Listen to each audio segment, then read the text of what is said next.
farm well. One look at the all-new X3's bold, performance-driven redesign, and the adrenaline rush will hit you before you even get in. The envelope-pushing design features intensified Can-Am DNA, an advanced cockpit, and superior fit and finish throughout. You don't buy an X3 to turn heads, but it's going to.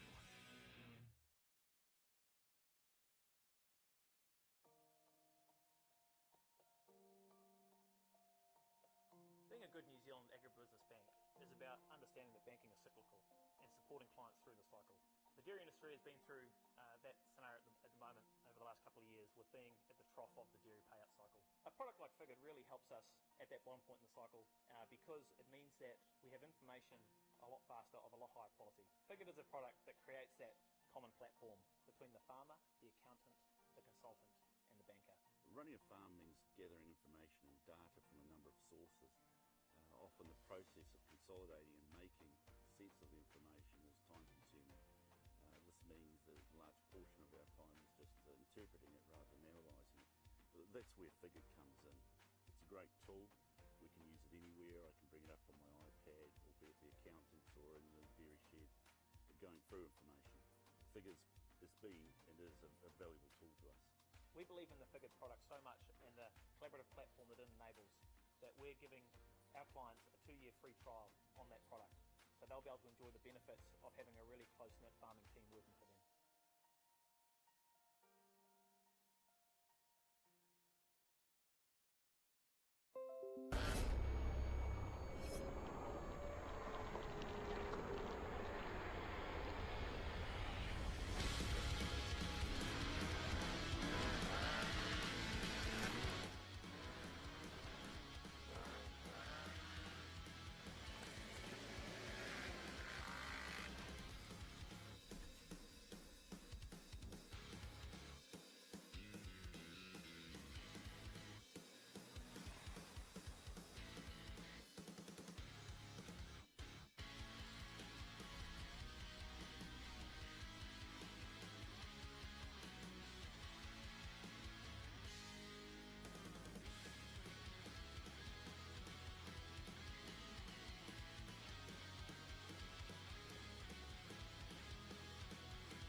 At FMG, our roots are firmly planted in rural New Zealand. We were started back in 1905 by farmers for farmers to protect their farms and their livelihoods. Over 100 years later, we're still a mutual and we're still looking after rural New Zealand with a kind of insurance that only comes from an intimate understanding of rural life. I like dealing with them because they have people that understand where we are and what we're all about. And I think they've been involved with farming and with people rurally for a long time, and they really have a good understanding of what's happening. We're proud to be 100% New Zealand owned and a mutual, because this means we put profits straight back into the business to keep premiums fair and affordable. FMG, we're here for the good of the country.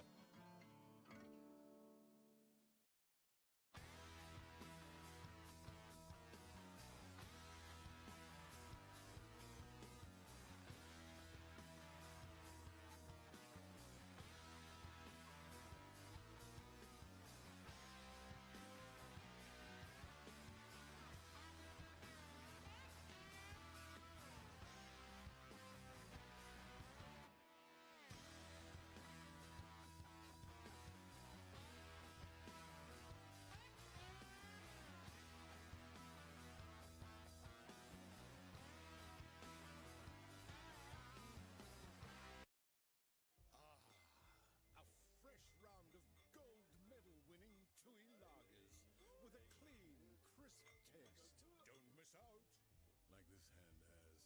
Silly hand. Ning nong. For those who never play it safe, who don't believe in sitting one out, and who wouldn't be caught dead watching from the sidelines, we built the all-new Maverick X3s for you. With an exceptional design, phenomenal suspension, and impressive horsepower.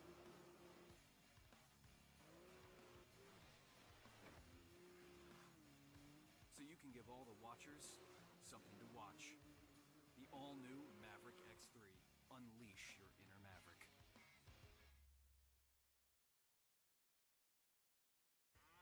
I bumped into Mike Gibson in town the other day. He was all fired up about some new Wellbeing program for farmers. Reckons you can do yourself a world of good if you do some things differently. Like getting away from the farm whenever you can. I'd love to see a farmer around here have time for that. Sure, I'd eat more healthily if I could. But you need to eat something on the go. Getting more exercise is apparently something we should be doing too. But it's not like we're sitting behind a desk all day, is it?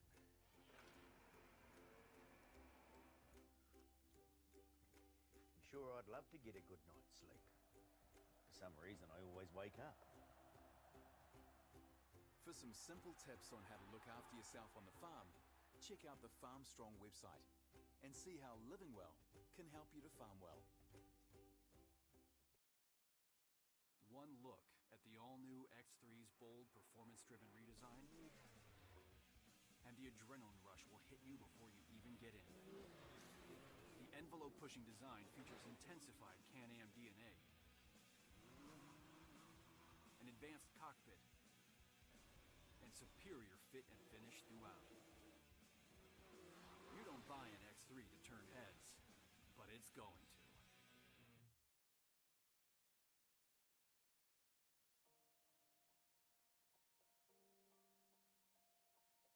Being a good New Zealand agribusiness bank is about understanding that banking is cyclical and supporting clients through the cycle. The dairy industry has been through that scenario at the moment over the last couple of years, with being at the trough of the dairy payout cycle. A product like Figured really helps us at that bottom point in the cycle because it means that we have information a lot faster of a lot higher quality. Figured is a product that creates that common platform between the farmer, the accountant, the consultant, and the banker. Running a farm means gathering information and data from a number of sources. Often the process of consolidating and making sense of the information is time-consuming. This means that a large portion of our time is just interpreting it rather than analysing it. That's where Figured comes in. It's a great tool.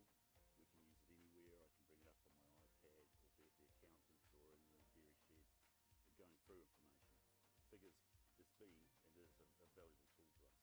We believe in the Figured product so much and the collaborative platform that it enables that we're giving our clients a 2-year free trial on that product. So they'll be able to enjoy the benefits of having a really close-knit farming team working for them.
At FMG, our roots are firmly planted in rural New Zealand.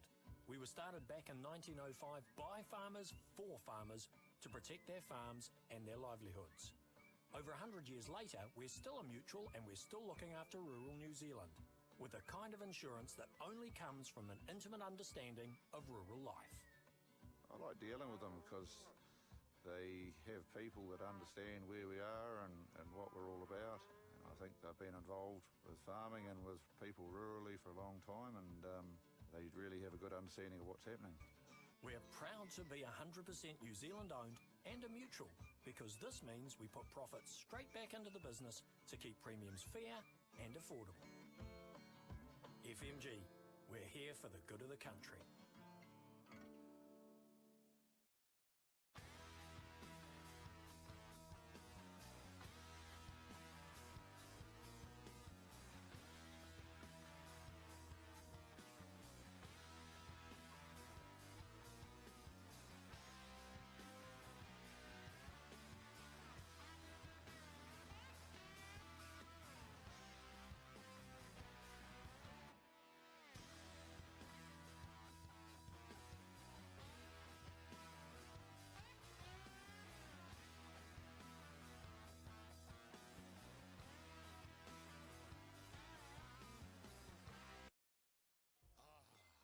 A fresh round of gold medal winning Tui lagers with a clean, crisp taste. Don't miss out. Like this hand has silly hand. Ning nong. For those who never play it safe, who don't believe in sitting one out, and who wouldn't be caught dead watching from the sidelines, we built the all-new Maverick X3s for you.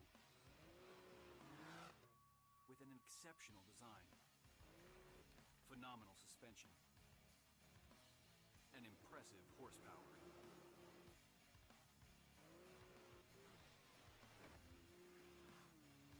So you can give all the watchers something to watch. The all-new Maverick X3.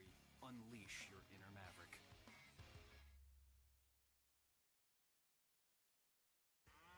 I bumped into Mike Gibson in town the other day. He was all fired up about some new Wellbeing program for farmers. Reckons you can do yourself a world of good if you do some things differently. Like getting away from the farm whenever you can. I'd love to see a farmer around here have time for that. Sure, I'd eat more healthily if I could, but you need to eat something on the go. Getting more exercise is apparently something we should be doing too. But it's not like we're sitting behind a desk all day, is it?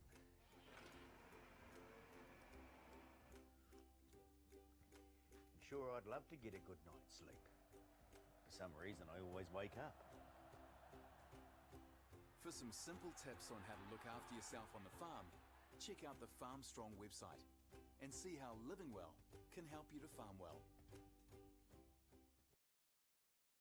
One look at the all-new X3's bold, performance-driven redesign, and the adrenaline rush will hit you before you even get in. The envelope-pushing design features intensified Can-Am DNA, an advanced cockpit, and superior fit and finish throughout. You don't buy an X3 to turn heads, but it's going to.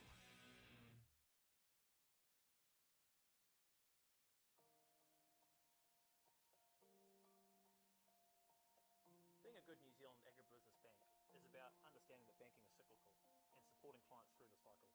The dairy industry has been through that scenario at the moment over the last couple of years with being at the trough of the dairy payout cycle. A product like Figured really helps us at that one point in the cycle because it means that we have information a lot faster of a lot higher quality. Figured is a product that creates that common platform between the farmer, the accountant, the consultant and the banker.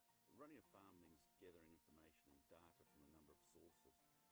Often the process of consolidating and making sense of the information is time consuming. This means that a large portion of our time is just interpreting it rather than analysing it. That's where Figured comes in. It's a great tool. We can use it anywhere. I can bring it up on my iPad, or be at the accountant's or in the dairy shed, going through information. Figured has been and is a valuable tool to us. We believe in the Figured product so much and the collaborative platform that it enables that we're giving our clients a 2-year free trial on that product. So they'll be able to enjoy the benefits of having a really close-knit farming team working for them.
At FMG, our roots are firmly planted in rural New Zealand.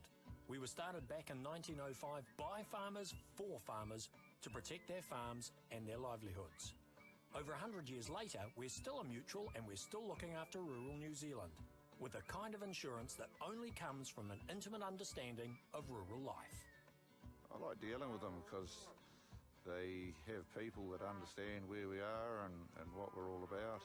I think they've been involved with farming and with people rurally for a long time, and they really have a good understanding of what's happening. We're proud to be 100% New Zealand owned and a mutual, because this means we put profits straight back into the business to keep premiums fair and affordable. FMG, we're here for the good of the country.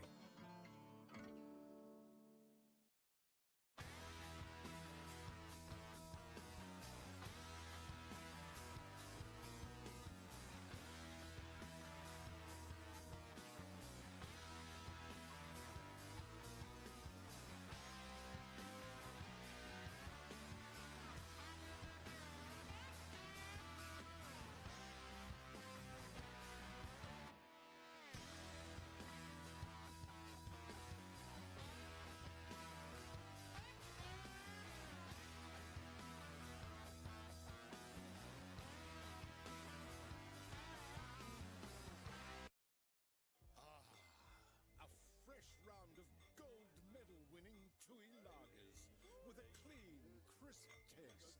Don't miss out. Like this hand has. Silly hand. Ning nong. For those who never play it safe, who don't believe in sitting one out, and who wouldn't be caught dead watching from the sidelines, we built the all-new Maverick X3s for you. With an exceptional design, phenomenal suspension, and impressive horsepower.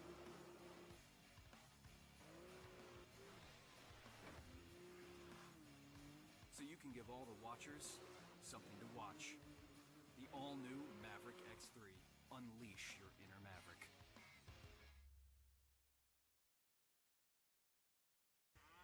I bumped into Mike Gibson in town the other day. He was all fired up about some new Wellbeing program for farmers. Reckons you can do yourself a world of good if you do some things differently. Like getting away from the farm whenever you can. I'd love to see a farmer around here have time for that.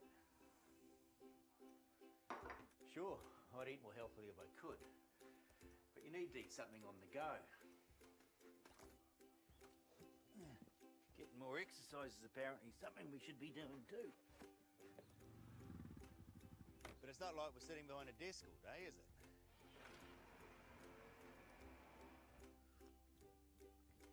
And sure, I'd love to get a good night's sleep. For some reason, I always wake up. For some simple tips on how to look after yourself on the farm, check out the Farm Strong website and see how living well can help you to farm well. One look at the all-new X3's bold, performance-driven redesign, and the adrenaline rush will hit you before you even get in. The envelope-pushing design features intensified Can-Am DNA, an advanced cockpit, and superior fit and finish throughout. You don't buy an X3 to turn heads, but it's going to.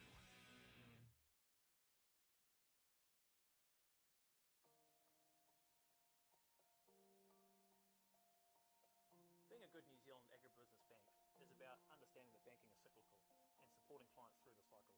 The dairy industry has been through that scenario at the moment over the last couple of years with being at the trough of the dairy payout cycle. A product like Figured really helps us at that bottom point in the cycle because it means that we have information a lot faster of a lot higher quality. Figured is a product that creates that common platform between the farmer, the accountant, the consultant and the banker. Running a farm means gathering information and data from a number of sources. Often the process of consolidating and making sense of the information is time consuming. This means that a large portion of our time is just interpreting it rather than analysing it. That's where Figured comes in. It's a great tool. We can use it anywhere. I can bring it up on my iPad or be at the accountant's or in the dairy shed going through information. Figured has been and is a valuable tool to us. We believe in the Figured product so much and the collaborative platform that it enables that we're giving our clients a 2-year free trial on that product. So they'll be able to enjoy the benefits of having a really close-knit farming team working for them.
FMG, our roots are firmly planted in rural New Zealand.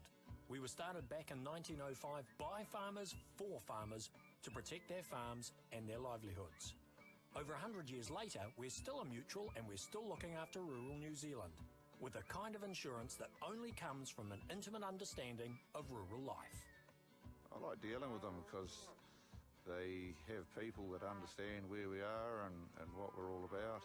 And I think they've been involved with farming and with people rurally for a long time, and they really have a good understanding of what's happening. We're proud to be 100% New Zealand owned and a mutual, because this means we put profits straight back into the business to keep premiums fair and affordable. FMG, we're here for the good of the country.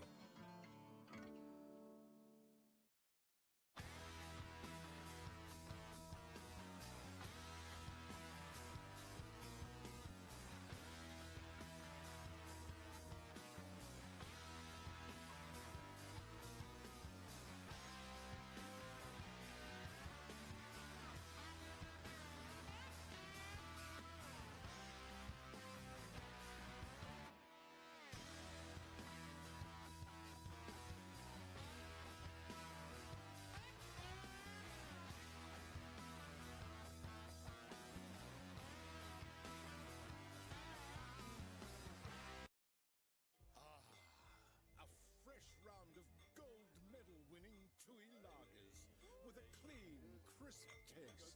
Don't miss out. Like this hand has. Silly hand. Ning nong. For those who never play it safe, who don't believe in sitting one out, and who wouldn't be caught dead watching from the sidelines, we built the all-new Maverick X3s for you.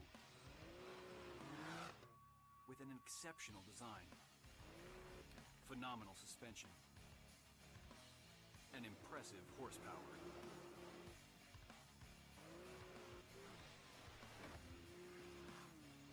So you can give all the watchers something to watch. The all-new Maverick X3. Unleash your inner Maverick.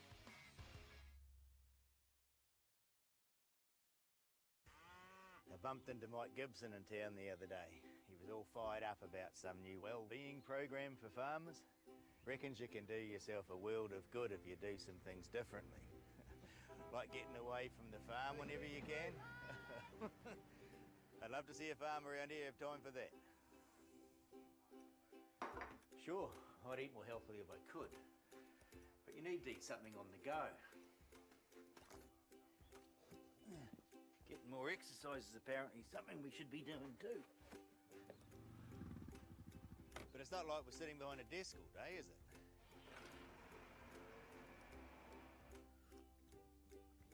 I'm sure I'd love to get a good night's sleep.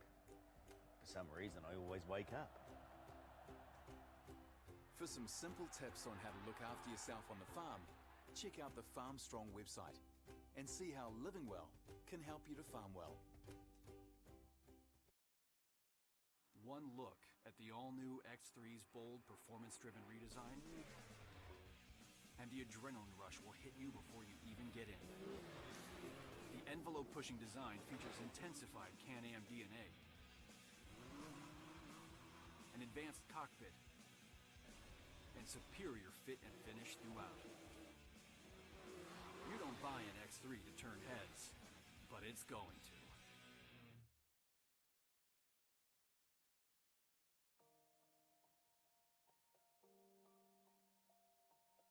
Being a good New Zealand agribusiness bank is about understanding that banking is cyclical and supporting clients through the cycle. The dairy industry has been through that scenario at the moment over the last couple of years, with being at the trough of the dairy payout cycle. A product like Figured really helps us at that bottom point in the cycle because it means that we have information a lot faster of a lot higher quality. Figured is a product that creates that common platform between the farmer, the accountant, the consultant, and the banker. Running a farm means gathering information and data from a number of sources.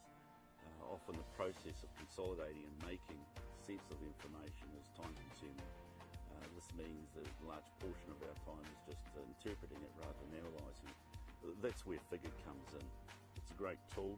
We can use it anywhere. I can bring it up on my iPad, or be at the accountant's or in the dairy shed, going through information. Figured's it's been and is a valuable tool to us. We believe in the Figured product so much and the collaborative platform that it enables that we're giving our clients a 2-year free trial on that product. So they'll be able to enjoy the benefits of having a really close-knit farming team working for them.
At FMG, our roots are firmly planted in rural New Zealand.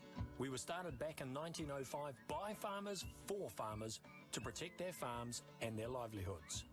Over 100 years later, we're still a mutual and we're still looking after rural New Zealand with a kind of insurance that only comes from an intimate understanding of rural life.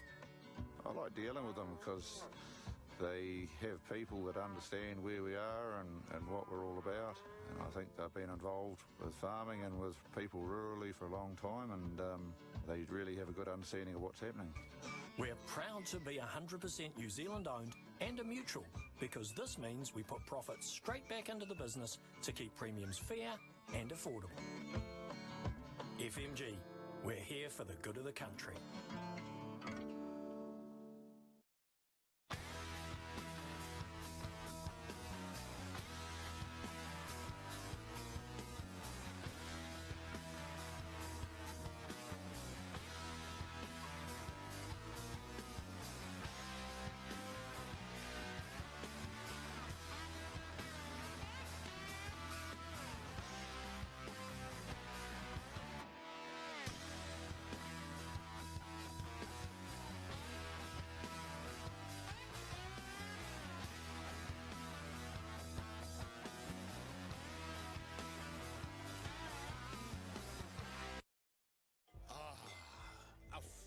Round of gold medal winning chewy lagers with a clean, crisp taste. Don't miss out. Like this hand has. Silly hand. Ning nong.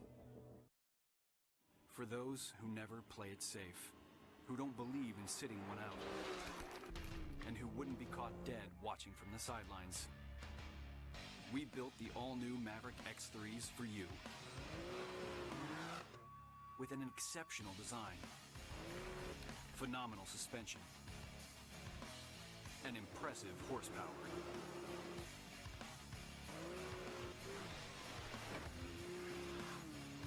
so you can give all the watchers something to watch.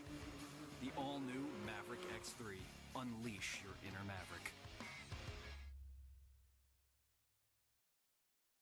I bumped into Mike Gibson in town the other day. He was all fired up about some new Wellbeing program for farmers. Reckons you can do yourself a world of good if you do some things differently. Like getting away from the farm whenever you can. I'd love to see a farmer around here have time for that.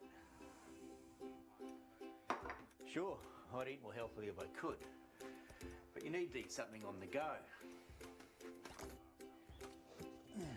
Getting more exercise is apparently something we should be doing too.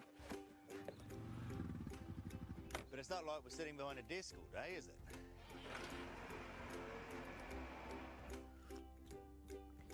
And sure, I'd love to get a good night's sleep. For some reason, I always wake up. For some simple tips on how to look after yourself on the farm, check out the Farm Strong website and see how living well can help you to farm well. One look at the all-new X3's bold, performance-driven redesign, and the adrenaline rush will hit you before you even get in. The envelope-pushing design features intensified Can-Am DNA, an advanced cockpit, and superior fit and finish throughout. You don't buy an X3 to turn heads, but it's going to.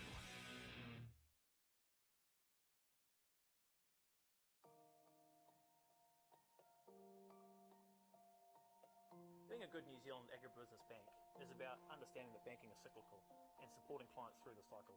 The dairy industry has been through that scenario at the moment over the last couple of years, with being at the trough of the dairy payout cycle. A product like Figured really helps us at that bottom point in the cycle because it means that we have information a lot faster of a lot higher quality. Figured is a product that creates that common platform between the farmer, the accountant, the consultant and the banker. Running a farm means gathering information and data from a number of sources. Often the process of consolidating and making sense of the information is time consuming. Testing 1, 2, 3, 4. Good morning, ladies and gentlemen. Welcome to the New Zealand Shearing Championships for 2017. We'll be underway very shortly with the junior bull handling elimination heats. Just a reminder, because of the weather, you are to disregard the wet wool and pen stain, please. So listen, competitors, sheep are a little bit damp. Unfortunately, they got a little bit wet last night with the rain blowing in. So disregard the pen stain and the wet wool. Thank you.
FMG, our roots are firmly planted in rural New Zealand. We were started back in 1905 by farmers for farmers to protect their farms and their livelihoods. Over 100 years later, we're still a mutual and we're still looking after rural New Zealand with a kind of insurance that only comes from an intimate understanding of rural life. I like dealing with them because they have people that understand where we are and what we're all about. And I think they've been involved with farming and with people rurally for a long time, and they really have a good understanding of what's happening. We're proud to be 100% New Zealand owned and a mutual because this means we put profits straight back into the business to keep premiums fair and affordable. FMG, we're here for the good of the country.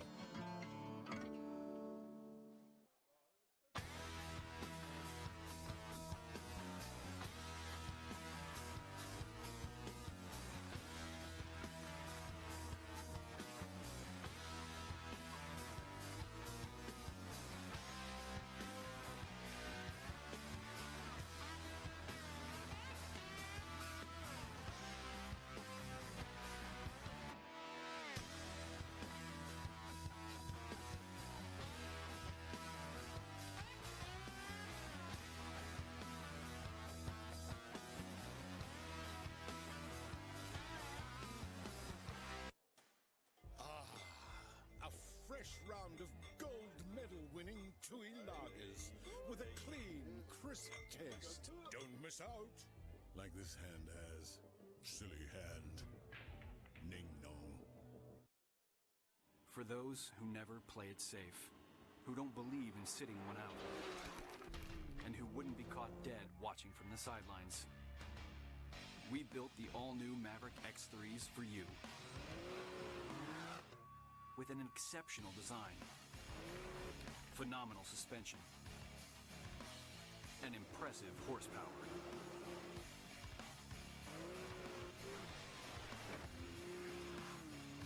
So you can give all the watchers something to watch. The all-new Maverick X3. Unleash your inner Maverick.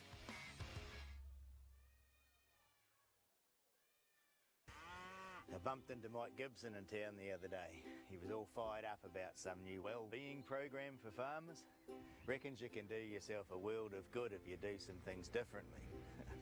Like getting away from the farm whenever you can. I'd love to see a farmer around here have time for that. Sure, I'd eat more healthily if I could. But you need to eat something on the go. Getting more exercise is apparently something we should be doing too. But it's not like we're sitting behind a desk all day, is it?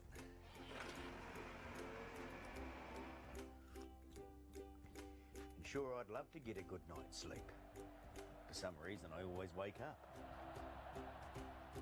For some simple tips on how to look after yourself on the farm, check out the Farm Strong website and see how living well can help you to farm well. One look at the all-new X3's bold, performance-driven redesign, and the adrenaline rush will hit you before you even get in. The envelope-pushing design features intensified Can-Am DNA, an advanced cockpit, and superior fit and finish throughout. You don't buy an X3 to turn heads, but it's going to.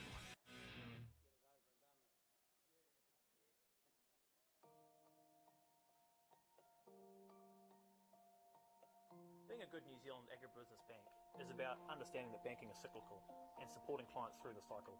The dairy industry has been through that scenario at the moment over the last couple of years with being at the trough of the dairy payout cycle. A product like Figured really helps us at that bottom point in the cycle because it means that we have information a lot faster of a lot higher quality. Figured is a product that creates that common platform between the farmer. Well, ladies and gentlemen, we're not far away from a start. If the front office could give us some names so we can put up on the board, please, or get some names on the board. We want to get underway in about 5 minutes, please. 5 minutes, we'll be making a start. So if you've entered one of those early heats, just make sure that you're ready to go. Just a reminder to competitors that we are disregarding the wet wool and the pen stain. going through information. Disregard the wet wool and the pen stain. We believe in the Figured product so much and the collaborative platform that it enables that we're giving our clients a 2-year free trial on that product. So they'll be able to enjoy the benefits of having a really close-knit farming team working for them.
At FMG, our roots are firmly planted in rural New Zealand. We were started back in 1905 by farmers for farmers to protect their farms and their livelihoods. Over 100 years later, we're still a mutual and we're still looking after rural New Zealand with a kind of insurance that only comes from an intimate understanding of rural life. I like dealing with them because they have people that understand where we are and what we're all about.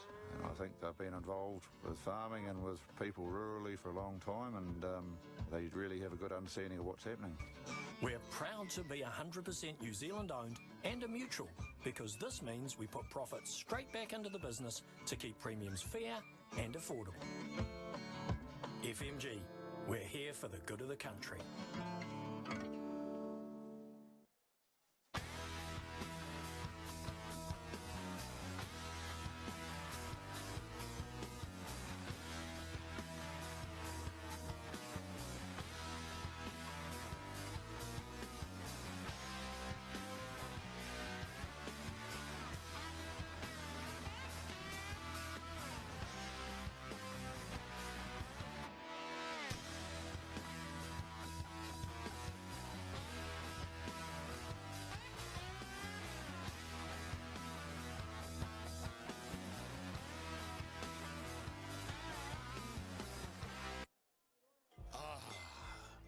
Fresh round of gold medal winning chewy lagers with a clean, crisp taste. Don't miss out, like this hand ad.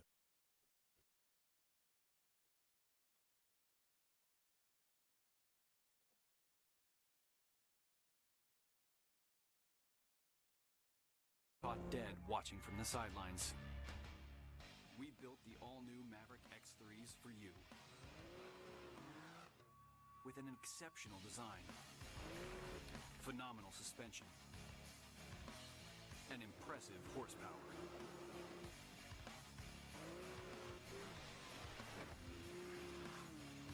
so you can give all the watchers something to watch. The all-new Maverick X3. Unleash your inner Maverick.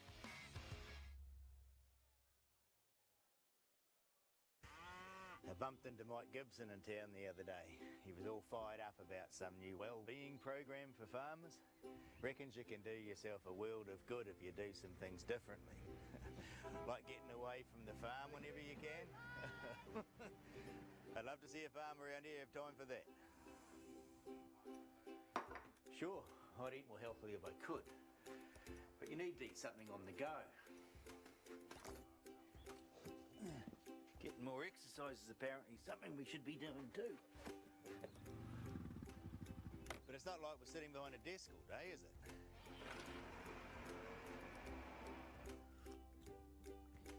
And sure, I'd love to get a good night's sleep. For some reason, I always wake up. For some simple tips on how to look after yourself on the farm, check out the Farm Strong website and see how living well can help you to farm well. One look at the all-new X3's bold, performance-driven redesign, and the adrenaline rush will hit you before you even get in. The envelope-pushing design features intensified Can-Am DNA, an advanced cockpit, and superior fit and finish throughout. You don't buy an X3 to turn heads, but it's going to.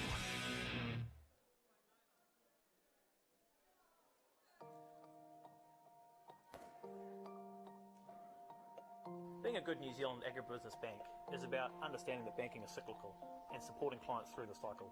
The dairy industry has been through that scenario at the moment over the last couple of years, with being at the trough of the dairy payout cycle. A product like Figured really helps us at that bottom point in the cycle because it means that we have information a lot faster of a lot higher quality. Figured is a product that creates that common platform between the farmer, the accountant, the consultant and the banker. Running a farm means gathering information and data from a number of sources. Often the process of consolidating and making sense of the information is time-consuming. This means that a large portion of our time is just interpreting it rather than analysing it. That's where Figured comes in. It's a great tool. We can use it anywhere. I can bring it up on my iPad, or be at the accountant's or in the dairy shed, going through information. Figured has been and is a valuable tool to us. We believe in the Figured product so much and the collaborative platform that it enables that we're giving our clients a 2-year free trial on that product. So they'll be able to enjoy the benefits of having a really close-knit farming team working for them.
FMG, our roots are firmly planted in rural New Zealand.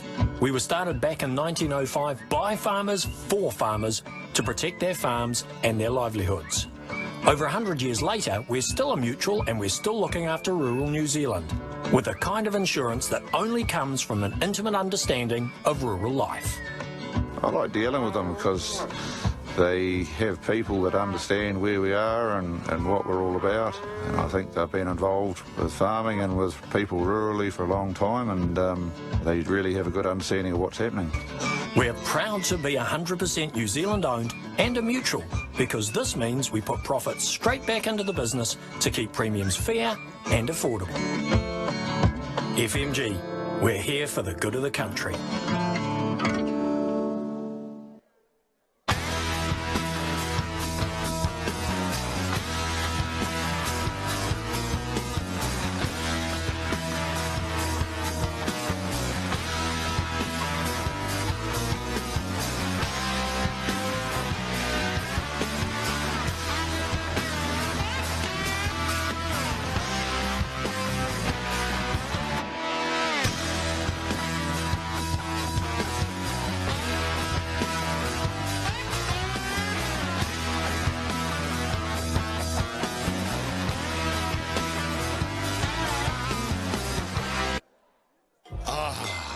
A fresh round of gold medal winning Tui lagers with a clean, crisp taste. Don't miss out.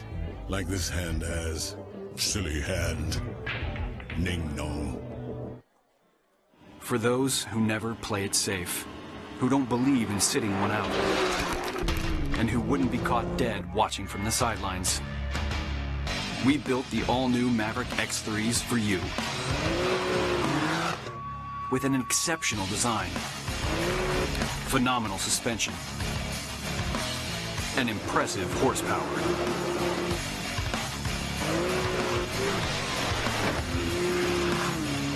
So you can give all the watchers something to watch. The all-new Maverick X3. Unleash your inner Maverick.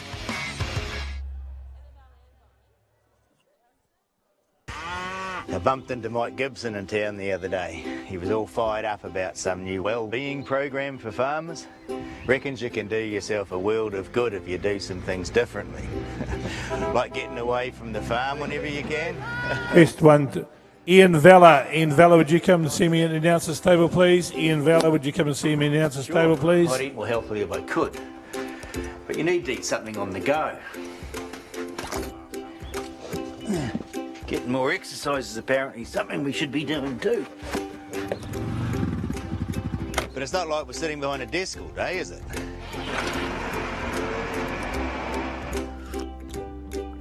And sure, I'd love to get a good night's sleep. For some reason, I always wake up. For some simple tips on how to look after yourself on the farm, check out the Farm Strong website and see how living well can help you to farm well. One look at the all-new X3's bold, performance-driven redesign, and the adrenaline rush will hit you before you even get in.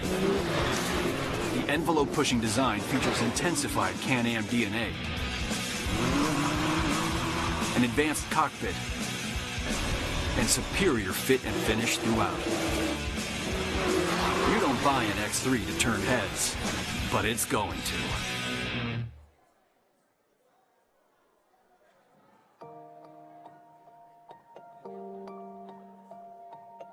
Being a good New Zealand agribusiness bank is about understanding that banking is cyclical and supporting clients through the cycle.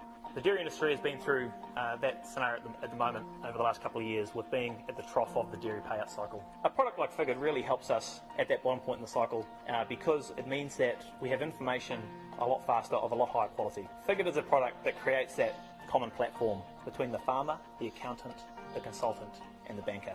Running a farm means gathering information and data from a number of sources.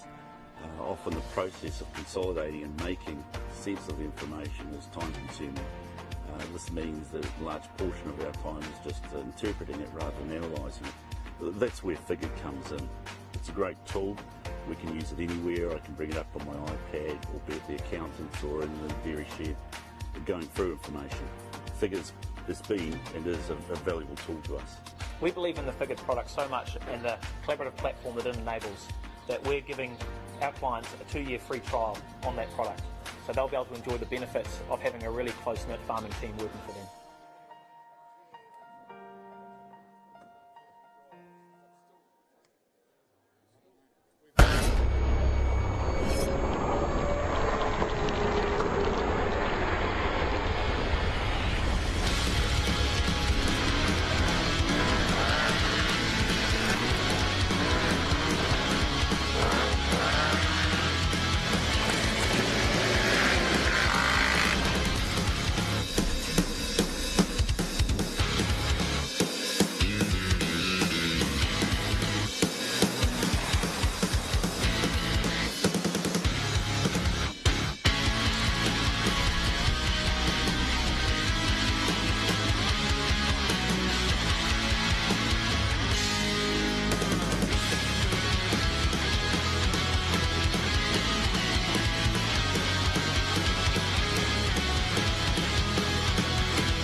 At FMG, our roots are firmly planted in rural New Zealand.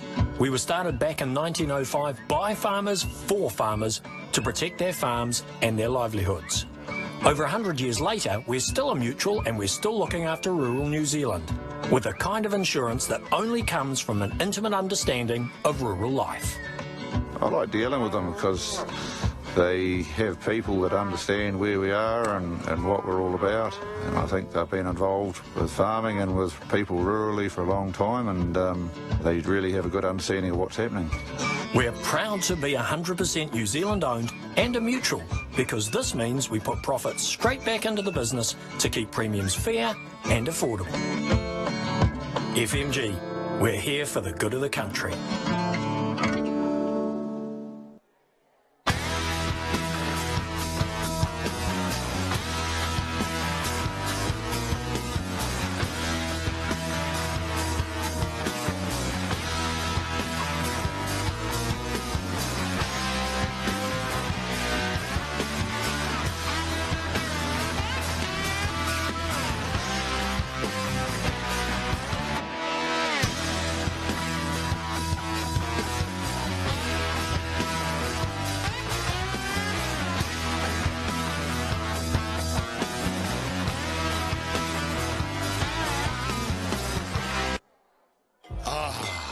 A fresh round of gold medal winning Tui lagers with a clean, crisp taste. Don't miss out. Like this hand has. Silly hand. Ning nong. For those who never play it safe, who don't believe in sitting one out, and who wouldn't be caught dead watching from the sidelines, we built the all-new Maverick X3s for you. With an exceptional design, phenomenal suspension,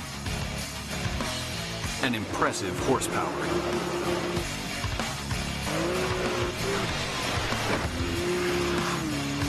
so you can give all the watchers something to watch.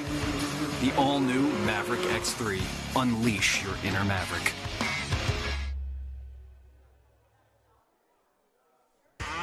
I bumped into Mike Gibson in town the other day. He was all fired up about some new Wellbeing program for farmers. Reckons you can do yourself a world of good if you do some things differently. Like getting away from the farm whenever you can. I'd love to see a farmer around here have time for that. Sure, I'd eat more healthily if I could, but you need to eat something on the go. Getting more exercise is apparently something we should be doing too. But it's not like we're sitting behind a desk all day, is it?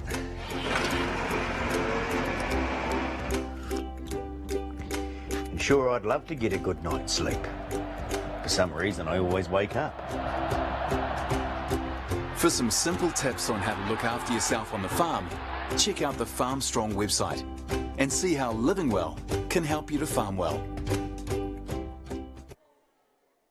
One look at the all-new X3's bold, performance-driven redesign, and the adrenaline rush will hit you before you even get in. The envelope-pushing design features intensified Can-Am DNA,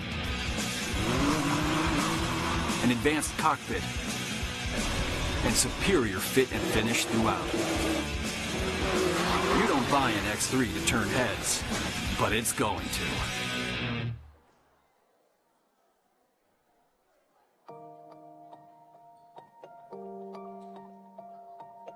Being a good New Zealand agribusiness bank is about understanding that banking is cyclical and supporting clients through the cycle. The dairy industry has been through that scenario at the moment over the last couple of years, with being at the trough of the dairy payout cycle. A product like Figured really helps us at that bottom point in the cycle because it means that we have information a lot faster of a lot higher quality. Figured is a product that creates that common platform between the farmer, the accountant, the consultant and the banker. Running a farm means gathering information and data from a number of sources. Often the process of consolidating and making sense of the information is time consuming. This means that a large portion of our time is just interpreting it rather than analysing it. That's where Figured comes in. It's a great tool. We can use it anywhere. I can bring it up on my iPad, or be at the accountant's or in the dairy shed, going through information. Figured's been and is a valuable tool to us.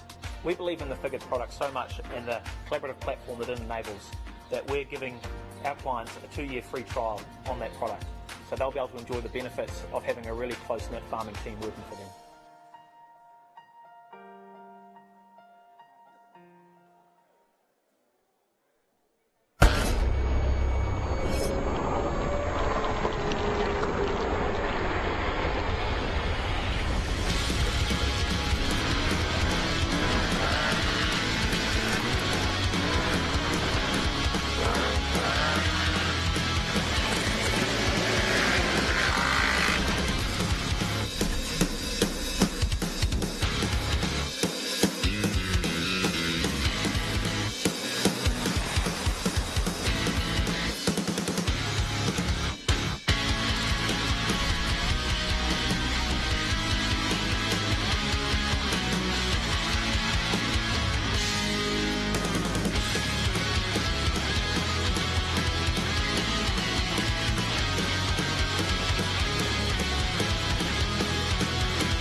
FMG, our roots are firmly planted in rural New Zealand. We were started back in 1905 by farmers for farmers to protect their farms and their livelihoods. Over 100 years later, we're still a mutual and we're still looking after rural New Zealand with a kind of insurance that only comes from an intimate understanding of rural life. I like dealing with them because they have people that understand where we are and what we're all about. And I think they've been involved with farming and with people rurally for a long time, and they really have a good understanding of what's happening. We're proud to be 100% New Zealand owned and a mutual, because this means we put profits straight back into the business to keep premiums fair and affordable. FMG, we're here for the good of the country.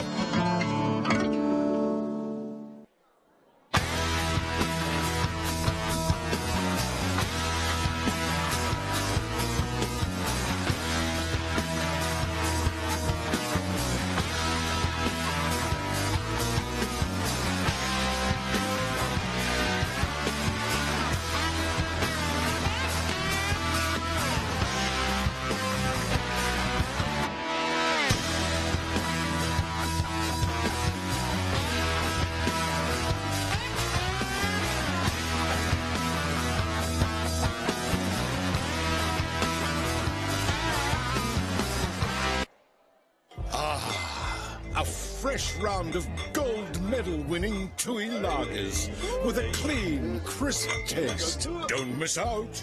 Like this hand has. Silly hand. Ning nong. For those who never play it safe, who don't believe in sitting one out, and who wouldn't be caught dead watching from the sidelines, we built the all-new Maverick X3s for you. With an exceptional design, phenomenal suspension, and impressive horsepower.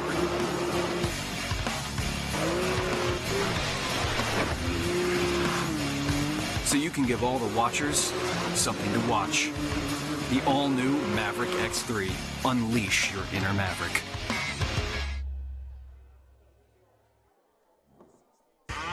I bumped into Mike Gibson in town the other day. He was all fired up about some new Wellbeing program for farmers.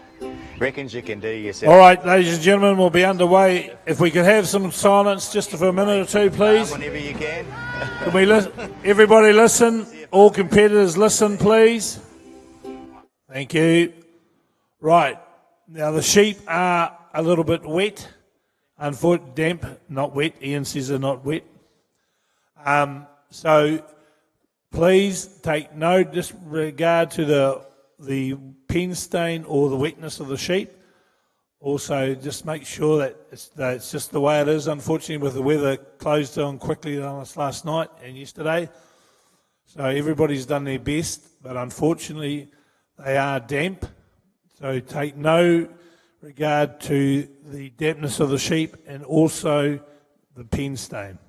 Also, no competitor is to hand the judge any wool. If you see a black spot, you put it aside, but please do not hand it to the judge.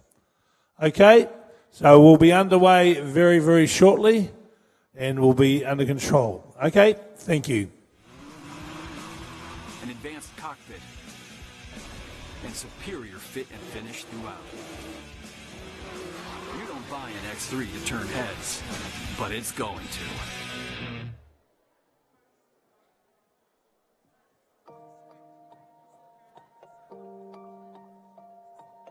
Being a good New Zealand agribusiness bank is about understanding that banking is cyclical and supporting clients through the cycle.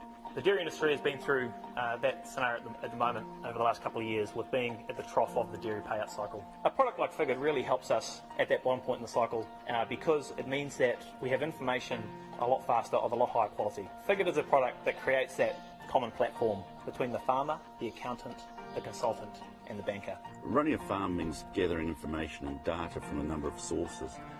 Often the process of consolidating and making sense of the information is time consuming. This means that a large portion of our time is just interpreting it rather than analysing it. That's where Figured comes in.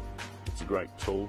We can use it anywhere. I can bring it up on my iPad, or be at the accountant's or in the dairy shed, going through information. Figured's has been and is a valuable tool to us. We believe in the Figured product so much and the collaborative platform that it enables that we're giving our clients a 2-year free trial on that product. So they'll be able to enjoy the benefits of having a really close-knit farming team working for them.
At FMG, our roots are firmly planted in rural New Zealand. We were started back in 1905 by farmers for farmers to protect their farms and their livelihoods. Over 100 years later, we're still a mutual and we're still looking after rural New Zealand with a kind of insurance that only comes from an intimate understanding of rural life. I like dealing with them because they have people that understand where we are and what we're all about. And I think they've been involved with farming and with people rurally for a long time, and they really have a good understanding of what's happening. We're proud to be 100% New Zealand owned and a mutual, because this means we put profits straight back into the business to keep premiums fair and affordable. FMG, we're here for the good of the country.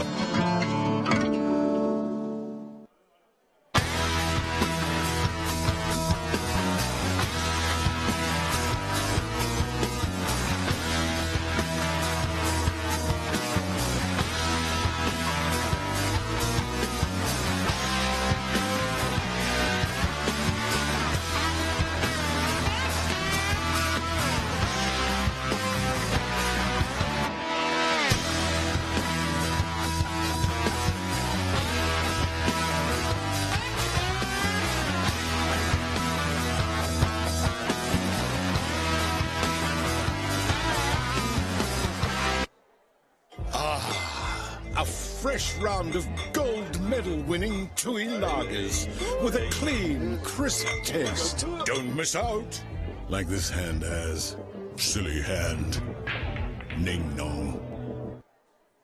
For those who never play it safe, who don't believe in sitting one out, and who wouldn't be caught dead watching from the sidelines, we built the all-new Maverick X3s for you. With an exceptional design, phenomenal suspension,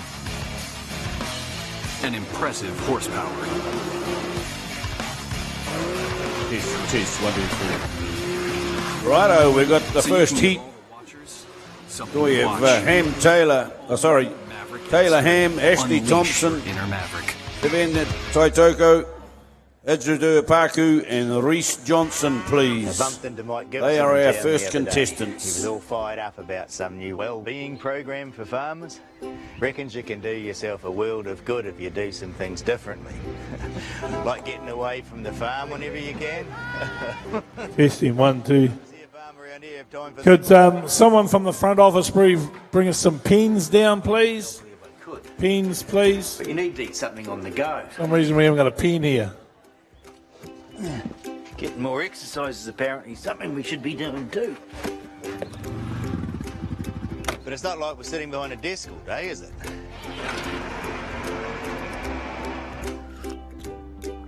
And sure, I'd love to get a good night's sleep.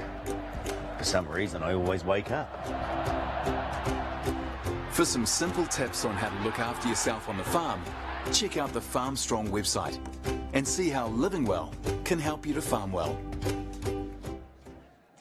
Good old Mr. Scaffold for helping to keep building costs down through the use of his well-priced mobiles. Good buggers, Mr. S. So if you need a mobile, you know who to call. 0508 Mr. Scaffold or the web. Later. 2017 is big at the appliance shed. We're talking bigger than big. With huge brand names like Fisher & Paykel, Haier, Panasonic, Bosch, Samsung, LG, Westinghouse and Beko. But what makes us different from all the other fellas is our paper bag prices, which means you get the big brands at teeny-weeny prices that won't blow your budget. So head into our Glenfield, St. Luke's, Henderson or Monaco stores. The Appliance Shed. Legit brands, legit prices. Aucklanders! We have the biggest choice of universities in the country because we like knowledge and we love choice. So it's good to know that the best choice in rental vehicles is Metropolitan Rentals. Whether you need a furniture truck, big or small, a minibus to take the team away, even a London taxi for your wedding. If it's a vehicle you need, they've got what you're looking for because Metropolitan Rentals are, quite simply, choice. Metropolitan Rentals. It's TNT Children's Wear Sleepwear Sellout. All flannelette PJs, onesies and other sleepwear, 1 to 10 years, now less than $10. Plus at least 40% of all baby sleepwear, dressing gowns and slippers. Sleepwear Sellout, final days only at TNT Children's Wear. This week at Fruit World, grab some delicious savings. Large New Zealand golden peaches, $5.99 a kilo. And large Okay, everybody looks like they're right. The sheep are in the pens. All their handlers are there. Enough judges. Ladies and gentlemen, New Zealand shearing competition. New Zealand shearing champs. Wool handling, John. Timekeepers ready. Judges ready. Competitors, go! Well, we do appreciate a little bit of a slow start due to the weather, and we've now up and underway, and we just like everybody to be on time for their heats. Next heat will be Mids Pennyha, Summer Pritchard, Ricky Stevens, Lee George, and Blaze Triaki. Heat 3 will be Kelly Perifiti, Jody Hogg, Arona Narahoni, Carol Winkery, and Rihanna Mokia. In 5 years, a barrier will be put in when roadworks Heat 4, carried out. Stacey Marshall, Daryl Harrison, Tilly Thwaites, and Cindy Stewart. To Sport, England skipper Joe Root doesn't think the captaincy will be a burden to his batting. He says So a big Kane welcome Williamson, to everybody Steve here in Smith and Virat Tikawiti Kohli have all once taken their again. games to the next level after becoming captains. He thinks the Another great responsibility lineup of leading sheep to England be will shown give them here in the same King Country. opportunity. French lock Yuan Maestri has And been of course, fined these young people here are adding value. over comments about the ref. The wool handlers The NRL's rocking up here with a few late entries has given us around about 20 in this competition, John. So the sheep look to though they're going to shear pretty well. It's been a good summer, and the wool should be pretty easy to sort through. Yeah, it certainly is. Our grateful thanks to the T-Raw E and T-Happy B Trusts for providing the sheep here. Manager Ian Vella out there, T-Happy, does a fantastic job keeping these sheep in pristine order for us. The weather this year has made them a lot easier to look after. but it's pretty hard work to get them all. Also, our special thanks to our trucking companies here, OTL Group, Progress Transport, Gordon's Transport, for bringing the sheep in today. In the next 3 days, we go through quite a lot of sheep. So it's just a matter of getting through these sheep. A very big spring, as you can see around the hall, all the banners of the sponsors that we've got. So it's quite impressive. So these wool handlers are making their way into the work at the moment, so keeping the job pretty right. Yeah, just a couple of sheep to work through here this morning for these contestants. Blitzers, and you moving into wounded territory. Removing those eye clips, of course, the top knot. Any of that drip wool around the underside of the sheep, what we call a drip line. The belly wool will have a couple of classes in it, the brisket wool and the main belly wool. Then, of course, the oddments, the socks, a little bit of lock wool coming off on the end of the fleece. You want as much wool in that main line as possible. Oh, okay. Well, that's and they're working away, nimble fingers. So I've got one, thanks. Let the fingers do the walking and do the talking here this morning. As they come, shearers come across the shoulder, try and keep together, guys. A couple of quick shots, hack. They're all going out the porthole. Clocks are going on now. It's the wool handlers' time. You're taking up too much space in the blitz for just picking Board clean for all of them. Shearers are out of the road. Now a bit of a blend. 2 fleeces, not a big armful. Probably clipping about 1.5 kilos. 1.75 in the fleece. So there's 3 kilos and a bit to pick up on the floor there and give it a bit of a blend up. And the idea is to get it done on the first listen before that magical time. With the penalty points start getting added on. Round they go. Who's going to be the first to get the hand up? I'd say looks like up here on the stand number 5. Up here on 1 and 6 as well. So, as you do, Parku was the first to complete the task in that one. So it's good to blow the cobwebs out, John, on the first event of the competition, and we hope everything runs smoothly from now on in. Certainly does. Grateful thanks to our resident shearers up there, led by Mark Radcliffe. Mark does a good job organising these shearers, and so gives them a bit of a good to see them up there. They do this for the wool handlers all the way through. So he's got a good team of shearers up there. So we'll be moving on to the next event on the card.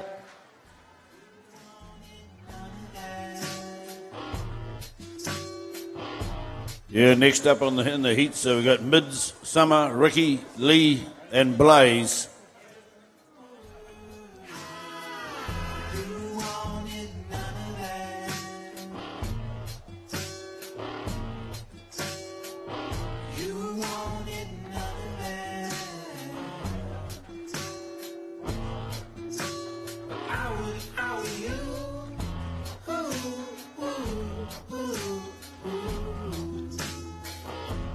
And you'll see the rolling screen there over on our computers at the right-hand side of the hall. As the results come in, the allotted points will be tacked on side the competitor's name.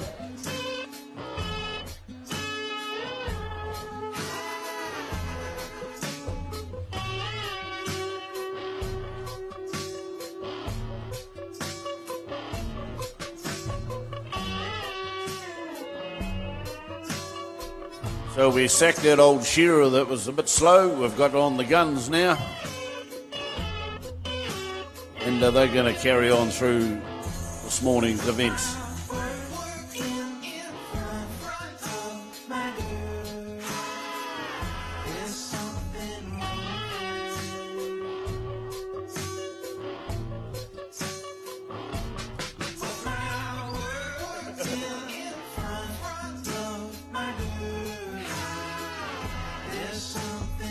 Okay, ready to roll?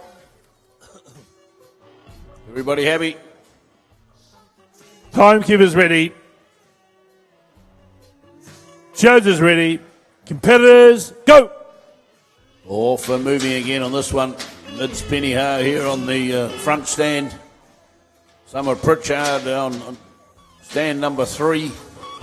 Ricky Stevens on stand number 4. Lee George on number 5. Down on the far end, we have Blaze Hiriaki. So they've seen a little bit of the go-round here this morning. They've watched as their fellow competitors have added value to that fleece for the farmer.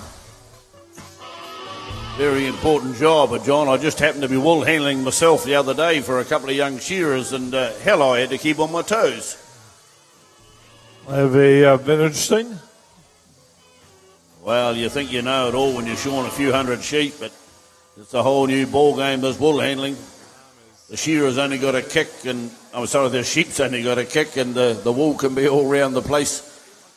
And if you don't get those oddments out when they come off, they're a bit more difficult to find among the fleece. So the idea is to catch it, John, before it hits the floor. Isn't that right? Yeah, I think they've got a... Yeah, it's pretty important what they're doing up there. They're making sure that the wool is all nice. The owners of T Roy and T Happy B, so it's all good. It's all pretty good up there. The sheep are a little bit drier than we thought they might be, so that's good. They look like they're shearing pretty well. All those shearers doing a good job up there, looking along, make sure that the sheep are doing all right. I think this is a Ridgie, isn't it? Wool handlers right into their work there, making sure they're not missing anything, making sure that everything's going according to plan. Oh, Judge got in the way there, Johnny. You see that? I can just about see that judge getting rolled off the board. These wool handlers, they haven't got blinkers on. They just get out of the way. We're coming through. The shearers go around the undermine now and swooping up at big shots up the backbone. There'll be a little bit of wool around the fertiliser area of that sheep. The oddments are going to come out. The sheep haven't been crushed out underneath, so there's all the area of wool between the legs that will have a lot of grease and dirt and maybe a few twigs and seeds in it, so that's all going to come out. The top knot, as a shearer takes that off, that wool won't take the dye, so that's got to come off. Lock wool around the front leg on the off side of the sheep. Difficult for the wool handler. They must pull the wool towards them and then remove that lock wool before it gets blended into the main line. Nimble fingers do the talking here. Under the shoulder the shearers come. Wool handlers now, just noticing you're on here on stand number 2, just rolling that fleece up so the wool comes up to meet them. Righto, this is sheep number 2, so there's going to be down and out for the shearers and down the hole, and now the clock is on. Here we go. Ricky Stevens doing pretty well here for being the thorn amongst the roses. Blending it up now, goes for a quick blend. He's being encouraged by his partner Angela. Looking pretty well. Blaze is going hard. Lee's shaking up as well. Summer right on the broom. She could be out in front here in the middle. Mids Pennyha, a little bit behind perhaps. Ricky's going for the broom as well. Moving it round. Who's it going to be? Summer there by just a whisker over Mids, and then Ricky. And then down on 5 and 6 as we raise the broom. Well done, competitors. The judges, once they've had a quick look, they will stack the boxes. Actually, the judges are stacking the boxes. That's about the first work they've done this morning. Yeah, I think that's right too. So, all that heat getting tidy up there. We'll have very shortly. They'll just tidy up the heat, and then it'll be underway with the next heat.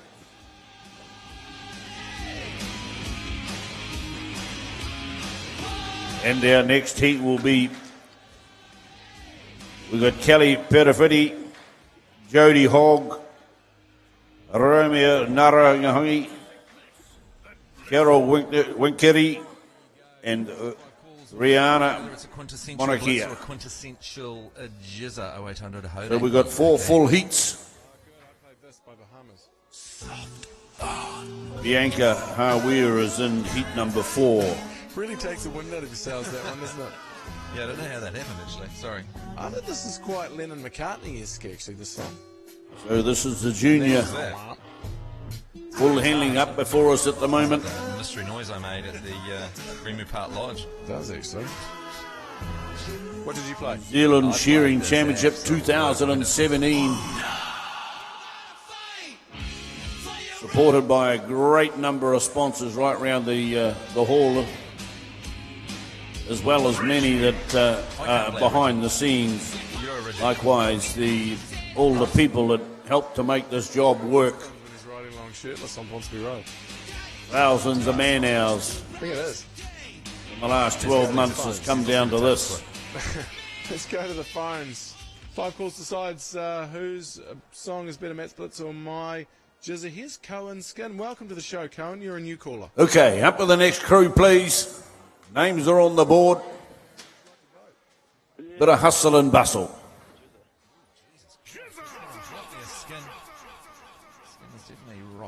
Well, I'm sure if you don't get your baskets out, John, and get all set up, you don't get any points.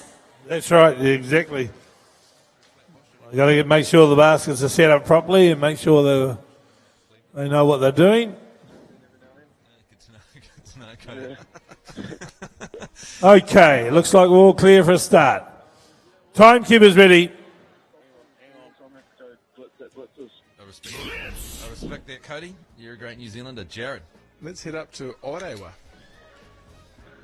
How's it going, boys? Good, so thanks, good. Jared. Good. Let's look Jizza for you this morning. Well, I love that. It was Got to shake the frogs out of the brain here, and Kuiti. Things are a little bit damp around the edges. Righto, timekeeper's ready. Judges ready. Competitors, go! Okay, this time round we've got Kelly up here on the front stand. Stand number 2. You're not going to think so. Just waiting for that belly wool to be pushed out the back. Then we got Jody Hogg. Good to hear something new. Right on the money. End up in the Milton Hill. 2 lines coming on that belly wool now. The brisket wool's got to be taken out. Now we move to the back end of the sheep. Okay, will do. As the shearer takes off the last of the undercarriage. A little bit of top knot wool coming off there. There's a little bit of lock and sock. Had to be pulled out of that crutch area. I'll see how I go tomorrow. Otherwise, we're Got to remember which basket you're going to put it in. Get back under the board. Keep thinking. Keep the brain ticking. Keep breathing. That's important. Don't try and run on a shut-off valve. As a shearer swing round now on the money side of the sheep. Good shots coming in now. Down over the brisket. A little bit of lock wool to come off on that front leg as the shearer comes under the shoulder. Offside wool around now. They're working across it. Shearer's coming out that last leg, and the wool handlers.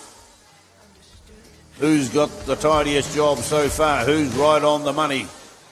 It could be down there on the far end. Monique quickly gets the board clean. Now where does that wool go? Over there, she says.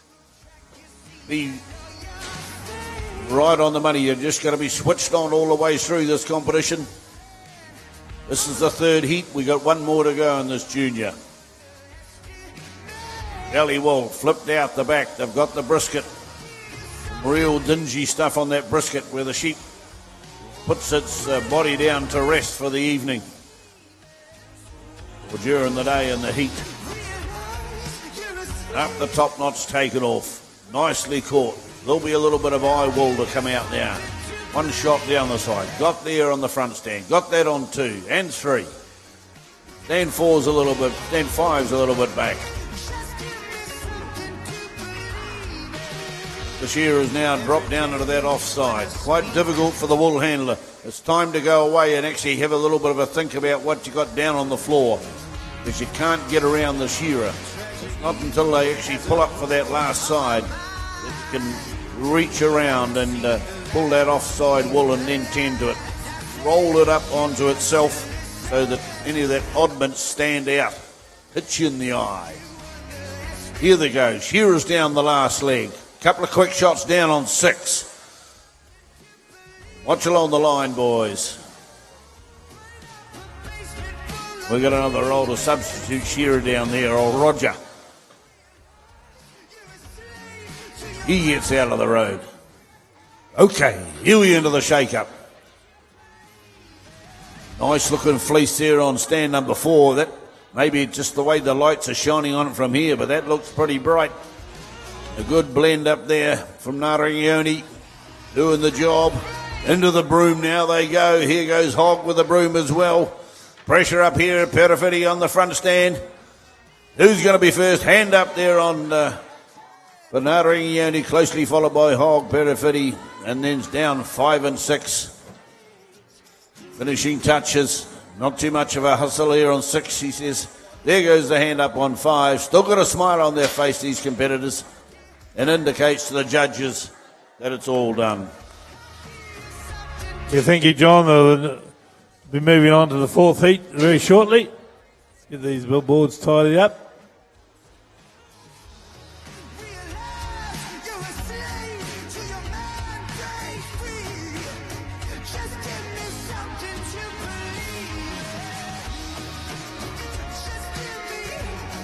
A few of these judges, John, have travelled the country over the last little while. Some from the deep south. Radio Hodaki. Long way from home.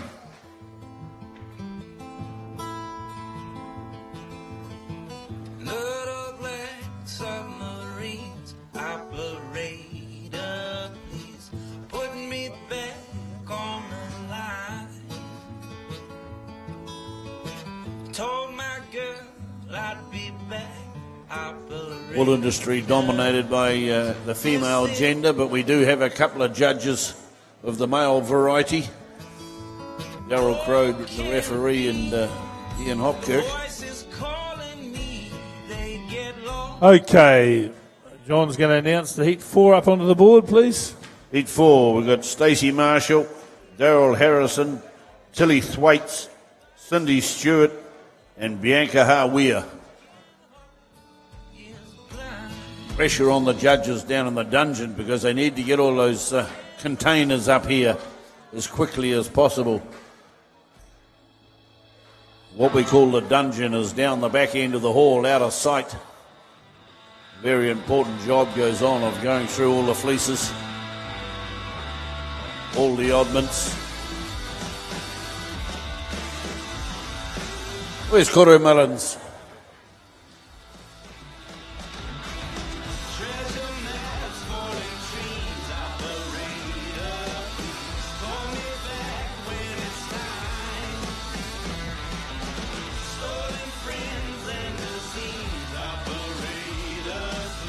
If somebody from the draw coordinator bring us the first heat for the senior, please.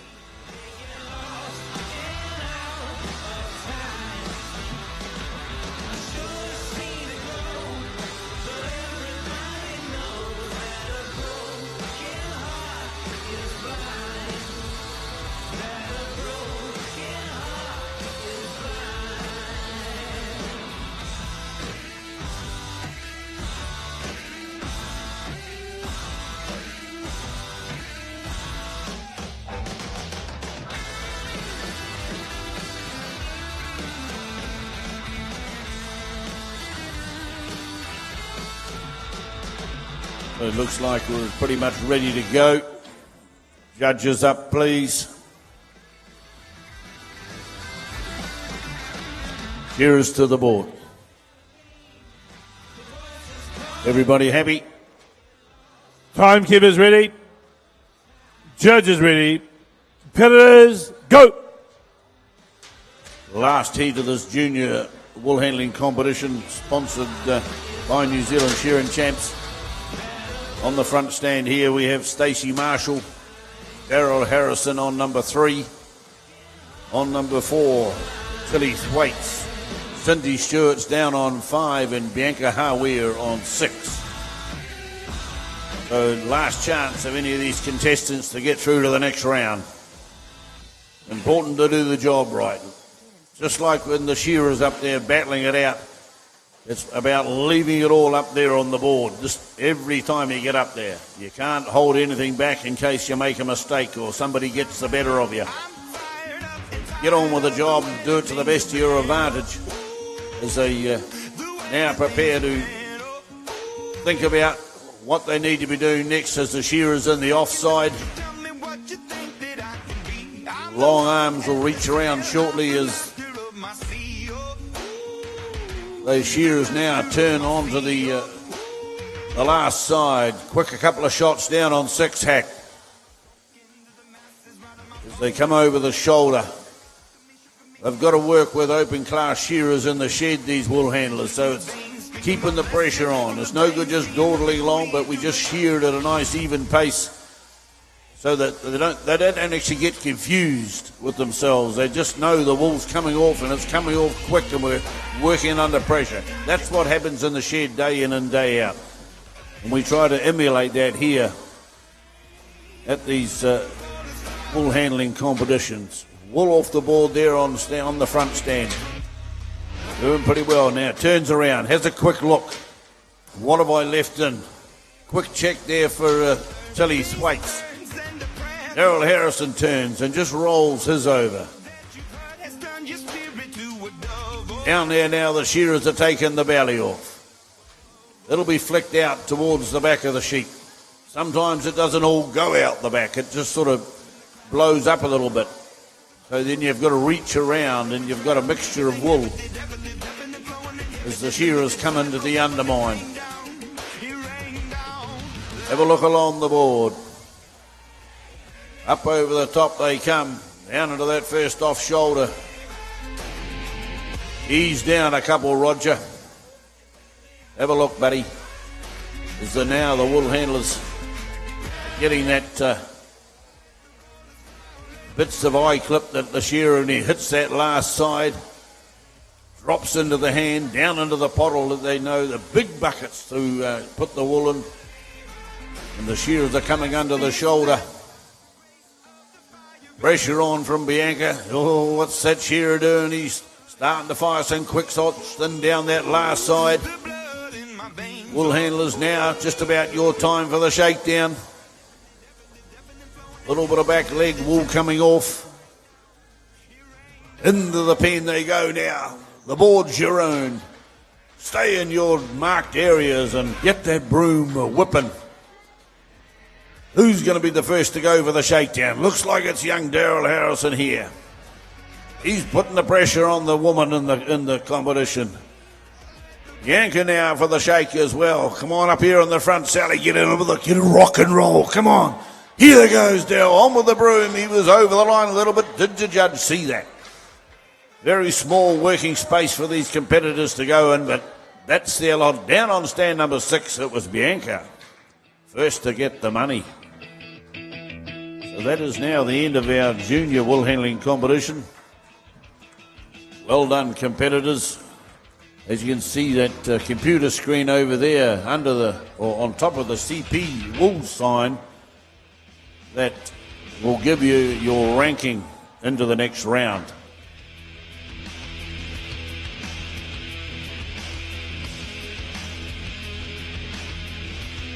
So it looks like we've got 3 heats in the senior competition, John. Yeah, we got 3 heats in the seniors competition, so they'll be sharing, I presume they'll be sharing.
Test 1, 2.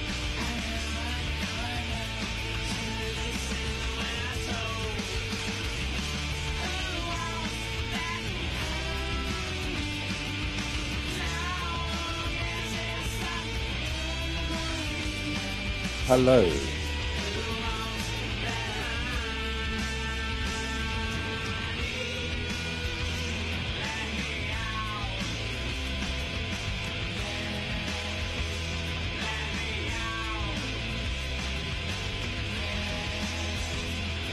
Okay, first heat of senior wool handling elimination heats. Teresa Epra Hall on stand 2. Ranieri Forey on 2. Ash Boyce on 3. Sam Tiffany on 4. And Angela Stevens on 5.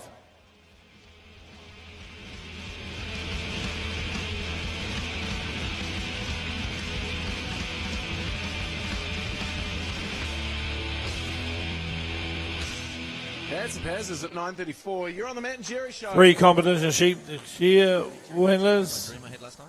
Oh, really? Yeah. I suppose. Go on. Go on. Okay. So I had a dream last night. A little bit more wool work for these wool handlers. It was a white Porsche Cayenne. I was so disappointed in myself that I bought it. I was like, what have I become? I welcome Cora Mullins to the commentary team. Kia ora, John. Nice to be here for the year 2017 and looking forward to a wonderful Shears. Yep, I think it's going to be a good one again. It's, a lot of work's gone on by the committee to spruce everything up again and get everything ready. Well, no worries with the sheep.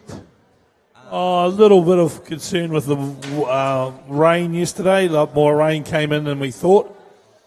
Sort of caught us out a little bit, but anyway, we're under control. Oh, that looks good. And I'm driving this car. And those shearers look quite nice with their Just Shorn T-shirts on as well. Yeah, they do. They look very good up there. Okay, looks like we're just about ready for a start. Very, very frustrating. So then what I thought was Timekeepers ready. Judges ready. Competitors, go! Well, ladies and gentlemen, if you've only just come into the hall this morning, no mai haere mai, welcome to the year 2017, the New Zealand Shears here in the mighty Waitomo area, Te Kuiti. And we're underway with the senior wool handlers. And these are the guys and girls. It's not necessarily women that do this job. We've got some very good men folk that can do this job as well. And in the middle there we have Ash Boyce.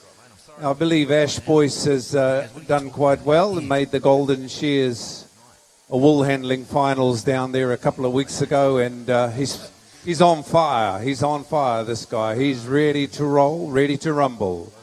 Just looking along, Teresa on stand number 1. Teresa is also very handy with a handpiece. And she's... what's the secret sound? I suppose just about ready to step up to the open class, which probably hasn't got much time left in the senior. So let's see if 2017 can be a good year for Teresa. So if there's anybody who hasn't entered the open yet, could they go down the front office and see Ed Morrow? Go and see Ed. He's the man to go and see if anybody hasn't registered for the open. A lot of entries, John. Of course, it's always the same. People turn up, late entries. They're playing the surcharge, and it's a damn nuisance for you guys that are trying to organise a sheep, isn't it? It is really, Guru, yeah, because makes it a little bit tougher to try and organise how many sheep we need. And unfortunately, the stations aren't just 5 minutes down the road, but they just seem to get a few more entries in, which is a good to see them entered, but it would be nice if they could enter, well, you know, straight, on pre-entry.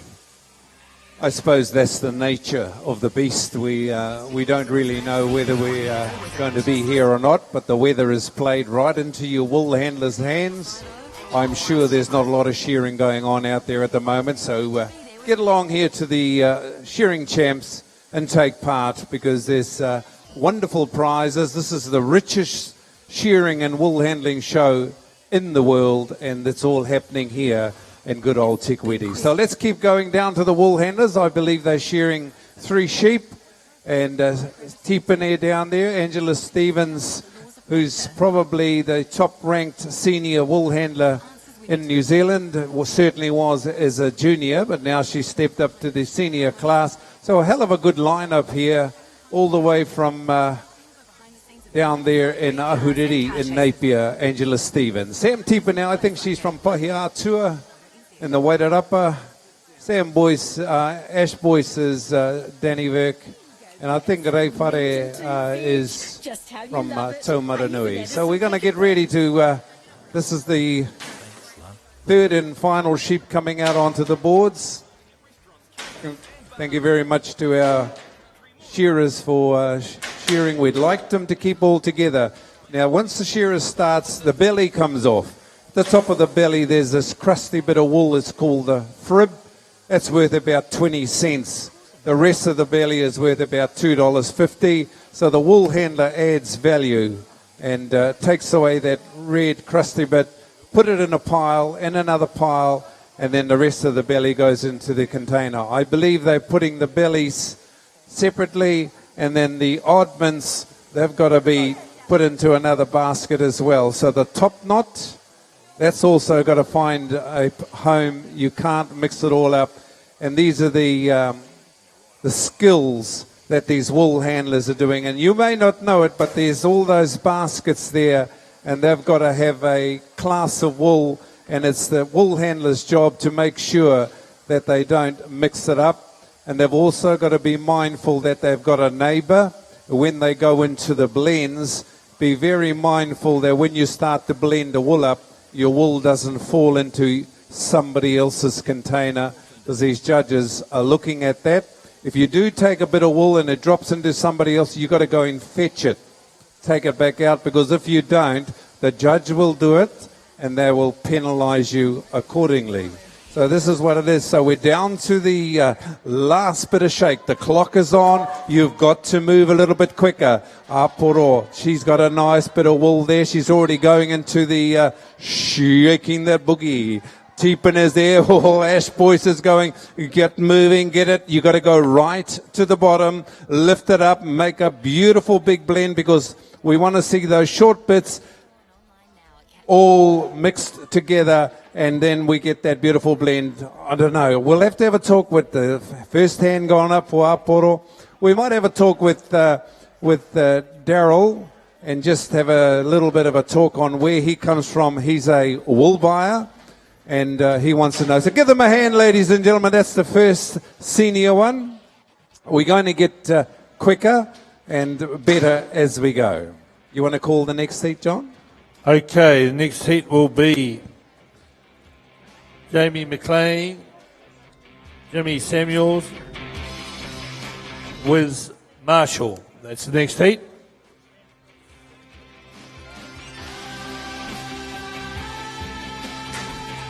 So, Daryl, what's Woolworth at the moment? You're not meant to ask me depressing questions like that at the moment, Portal. Well, over in Australia, they've really got some really good prices, but we can't compare crossbreed to merino, can we?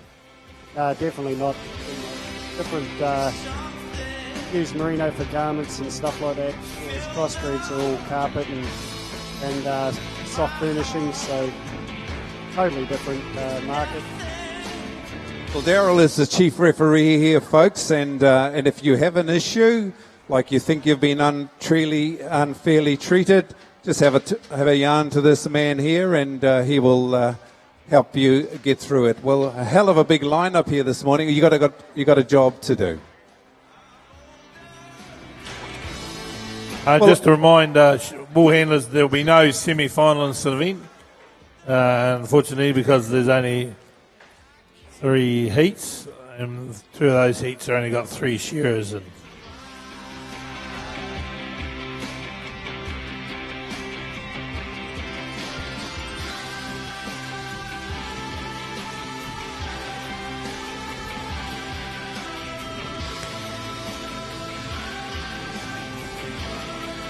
So, John, the sheep have come from Te Hape, Tiro E and Te Hape Trust again? Yeah, this lot of sheep is actually from the Te Hape station block. part of the Te Roa E and Te Happy B trusts. So, and the management of Ian Vella. So, you know, the sheep look pretty good to me. They look, we've had a pretty good season in the King Country this year. The sheep have done very well. A lot of grass out there this year. All the rain we've been having. They're the best farmers in this district, though, aren't they? They are. Sold some of their smaller stall lambs yesterday, made over $98.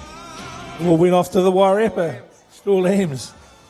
So, well, hopefully they were woolly, so when we get them down in the Wairarapa, we can shear them. Some were woolly, yeah. All right, we're ready to go with heat number 2.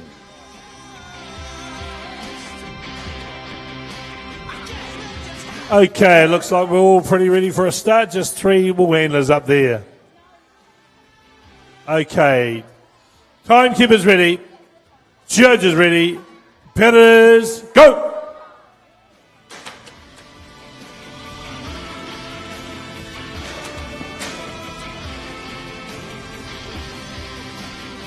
All right, we're into heat number 2. This is a 3 heat. Jamie McLean on stand number 1. I think Jamie was the one that won the senior at the Golden Shears too, wasn't it? This young lady here on stand number 1.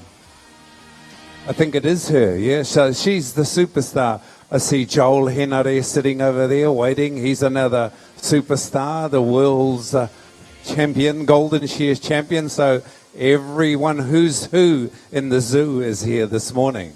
So around behind there we got, I think the best wool handler we have in the senior class would have to be Jimmy Samuels. He's a very no-nonsense man. He just does the business. And Marshall down there on stand number 3. So we're getting ready to turn to the last side. There's a little bit of cheek wool. That's got to be taken off and put in another basket. That's probably only worth about $1.50. The rest of the wool, as Darryl said, is a little bit on the downsides, and I'm not too sure why, because this is a clean green product. The moment you cut it off, it starts renewing itself. It starts growing again. So this is a beautiful thing about a sheep. It's very productive. You've got 3 things done. They'll give you a little baby. They'll have a lamb, and that one will grow on. So these things, they do take a lot of looking after. We've got to look after the animal welfare side of it. And if you look around the building here, we've got animal health products to help you in all those if you're a farmer. And then we look at the machinery up there, and we're very thankful. We got the silverbacks up there, the Golden Shears, the World Shearing Championships machinery, driving it on, and we got Acto Agriculture men here to help us get through it. So if you're looking for new machinery, you haven't got far to look. Righto, we're back to sheep number 2, and Jamie McLean, the Golden Shears champion, on stand number 1. Well, that was full wool.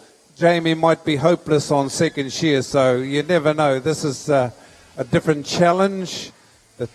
The slate has been wiped clean, and we're starting from 0. Sheep number 2 onto the boards as they go. They turn to the last side. And if you watch the judges, in the hands of the judges, they've got this clicker, and they're just monitoring the conduct of the wool handler. A lot of this wool is not judged until it goes out the back to the folks in the corner of the building, and then they look at how the quality control was done with the wool handler. So the judges are looking for the wool handler's cooperation with the shearer. Did they knock the shearer's handpiece with their wooden broom? Was there any wool left on the floor when the shearer came out? Because that's all got to be nice and clean. They've got to clean that way off. And then how messy are you? If you look on stands 5 and 6, look at that floor down there on 5 and 6. That's koretake stuff. That's really rough. You've got to make sure that when you do a cleanup, there's nothing left for the judges to find. Anything the size of a credit card, I think might be 5 clicks or 1 click. I don't know. I'll have to go and find out. But that's how they judge. So we'll have a talk to Darryl and just see where they are. So really what we've got here, we've got all these judges moving through. It looks like everybody's doing the same business. looking like they're doing everything the same, but there'll be some differences. And this is how we find the champion. And it's once the shearer switches off, I think they've got 30 seconds, is it, as a seal time? After 30 seconds, they lose 1 point for every 5 seconds. And then after 30 seconds, they lose 1 point per second. So that's how quick they've got to move. So this is the third and final sheep. So quack, the clock goes on. Now you don't have a lot of time to move. You've got to make sure, hurry up. Jamie McLean, wow, look how tidy this lady is. Jimmy's a man, so that's all right. He can be a little bit untidy, but Jamie is really, really tidy. Marshall's into the throw up as well. Into the bottom, shake, shake, shake. Underneath the tables, right underneath the pile they've got to get. You've got to go right down, right under the pile. Has McLean had enough? Has she cleaned up enough? Now she's got to make sure that nothing gets left on the other side. Jimmy Samuels, he's worked the way around. Marshall there. Hurry up, the clock is ticking. It's going very fast. So that's one. Give them a good hand. Thank you very much. Getting good, John? Getting good. It is certainly getting good. Right at Heat 3 will be Bernie Radema, Rangi Roycroft and Brittany Tibble. Those bull handlers can get ready, please. In a 1947 football match between Chelsea and Charlton Athletic, the fog was so thick that the Charlton keeper Sam Bartman was unaware that the match had been stopped by the referee due to poor visibility. Assuming play was just happening a lot at the Chelsea half, it was 25 minutes before the police found him on the field and told him the game had been abandoned. That's what I learned today. It was important that I learned that. What did you learn? I learned that in California, firefighters carry oxygen masks for dogs, just in case they come across a canine inside a fire situation that's had smoke inhalation. And in fact, I also learned that in recent times a dog was brought back to life by a firefighter doing CPR on it. That's amazing. I tell you what, the Santa Monica Fire Department, great New Zealand. Okay, could Ed Morrow or Michelle Freeburn come and see me urgently at the microphone desk, please? Between a dog and a human, after all. And a snail.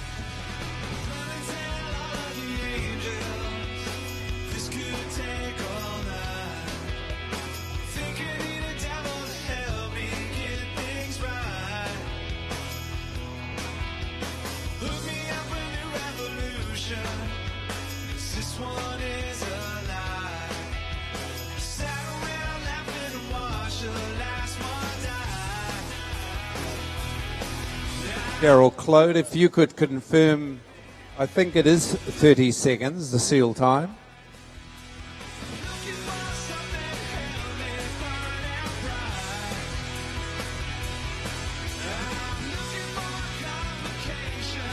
It is 30 seconds, and it's 5 seconds a point.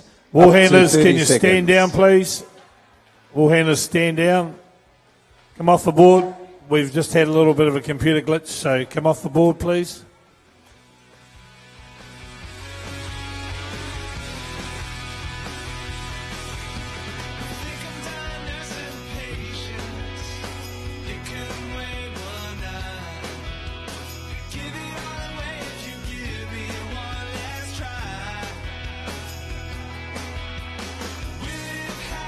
Just a reminder, all competitors with the new system this year, you must register when you arrive at the hall. You must register when you arrive at the hall. It doesn't matter if you've entered the competition, you must register. Otherwise, you will not get put in the competition. So that goes to all competitors. Even if you think you're in the competition, you must register at the front desk.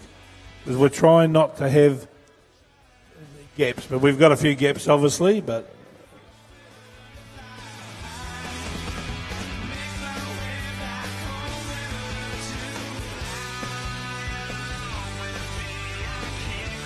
One more shearer, please.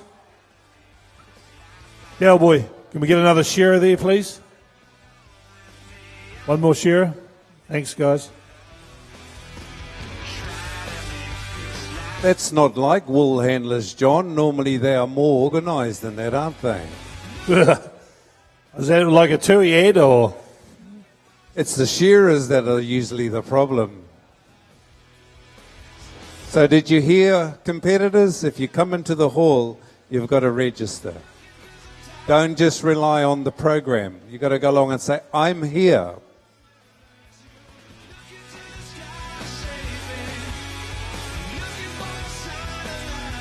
So who hasn't had a turn in the seniors?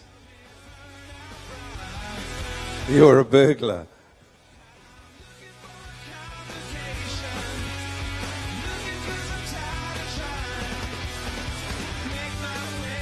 So I believe we're live streaming too, John. Are we live streaming to the World Wide Web? I think we are just about. Yep.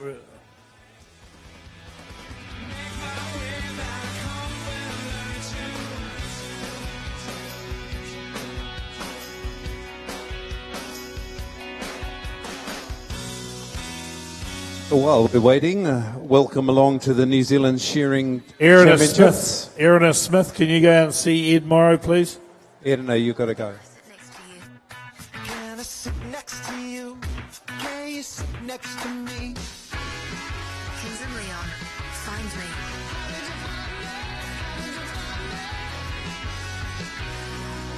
Bob Moses, tearing me up. Now playing on Radio Hodaki. After we've completed this heat, ladies and gentlemen, we'll be having morning tea. Our judges are looking like they need a cup of tea here. Been working so hard this morning. You almost see the sweat coming off them. These judges like drinking tea, don't they, Cora?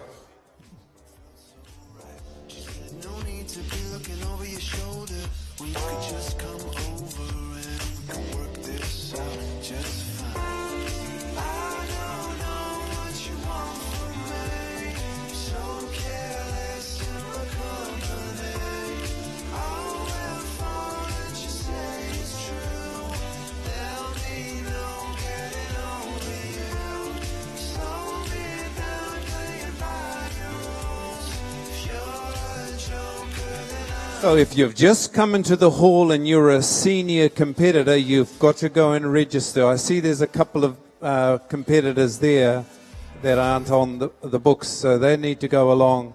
So let's go to the sound men and have a bit of music, guys. Let's just warm up the hall a little bit.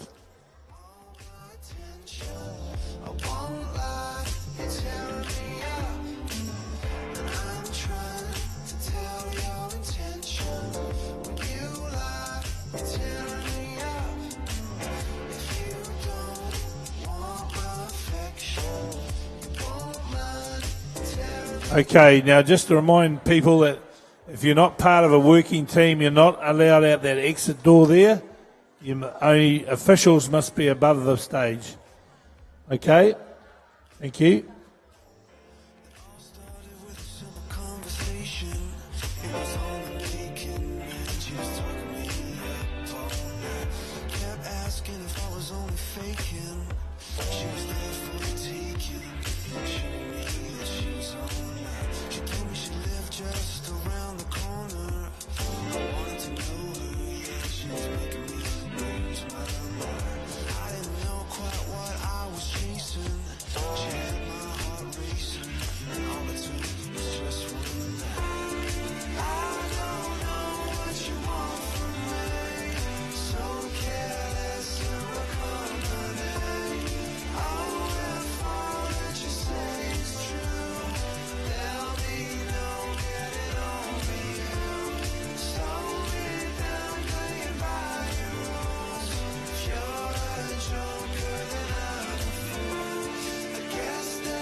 Okay, we need another shearer, Tom.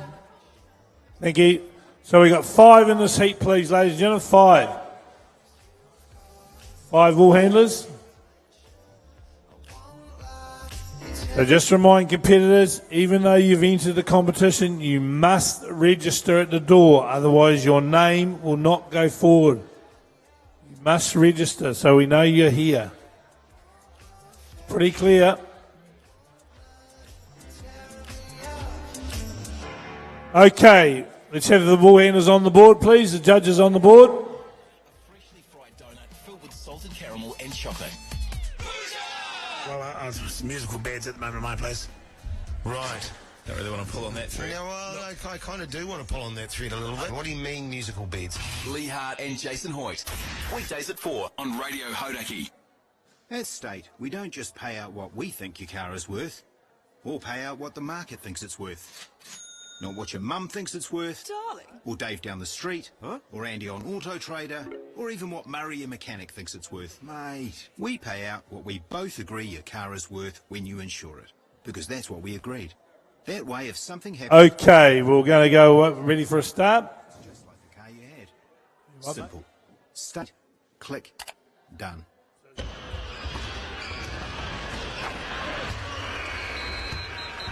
Is there any seniors that haven't had a turn that has registered? I bought some Up and Go from the supermarket, and it had a Rebel Sport coupon on it, which I put towards these new kicks. This is the last heat of the senior. Okay. Okay. Everybody's ready up there?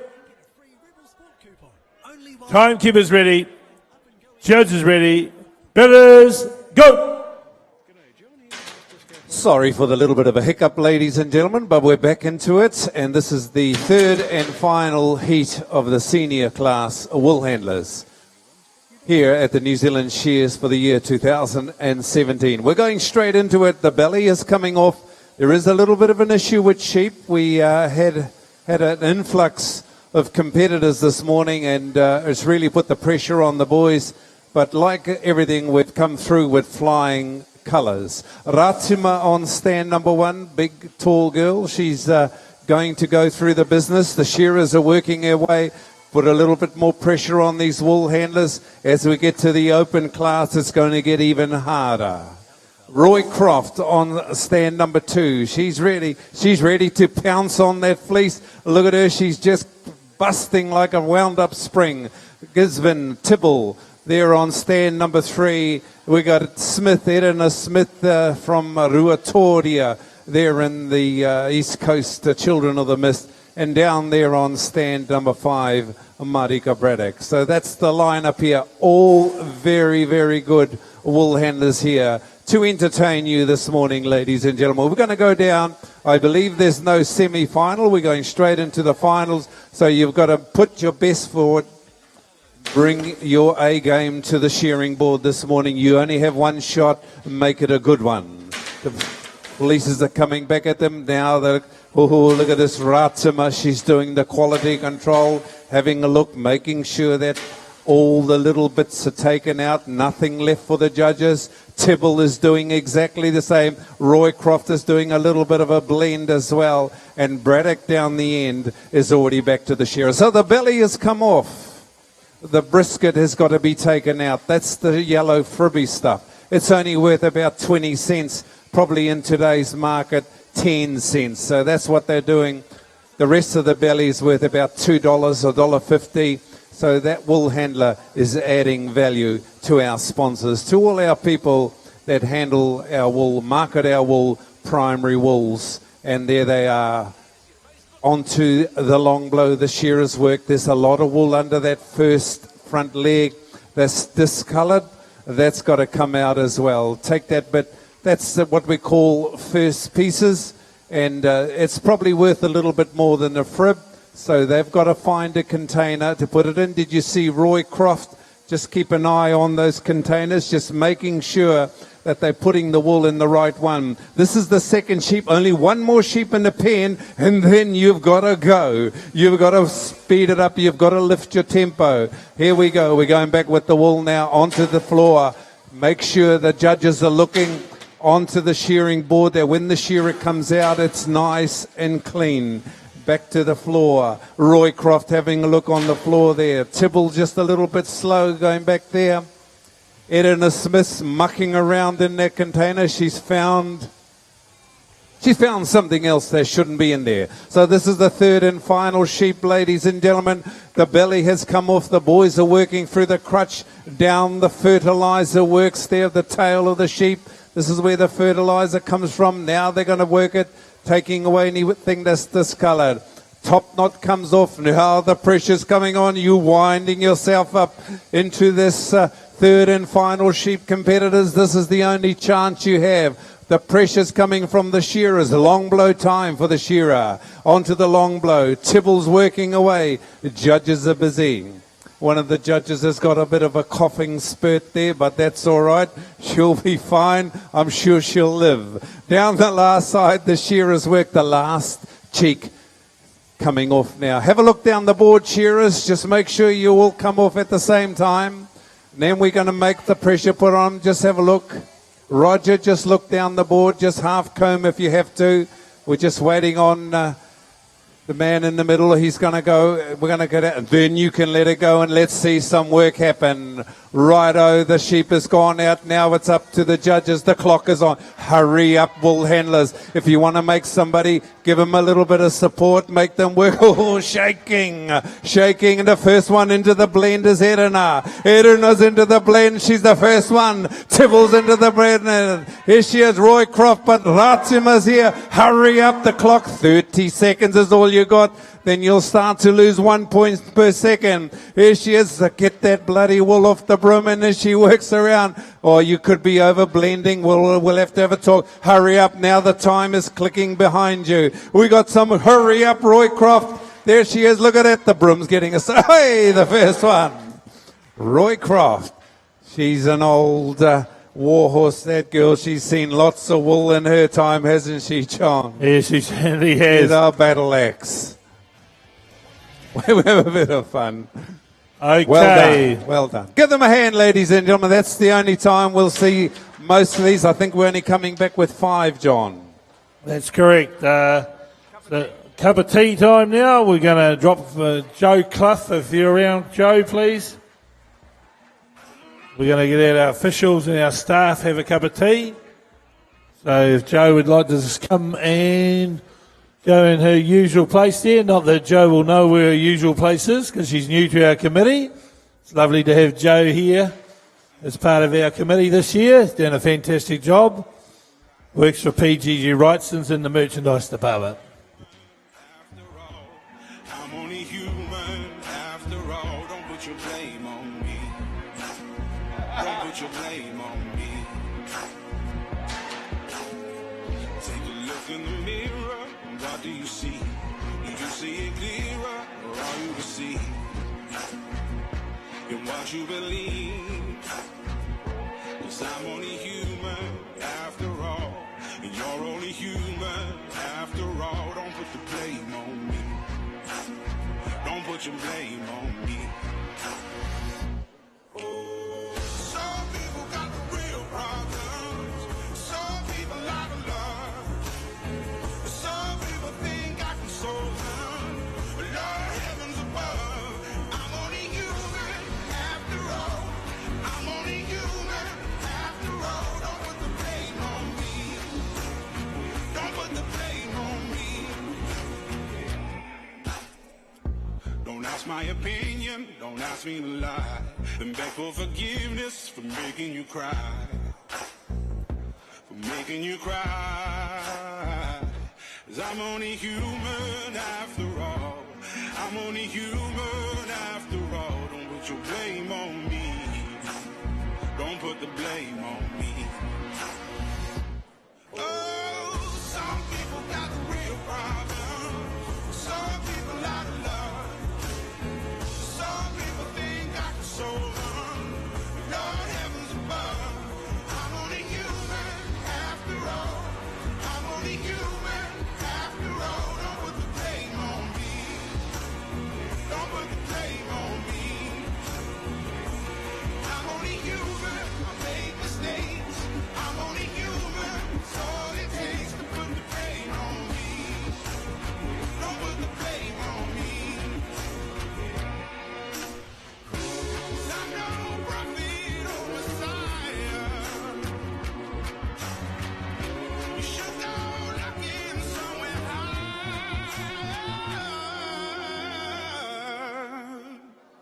I'm only human after all. I'm only human after all. Don't put the blame on me. Don't put the blame on me.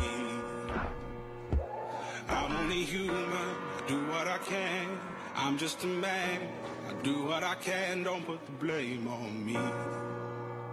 Don't put your blame on me. Radio Hodaki. Get into the music.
That guy just hanging at your pad. He's looking kinda, yeah, you broke up, that's too bad. I guess it's bad if he always pays the rent and he doesn't get mad about sleeping on the couch when I'm there.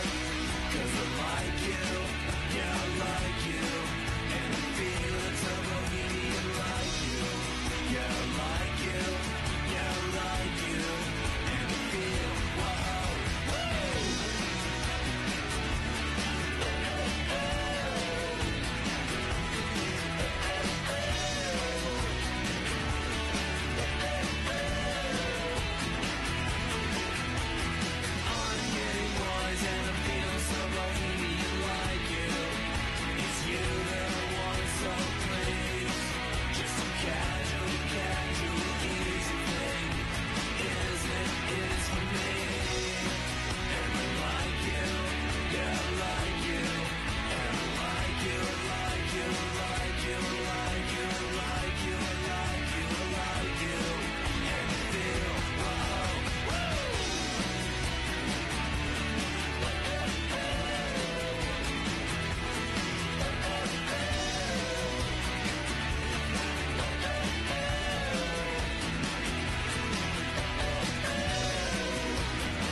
Hi, Raki, it is the Danny Warhols, Bohemian Like You. A very good morning to you. Angelina here with you. I'm just putting on headphones as we speak.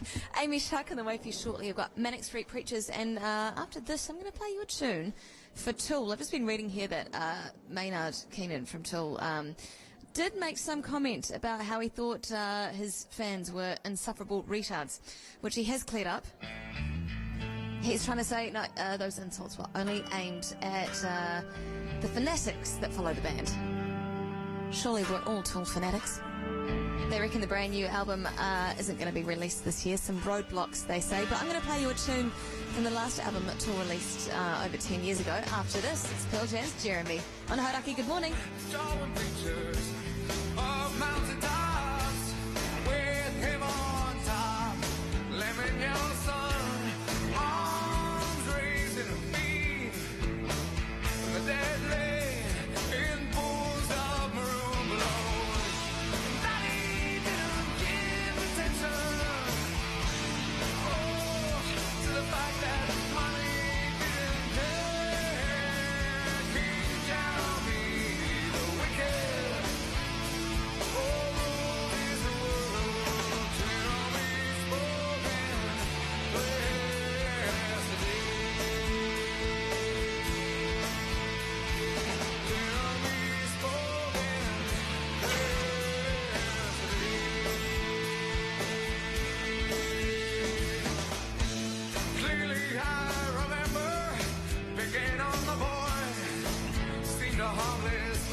must have been out your head.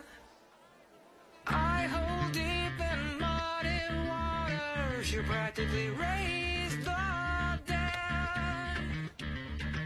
Rob the grave to snow the cradle, then burn the evidence down. Soapbox house of cars and glass, so don't go tossing your stones around. You must have been high. You must have been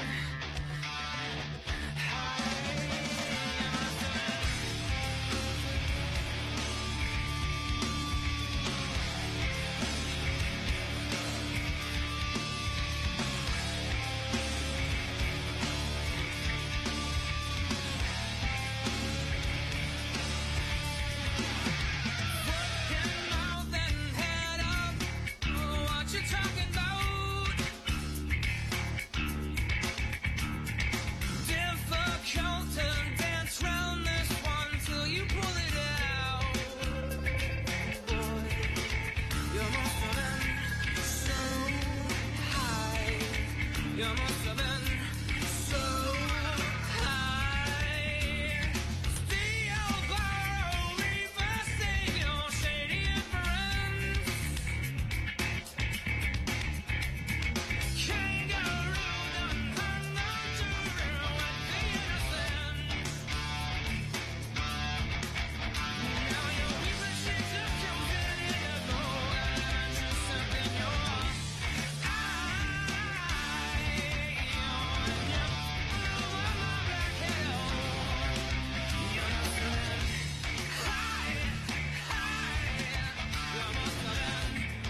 Becky, get into the music.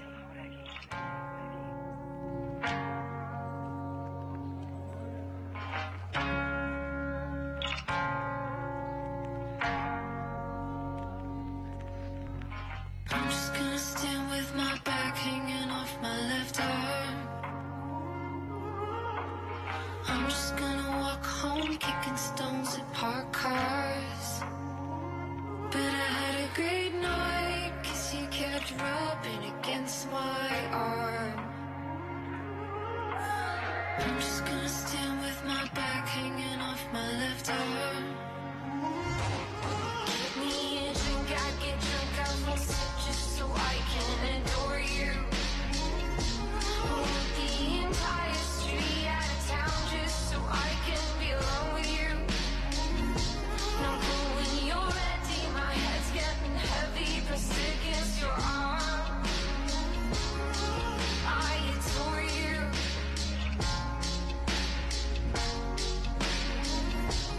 All of my money is spent on these nights just so we can hang out.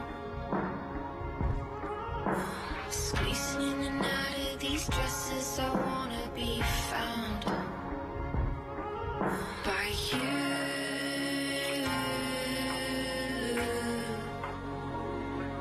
Found by you.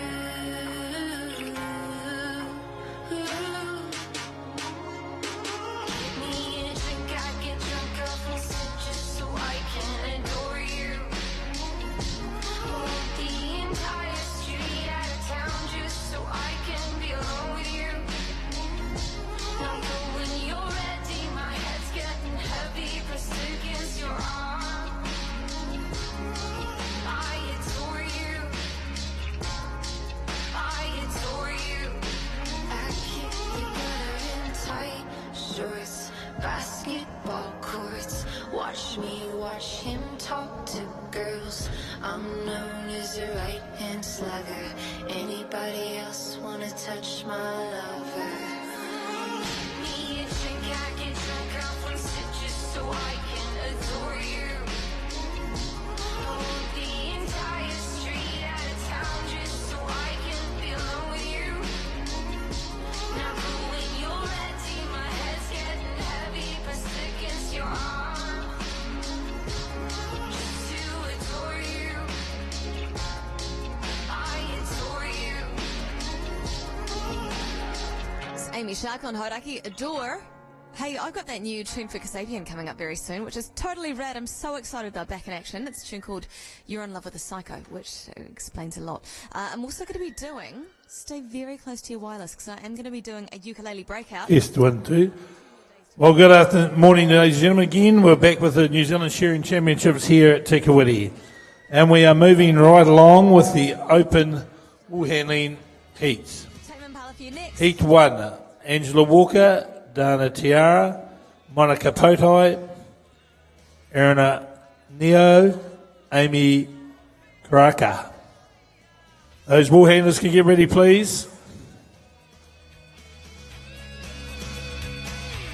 Now, we will be having a quarter-final in this wool handling. There will be quarter-finals.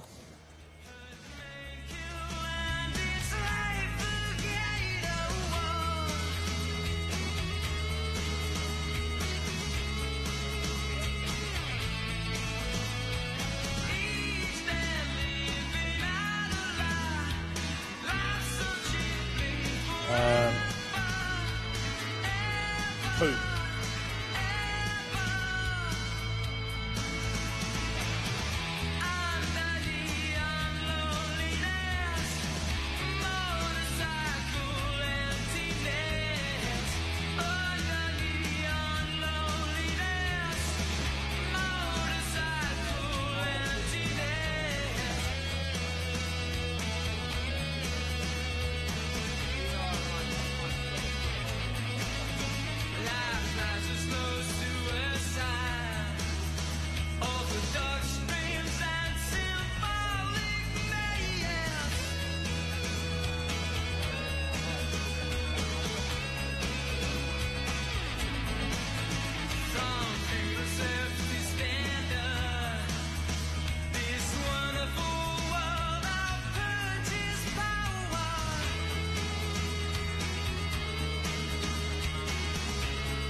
Tush. Wool handling judges, please.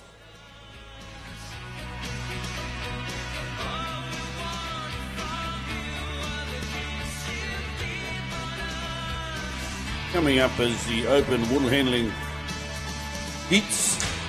Heat, 5 heats in that. Names are up on the board, and of course we do have those qualifiers for the semi-final of the junior.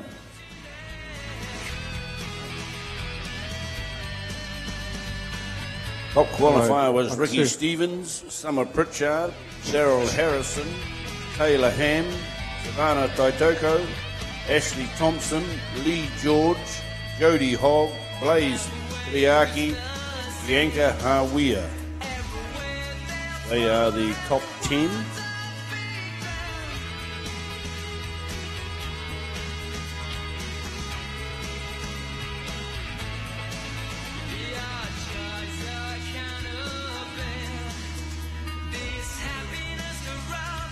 Okay, wool handlers have got 4 competition.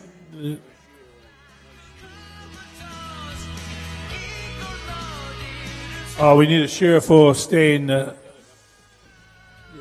For more shearers.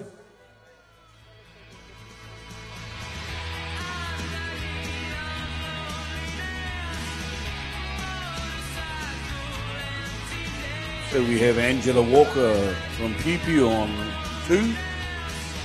Diana Te Aho from Milton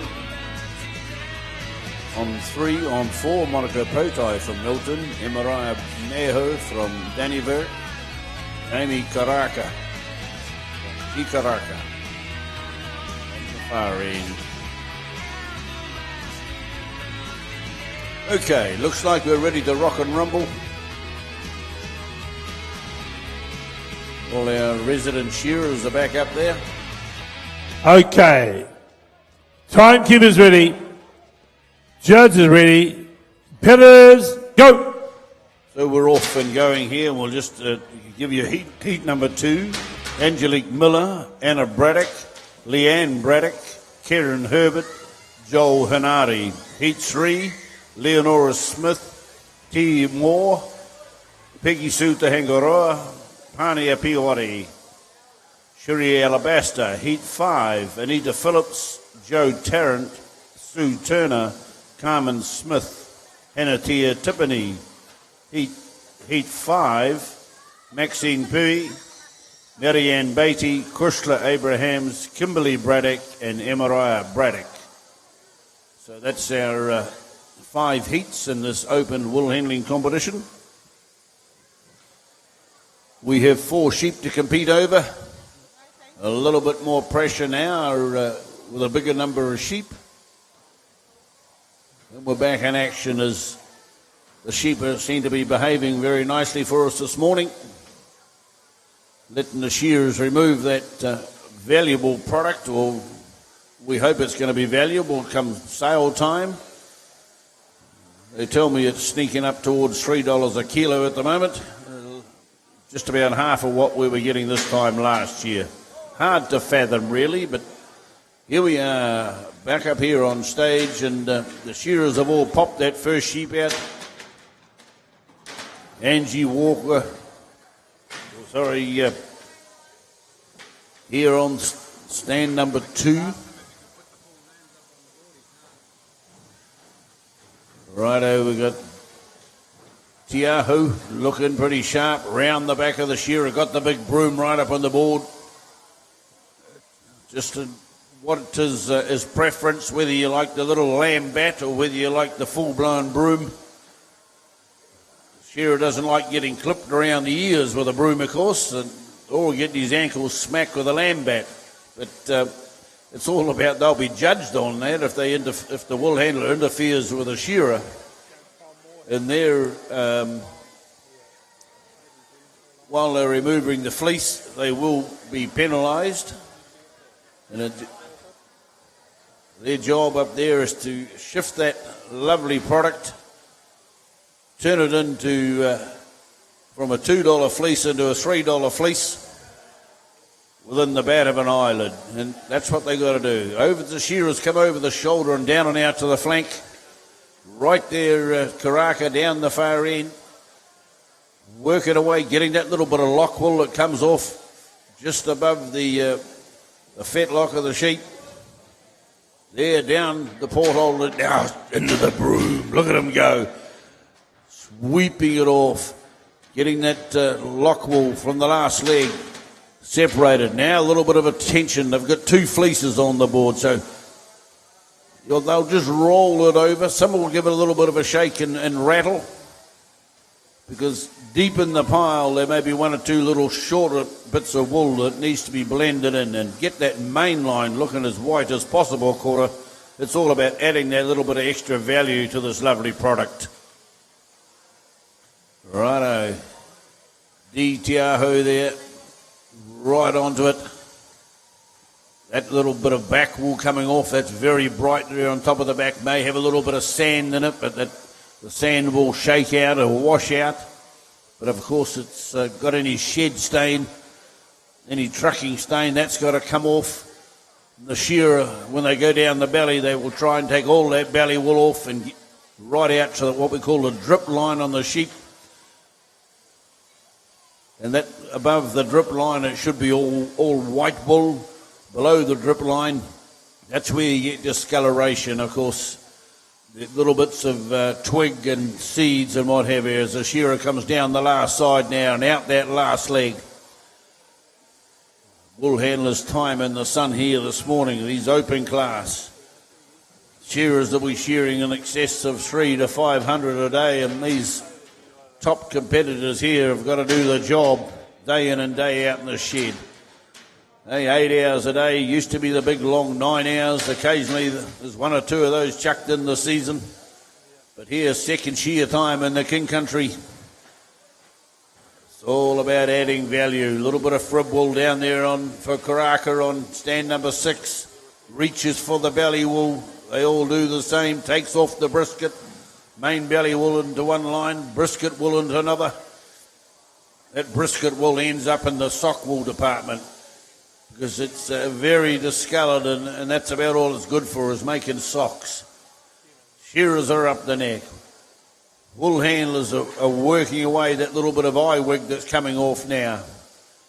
Into the offside, so the wool handler can't really get at the wool on the far side of the sheep, so they've got to prepare what's in front of them. Tidy up the board a little bit, check their fleece line. Get that bit of cheek wool when the shearer comes down to that last cheek. Then, of course, a little bit of leg wool, lock wool coming off under that front leg. They've got that as well. Nio's there, right there. Coming out, nimble fingers, working away. Potai's hot on the money as well. Angela Walker says, well, I'm out in front here because my shearer was 1 blow in front of you guys. So, the clean up now. Shearers have dragged everything clear. In the rattle of the basket. Here come the shakedown. Last one to get shaken is Karaka on stand number 6. Up here on the front stand. Angela's giving it the beans. Dee's going hard there on the number 2 in the middle. Monopoko. Look at she's wearing the broom for Neo. He's on to it. He's going to get the first to get the hand up, is he? Angela Walker's down on the floor with her hand up. Whoa! Didn't waste the time of standing up for sure. And they've all completed the task. And now the judges stack it away, and the wool goes down to the dungeon to be rejudged with a fine-tooth comb. So that's heat number 1 out of the way of this open elimination round. Heat number 2 is Angelique Miller, Anna Braddock, Leanne Braddock, Karen Herbert, and Joel Hanari.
Okay, quickly set up your baskets here, competitors.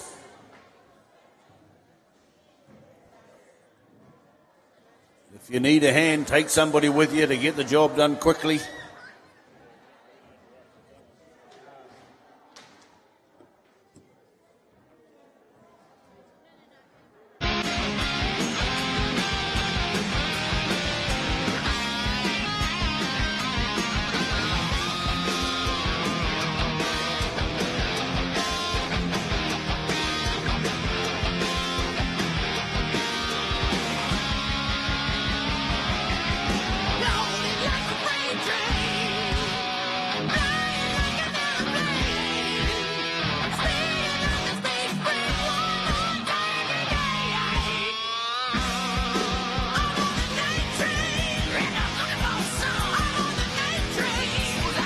Okay, looks like we're about ready, John. Okay, looks all good up there. Timekeeper's ready. Judges ready. Competitors, go! Oh, yeah, we're into it now. Hey, look at the heat number 2. What do you reckon? They've had a little bit of an eye winking at the what went on in the previous heat. 4 sheep. Angelique Miller here on stand number 2. Anna Braddock on 3. Leanne Braddock on 4. On 5 we've got Karen Herbert. And then we've got Joel Hanari down there on stand number 6. Oh, crikey, this is a pretty tough sort of a heat. Hey, that Braddock name, look at it, up there a couple of times in this heat. There's a heck of a stable of competitors coming out of the Ekiduna with the name of Braddock attached to them. Boy, they must be great people down there in the shearing industry. Great supporters of competition right throughout the country, I might add as well. And just goes to show they're always up there in the money because they are professionals at the game. So as the shearers now come on to that last side, just look along the board, boys. Hack's a little bit behind. Joel Hanari says, don't wait for him. He says, let's make him work. Keep the pressure on. Look at his fingers doing the walking across the floor. Hey, he's searching the yellow pages there for every last scrap of downgraded wool. He's making it look so easy. He seems to have time on his hands, and that's what good wool handlers do. If you're flustered and bothered and you don't know which lot of wool goes in which pile, you can create havoc for yourself. Miller says, I've got it under control as the shearer steps into the pen there. Swept the board clean. The judges are looking for the cooperation between the wool handler and the shearer. They may not know the shearer as they do in a normal workday situation, but every shearer shears to pretty much a similar pattern. And of course, you can work on that pattern as the shearer gets around the sheep. At some stage of the game, the wool will come off on every part of the body as the shearer now turn into the offside, away from the wool handler. Joel Hanari, he's busy. He reaches right round the back of his shearer.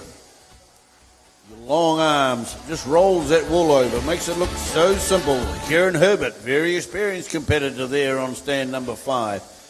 Moving across that last side, cheek wool coming off for the shearers now as here goes Mother Braddock. Look at her go. She's hanging in there. She's doing it. We've got the whānau right beside her. They're probably giving each other a little bit of jip as they concentrate on that last side wool. Shearers coming out the last leg. Couple of quick blows, Hack. Look along the board, boys. Righto, clean up time for Joel Hanari. Up here on the front, Angelique Miller's got a little bit of work to do. Oh, and a couple of rocking shots from the sheep. She says, I want my nightgown left on. But the shearer's got it all off now and the board's clean. What have we got? 4 sheep to do in this one. This must be number 3 on the board. A lovely pile of wool there looking. They're going to add value when they get into the blend. Up to the board again goes Hannah Braddock. A little bit of sock wool coming off there. The undermined wool has been already removed for the shearer. Tidies it up around the factory area of the sheep. Any shed stain or if she may have been badly toilet trained, she's got that under control. Into the long blow the shearers go now. Keep an eye along the board, boys. Axe a little bit, couple of shies off the pace. Slow down Floyd a little bit. Can't tell you to cut hair because that's the last thing you tell a shearer to cut. As they come under the shoulder, a couple of quick blows, Hack if you could. Turning on to the last side is Hack. Of course, we are timing these individuals individually as they come out that last leg, down the chute, and they go now for the fourth and final one. Onto the sweep up there on 4, 5 and 6. Karen Herbert, she's busy. Get out of the road, Mr. Hopkirk. I'll call you Mr. Hopkirk while we're working away here in case you hit me some points. She knows that 30 seconds is going to elapse from the time that shearer turns his machine off, and she wants to be done and dusted by then. Joel Hanari, he's starting to prepare for the final assault. Boxes stacked up for Karen as well. Here comes Anna Braddock. She's heard the rattle of the drums, and she's starting to get into that final clean-up mode. Up over the top the shearers come. Missed that little bit of a top knot. It hit the floor, but she nabbed it before any more wool got involved. Round the back the shearers into the offside now. Still a little bit back on stands 2 and 3. Look along the board. Last question. Joel says, you keep going, Floyd. Don't you listen to that commentator. I want that wool coming off fast. I'm in the zone. Down and out to the flank, the shearers come. Is the wool handler. It's still incredible to see the speed of these top competitors, these open class wool handlers. One shot to go up here on the front, and they go down the hole. Righto in with the sweep up. The clock's on 5, on 4, on 3, on 2, and 1. Look at him. Blending down on 6. Here's your current world champion showing his wares down there. Karen Herbert, she's been there and done that as well. But they're all competing here for this New Zealand Championship 2017 here in Kuiti. The Waitomo Cultural and Arts Centre. Joel Hanari about to get his hand up. I think he's... Oh, no, I'm going round again. Karen Herbert, hand up there. Hanari about a split second behind. Anna Braddock and, of course, Angelique Miller snuck in ahead here on the front stand. And here comes Mum Braddock. She says, I'm done and dusted with a smile on her face. And he said the donut would have no hole, no hole. So I urge you once again, do not give in to the sinful, you unholy donut from hell. So these competitors now have a little bit of a chat to the judges. How do we think that was worth? Clean up the board. Get ready for the next lot. Leonora Smith. T. Moore. Peggy Sue Tahangaroa. Pania Peabody. And Cherie Alabaster are the next 5 competitors. Very warm and humid here in Kuiti here today. It has been for a little while. The grass is growing that pleases the farmer. The wool's coming off well. That fixed steel stuff is just so costly. Must be made of gold. We're going to see some great action over the next little while. We've got Mother Granger now running around organising seats. He wants a front row shot here, I think. So if you need a mobile, you know who to call. 0508 Mr. Scalpel. Oh, we've got some youngsters on their bikes. We've got the wool trucking down here in front, Koro. Take the kids to the movies. Treat yourself. Take a break from reality. These are all Important to have young people in the industry, of course. See reading.co.nz. It's TNT Children's Wear Sleepwear Sellout. All flannelette PJs. I see this Pania Peabody just comes from New Zealand. She's all over the place. You wouldn't know where to call home, this lady. Sleepwear Sellout. Final days only at TNT Children's Wear. She's got a smile on her face. What's two? We got some more big names up around in this event as well. They've come here to te Kuiti. The final battle in the wool industry for these wool handlers. Well, not that was the final one for this year.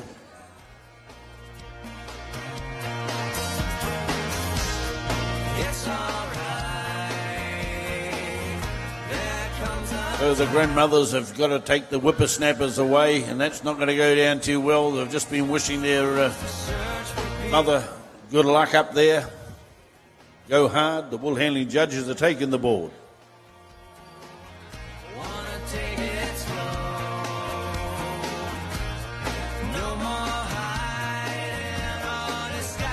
Looks like we have all the shearers, sheep in the pens, shearers on the board.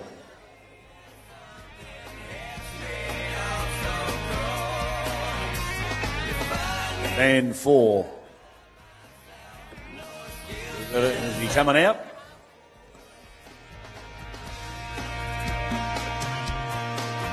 Okay, ready to roll. Timekeepers right, competitors, go. We're off into the pens.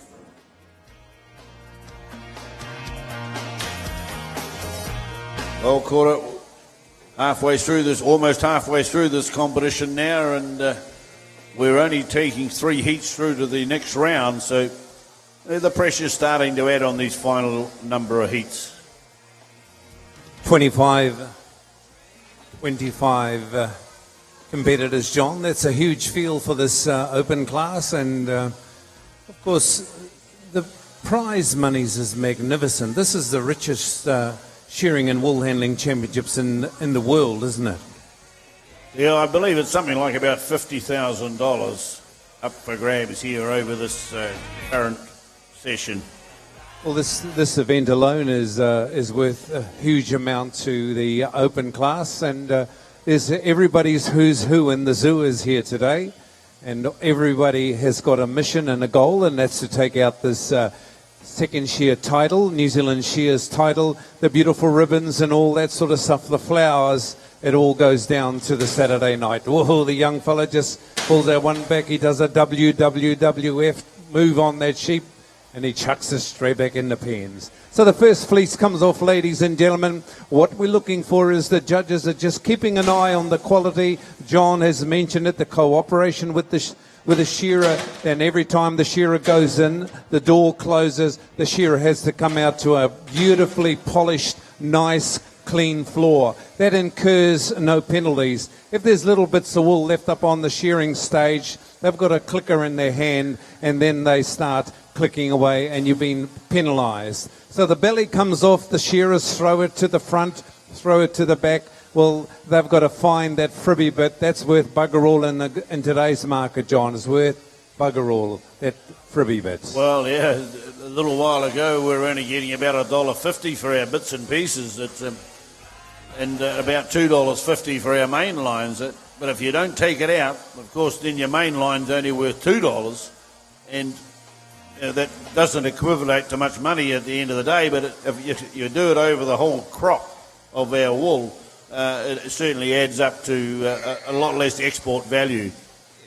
Well, people probably don't realise, but wool is worth about $700 million to the New Zealand economy, so that's it's still worthwhile. Not as good as tourism at the moment, but if we get some Aucklanders come down on the train on the big muster day, they might come along and we'll have a little bit of tourism here as well. So they're going in for sheep number 3. If we just had somebody that could turn a clock over so we know where the shearers are, well, as we get up in numbers, because we're going to start to get a little bit more aggressive. Okay, you've got to make sure, look at this, Moore is there. She's been in the South Island. I haven't seen her up here for a wee while. She's busy making families, and it's nice to see her back in the northern. I think she's Ngāpuhi, that girl anyway. She's from the far north. So that's good to see her back here in good old te Kuiti. There's Lenora Smith. She's a Gizzy girl, Tairāwhiti on the east coast there. Nice to see her on stand number 1. And Tohenga Roa, I think they're from the Taumaranui. And you said Piware is from New Zealand. Well, yeah, I believe she's down the Ekatahuna and Paeatua way. She domiciles a lot of the time, but I've been to a few shearing competitions around the country of late, and she just seems to be there, and not only competing but also working and helping out. I don't think she's got a life. I think her life is around wool. Well, there's nothing wrong with that. It gets you all around the world, doesn't it? Naho e wha, that's what this girl, she's from the four corners of Aotearoa. And down the end there we have Cherie Alabaster, who has in her time, I think she's probably won this competition more than anybody, the New Zealand Shears title. So they're going in for their fourth and final sheep. You should be starting to be prepared. You saw Joel Henare, as soon as they went in for that last sheep, he stepped up the pace. He went up another notch. He changed the gears. He worked into overdrive. Now the belly comes off in there on stand number one. The belly's all coming off nice and neat, John McBride. Yeah, look at that mainline belly, stack of the boxes. The first one to get the boxes stacked up here is Leonora. Oh, Peggy Sue said, I don't need a hand at the moment, son. You just hang fire and we'll get a nice block afterwards because we'll both need to cool down. I'm all pumped up. Hands are waving. She likes to get real close to her shearer. Nimble fingers. She'll be up in the shearing department later on in the program here at the New Zealand Shears. And she can get the wool off. Great competitor. Round the back of the head now. The shearer's come onto that last side. This is the final sheep. A little bit of work being done by Moore on stand number 3. Down there, Piwari flicks the wool out behind it, knows where it is, and she's wearing glasses this time. She says, I know why those judges have been pinging me. I just can't see enough. I'm going to double my vision now, and she's right on the money. She's hard concentrating there, doing well. A little bit of trouble for the shearer down on stand number 6. Cherie Alabaster says, don't worry, Craig. You get the wool off. I'll deal with it. That's my job.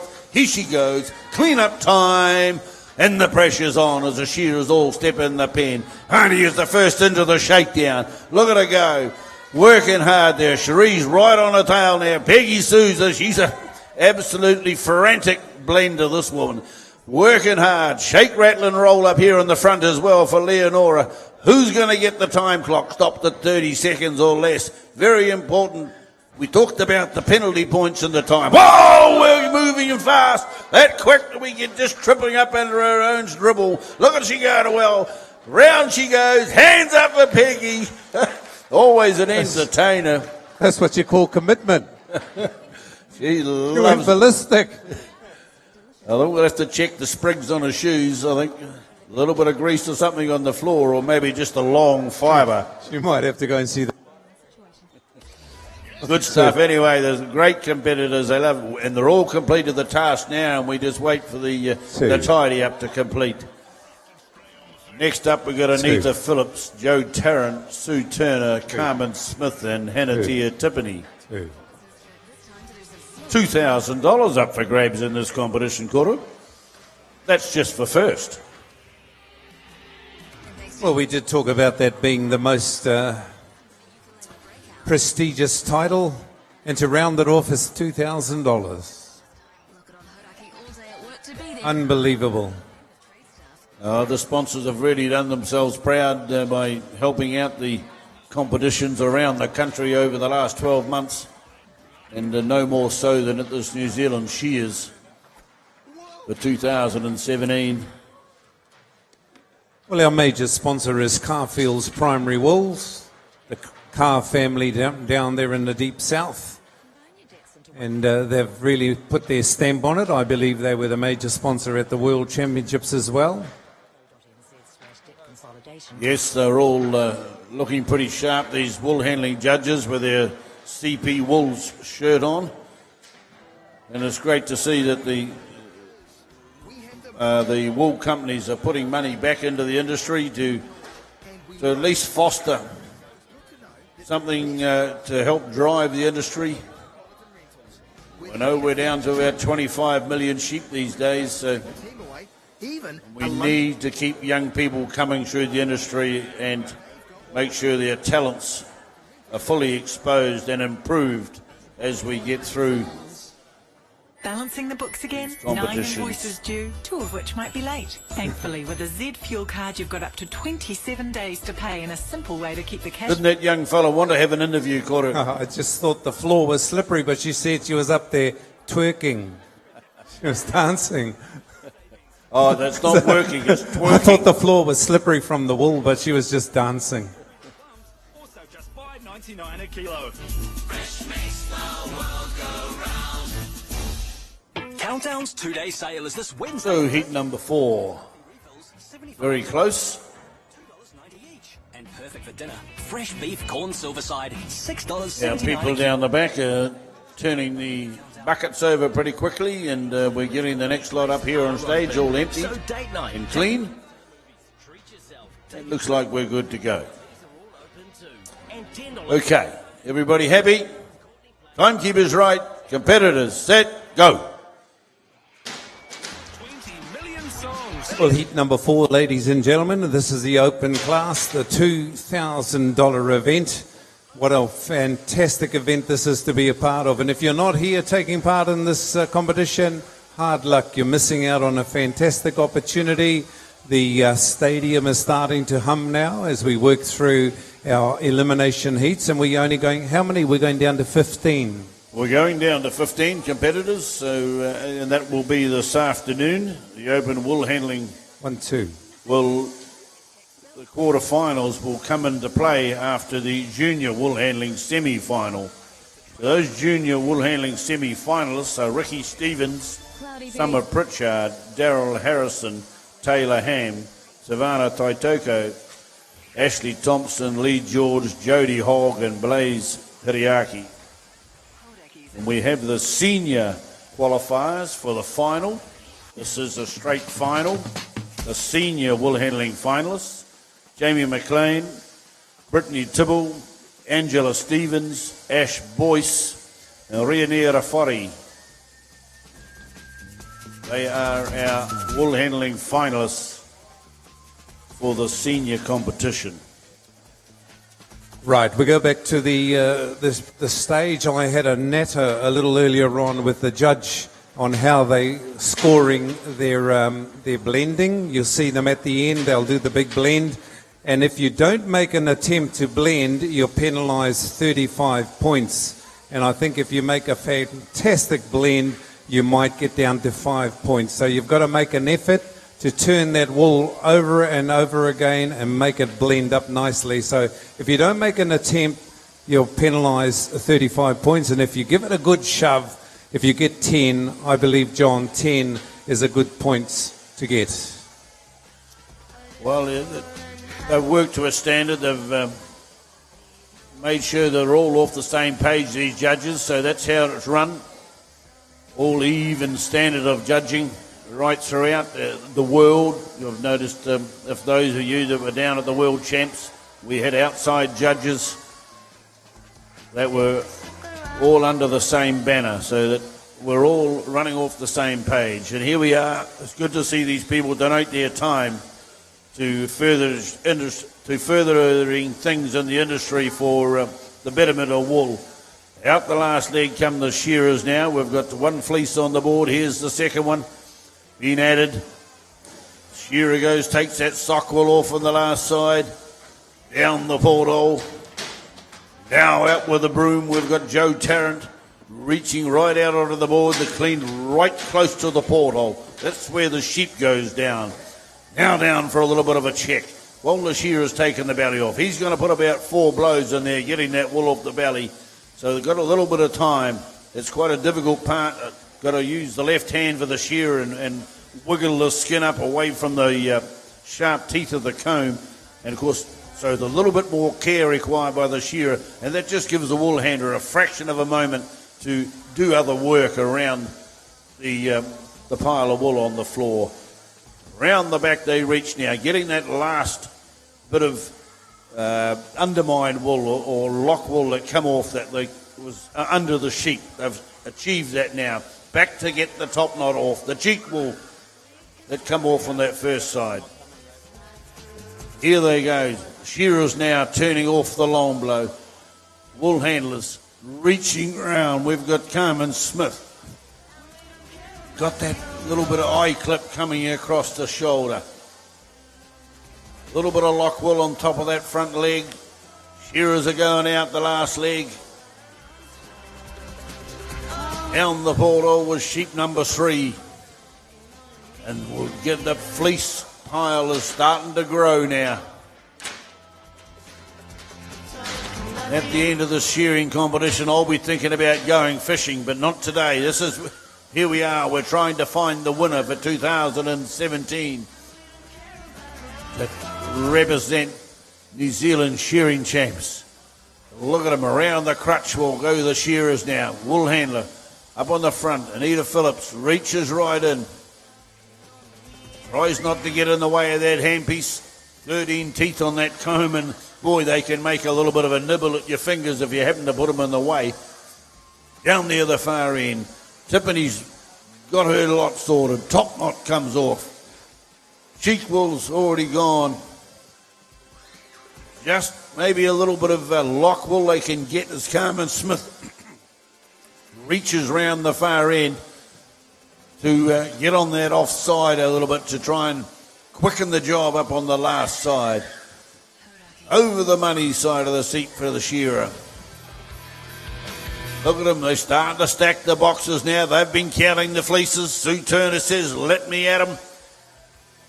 The shearer's coming out the last leg, and down the porthole the sheep goes. It's wool handler's time. Board clean for Sue Turner. And here Tiffany down there as well. Phillips up on the front stand. Joe Tarrant last to clean the board. Into the shakedown now. Here we go. Who's it going to be? The experienced Sue Turner or the younger ones coming through chasing her? Big armfuls from Carmen Smith. She lifts and shakes. Big Bleem coming up here on the front as well. Round with the broom now here on table 2. Look at him go. Hand up here. Looks like it's going to be Sue Turner. Followed by Joe Tarrant on the floor. Anita Phillips up on the front stand. And here Tiffany done the job down there. Carmen Smith just the last to get the job done. And she indicates to the judges, take my time. 30 seconds goes past pretty quick. Oh, look at the grandson coming over and helping grandmama clear this wool. Well, John, I'm over here with the judges and in the House of Pain in the corner here. And we're just having a look at the finished product, and there's quite a lot of A wool. I think they could be over-skirting. They could be going a little bit too deep into the farmer's wool clip, and they're taking the $2.50 stuff and putting it in the dollar stuff. So they're actually devaluing the farmer's wool clip. So just a little notice that it's always good to come over and see the finished product. But overall, the fleeces have been coming through absolutely beautiful. Well, they've got the mindset. These people hopefully they're not thinking too much about what's gone on before. It's just got to get up there and do their job and do it to their best of ability. Maxine Pewey from Rarahi on stand number 2. Marianne Beatty from Gisborne on 3. Ursula Abrahams, Masterton. Kimberly Braddock from Ekatahuna, and also from the Ekatahuna stable, Emirana Braddock. Hey, that big Braddock family down there, boy, they've put some people through the industry. Great supporters. Now, this is our last heat number 5. Last heat of the open elimination round. Then we'll be stopping for a wee break. We're right up with the timetable at the moment. So our shearers will get a wee cup of tea. Well, it was great, John, to see the World Championships, and we really should be acknowledging how fantastic they were. It was quite neat, and New Zealanders came out on top, and we're going to see all those competitors here this year, aren't we? Well, it was down there for the entire week, I honestly say in 40 years of being in the game that it was probably the best run shearing and wool handling competition that I've attended.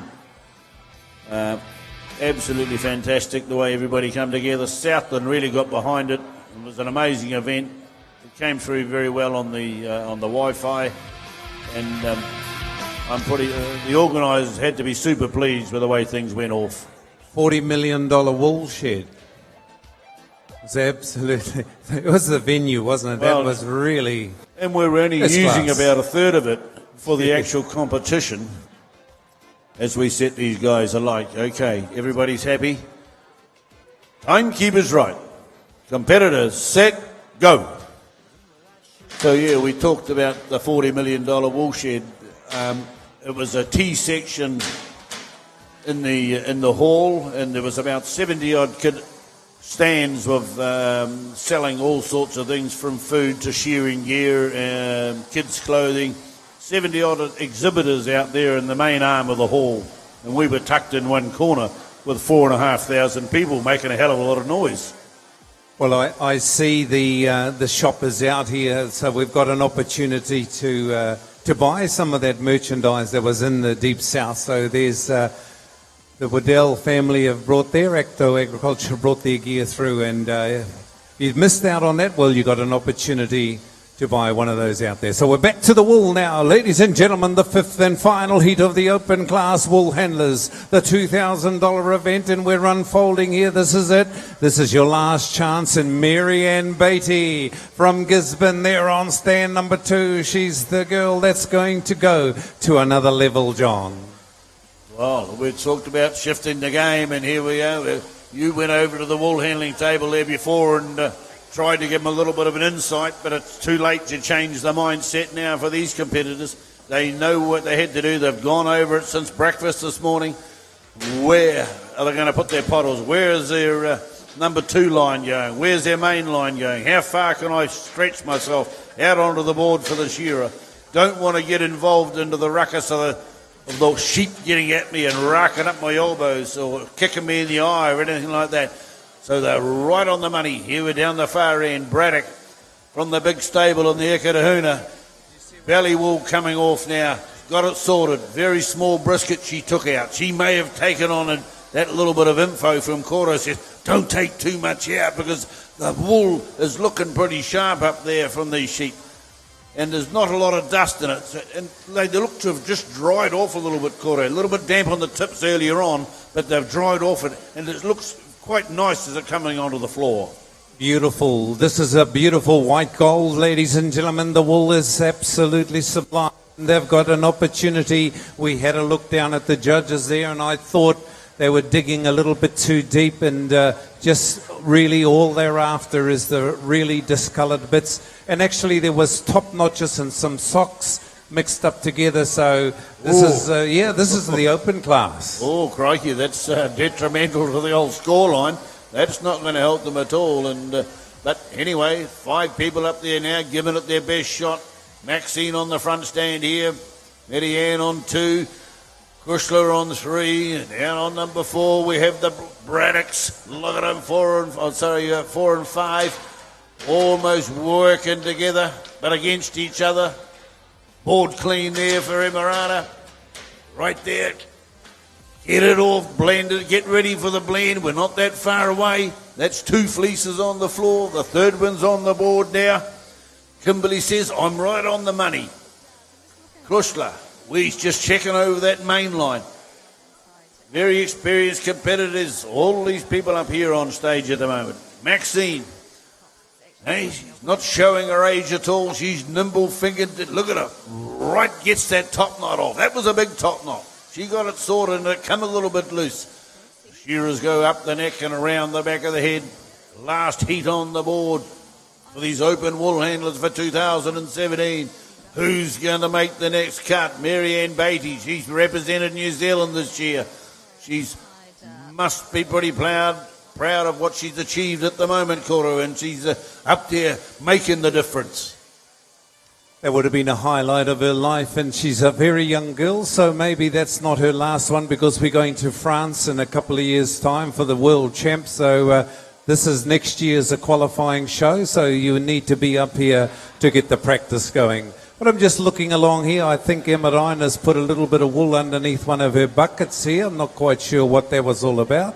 But we'll find out when they do the clean-up. But you've got to be on your game. You've got the top knot, you've got the cheek wool, frib, first pieces, second pieces, locks. You've got all those to work with, and this is all off one sheep.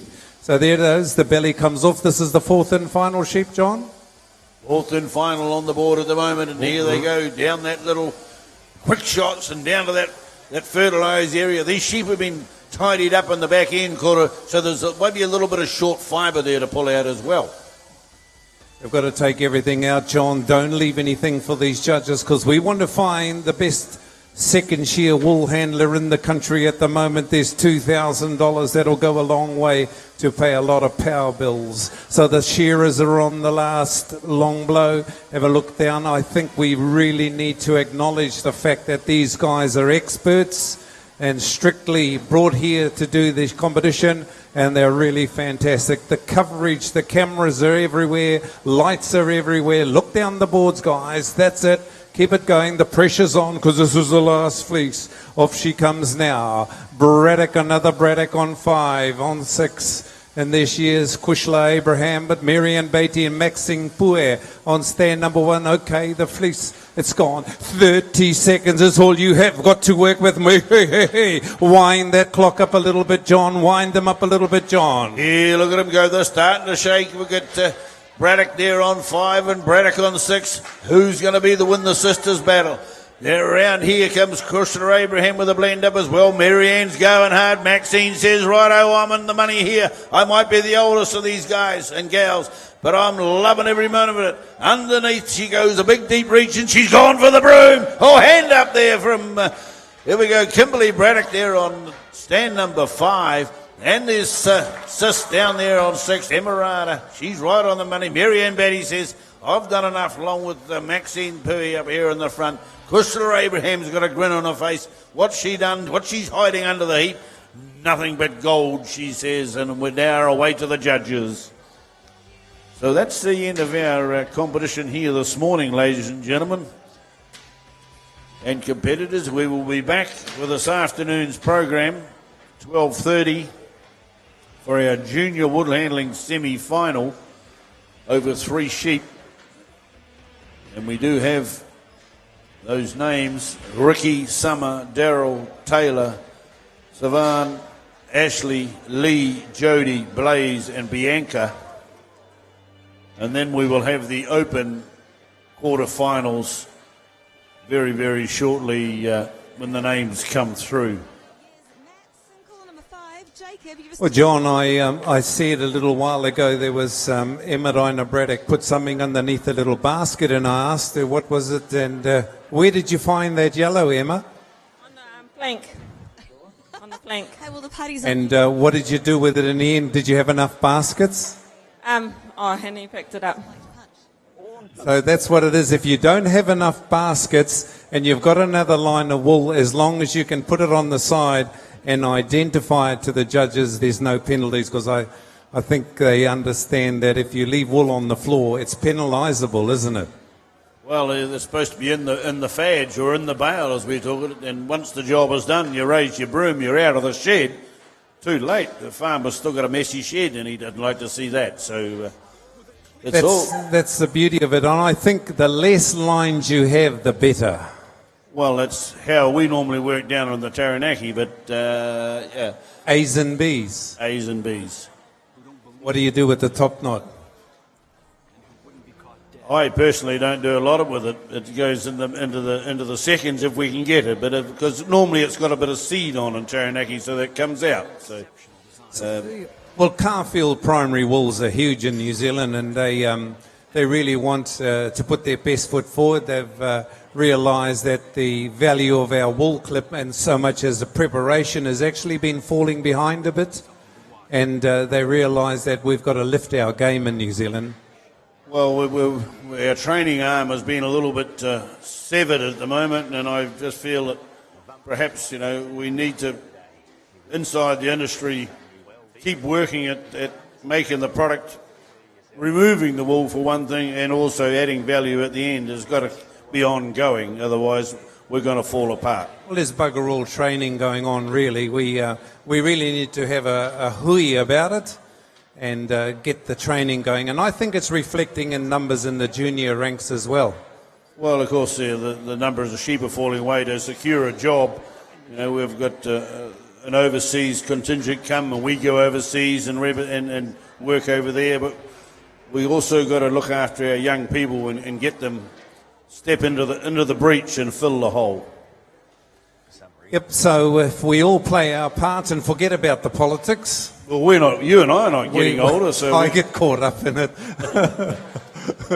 Listen, we're going to take a wee break now. We'll have some music and we'll come back. Yeah, let's have a bit of music and lighten up the hall. So if you're viewing around the world, viewers, just welcome in, and we're going to have a break for lunch, and we'll see you all back for some semi-finals in the juniors.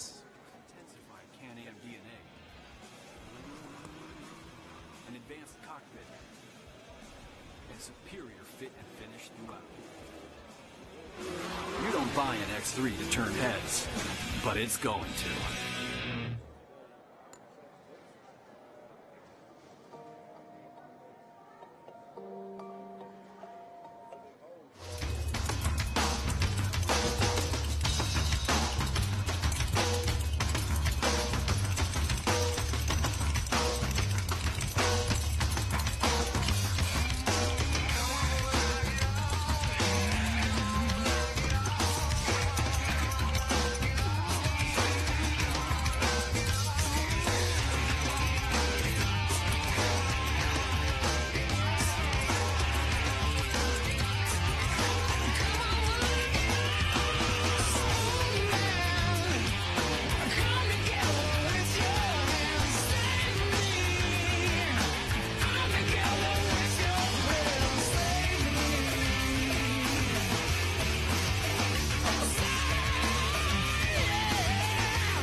On Radio Hodaki. Bob Moses, tearing me up.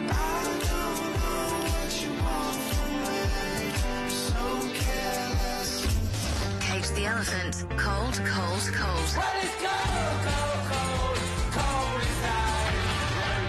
Spoon, can I sit next to you? Now playing on Radio Hodaki. Can I sit next to you? Can you sit next to me? Get the stars out your eyes, come and bring them to me. I've been down so long, I've been working on a plan, yeah.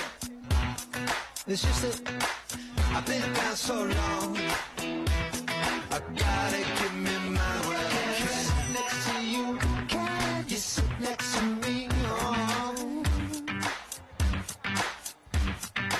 I walk to Memphis alone, 'cause you do it for me. I know you would. All the kicks from the sticks, all the kicks are real. I put all that aside, concentrate on you. All the kicks from the sticks, all the hits that we took, all the stitches we got, all our brains so good. Someday I'm gonna get right here I've been down so long. 1, 2. Well, Monica. Well, we're sitting here with Monica Potai and Joel Henare. We've got a little bit of a lag in, and I think we're still streaming, so it's a good idea to actually talk to the viewers. So Joel Henare has come off a high. Now he's just been in the open heat. So Joel, how did it go in that heat? Yeah, Koro was it was a good heat. A lot of work in these fleeces. So yeah, just keeping the job right and just sticking to the basics, I think, and pull you through. Quality job. Well, we saw yourself and Monica, and I just saw a little bit of green tape on Monica's leg, and she actually tore her Achilles tendon, and she's shouldn't have been, but I saw it at the Hawke's Bay show last October, and this clown had a cast on her leg, and she was hobbling around in the open heats, and she came through. She reckoned that helped heal her leg quicker. So, Monica, is there any truth in that tale? I think that if you think it's okay, then it will be okay. It's all in the head. Well, we've got this thing called safety in the workplace now, and then when you turn 65, you will be in a wheelchair. So hopefully you're not going to be like that. So how did the show go today? Oh, it went good for me today. I was very focused and really wanted to make the South Island team that's in the heats. The top 3 from the South Island get to compete for the South Island tomorrow night. Yeah, and I'll get a turn there, so yeah, great.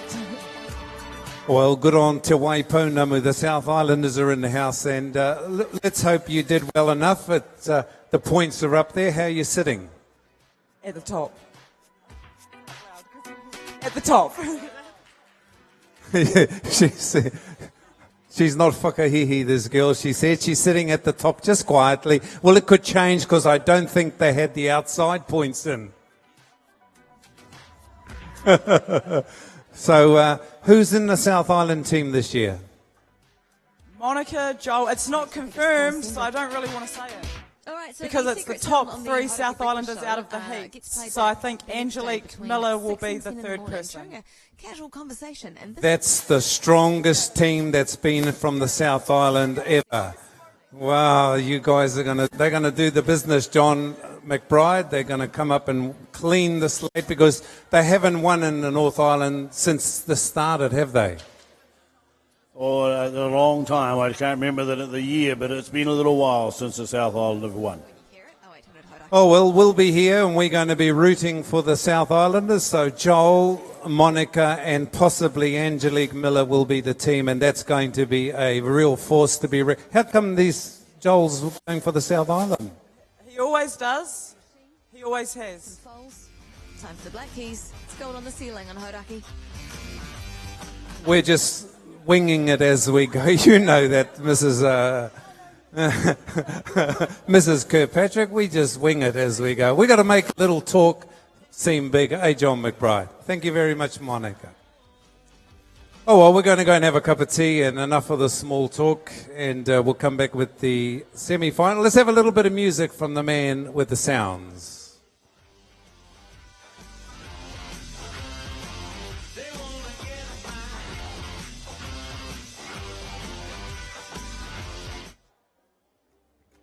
Sure, I'd love to get a good night's sleep. For some reason, I always wake up. For some simple tips on how to look after yourself on the farm, check out the Farm Strong website and see how living well can help you to farm well.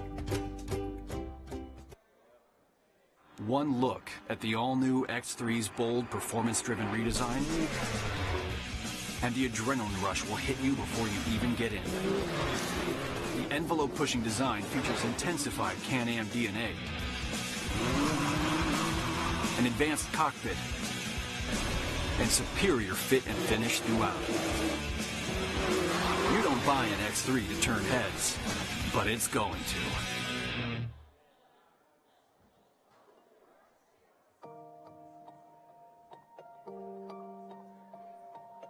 Being a good New Zealand agribusiness bank is about understanding that banking is cyclical and supporting clients through the cycle.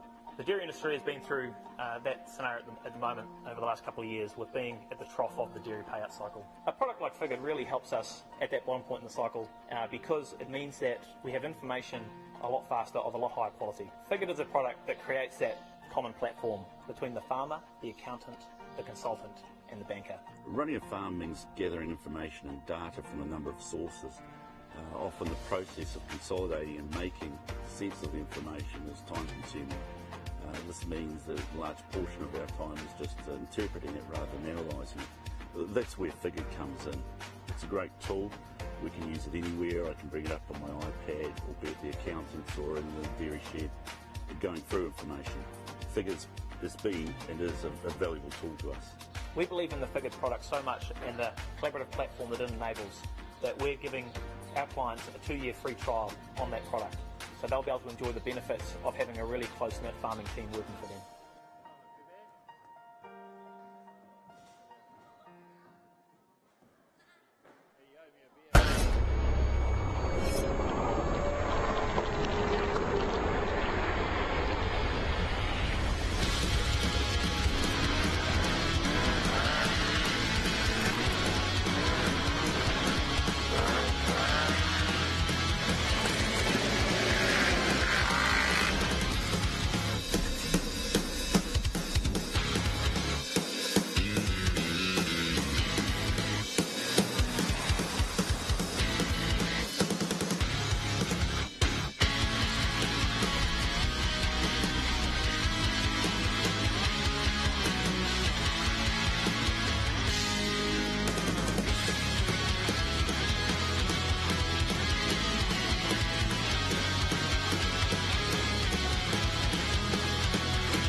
At FMG, our roots are firmly planted in rural New Zealand.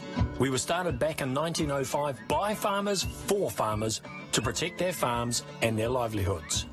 Over 100 years later, we're still a mutual and we're still looking after rural New Zealand with a kind of insurance that only comes from an intimate understanding of rural life. I like dealing with them because they have people that understand where we are and what we're all about. And I think they've been involved with farming and with people rurally for a long time, and they really have a good understanding of what's happening. We're proud to be 100% New Zealand owned and a mutual, because this means we put profits straight back into the business to keep premiums fair and affordable. FMG, we're here for the good of the country.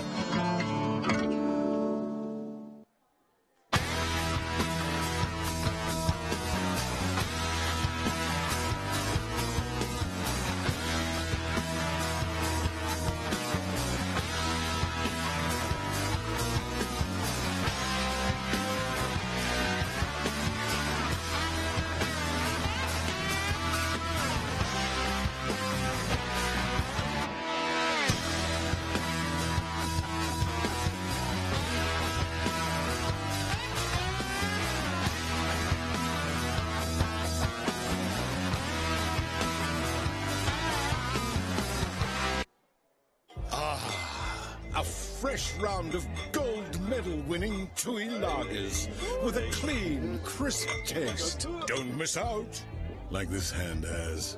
Silly hand. Ning nong. For those who never play it safe, who don't believe in sitting one out, and who wouldn't be caught dead watching from the sidelines, we built the all-new Maverick X3s for you.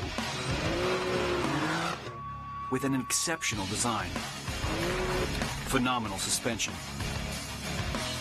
and impressive horsepower.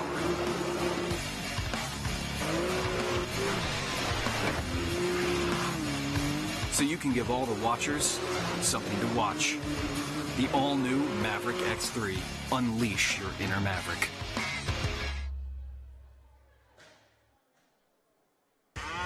I bumped into Mike Gibson in town the other day. He was all fired up about some new Wellbeing program for farmers.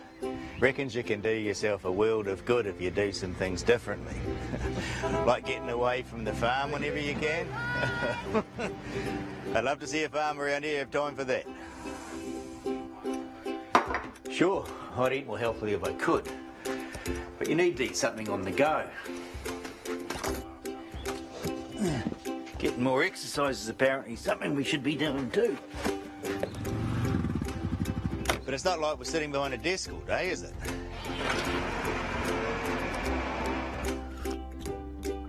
I'm sure I'd love to get a good night's sleep. For some reason, I always wake up.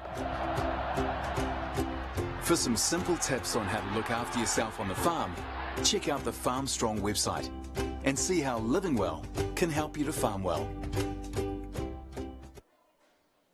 One look at the all-new X3's bold, performance-driven redesign, and the adrenaline rush will hit you before you even get in. The envelope-pushing design features intensified Can-Am DNA, an advanced cockpit, and superior fit and finish throughout. You don't buy an X3 to turn heads, but it's going to.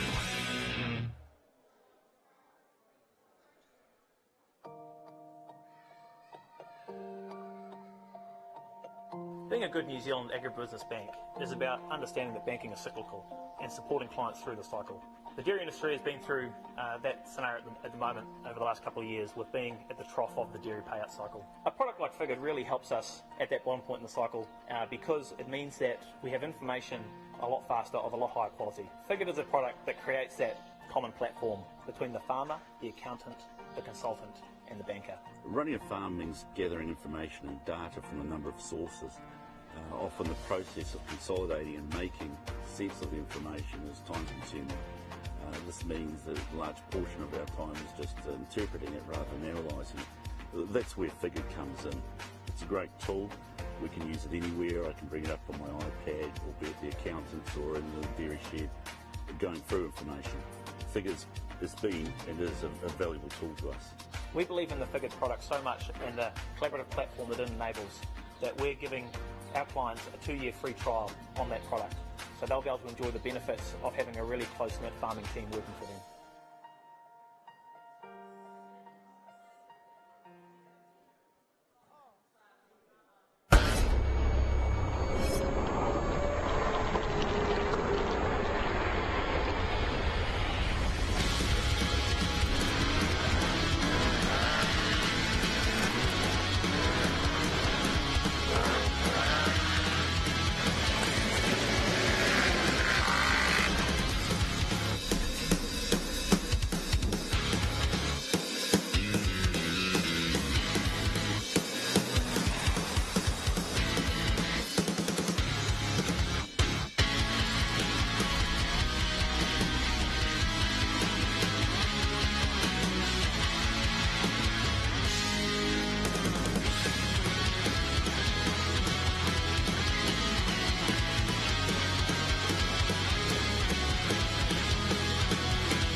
FMG, our roots are firmly planted in rural New Zealand. We were started back in 1905 by farmers for farmers to protect their farms and their livelihoods. Over 100 years later, we're still a mutual and we're still looking after rural New Zealand with a kind of insurance that only comes from an intimate understanding of rural life. I like dealing with them because they have people that understand where we are and what we're all about. And I think they've been involved with farming and with people rurally for a long time, and they really have a good understanding of what's happening. We're proud to be 100% New Zealand owned and a mutual, because this means we put profits straight back into the business to keep premiums fair and affordable. FMG, we're here for the good of the country.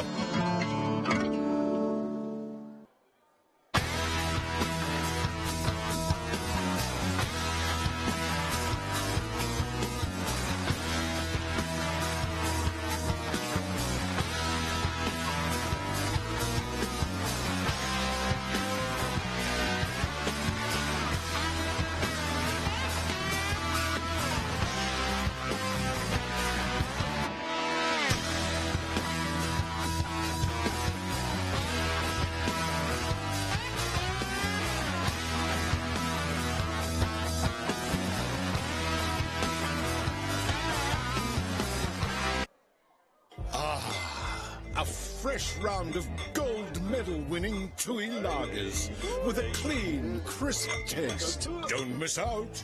Like this hand has. Silly hand. Ning nong. For those who never play it safe, who don't believe in sitting one out, and who wouldn't be caught dead watching from the sidelines, we built the all-new Maverick X3s for you. With an exceptional design, phenomenal suspension, and impressive horsepower.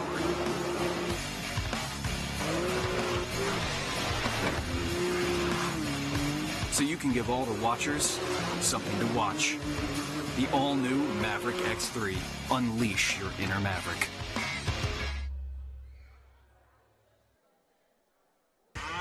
I bumped into Mike Gibson in town the other day. He was all fired up about some new Wellbeing program for farmers. Reckons you can do yourself a world of good if you do some things differently. Like getting away from the farm whenever you can. I'd love to see a farmer around here have time for that. Sure, I'd eat more healthily if I could. But you need to eat something on the go. Getting more exercise is apparently something we should be doing too. But it's not like we're sitting behind a desk all day, is it?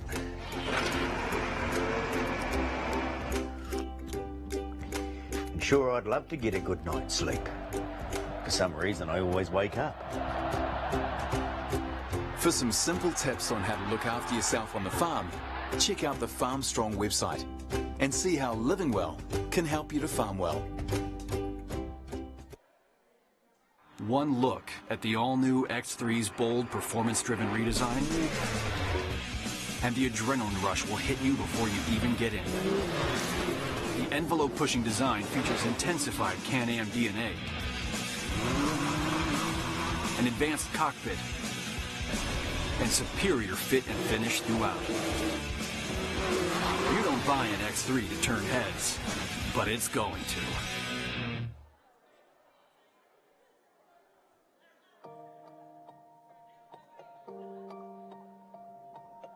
Being a good New Zealand agribusiness bank is about understanding that banking is cyclical and supporting clients through the cycle.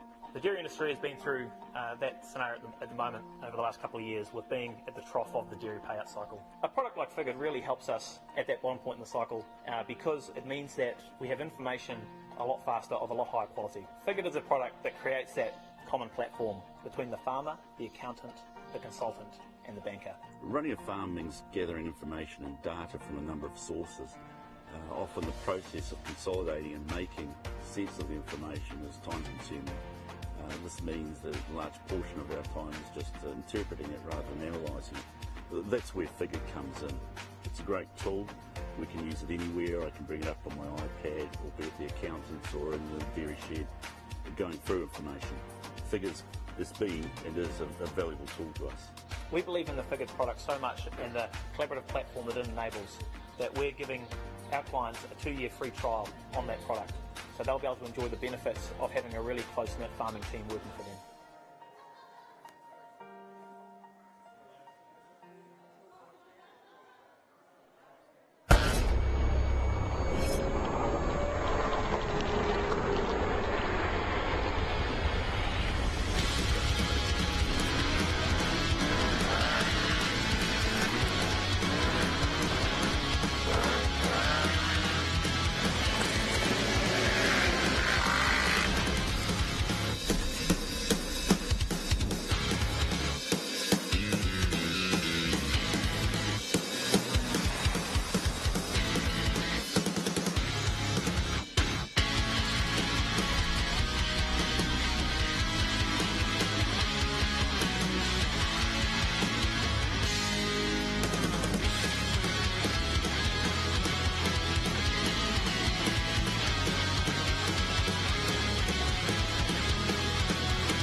Okay, open quarterfinals.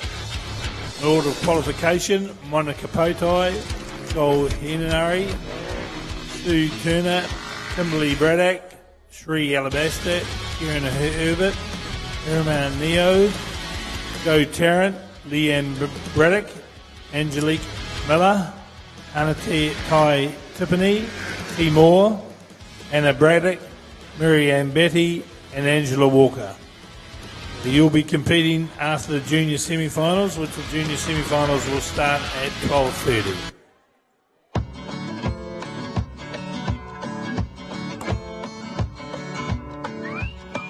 At FMG, our roots are firmly planted in rural New Zealand. We were started back in 1905 by farmers for farmers to protect their farms and their livelihoods. Over 100 years later, we're still a mutual and we're still looking after rural New Zealand with a kind of insurance that only comes from an intimate understanding of rural life. I like dealing with them because they have people that understand where we are and what we're all about. And I think they've been involved with farming and with people rurally for a long time, and they really have a good understanding of what's happening. We're proud to be 100% New Zealand owned and a mutual because this means we put profits straight back into the business to keep premiums fair and affordable. FMG, we're here for the good of the country.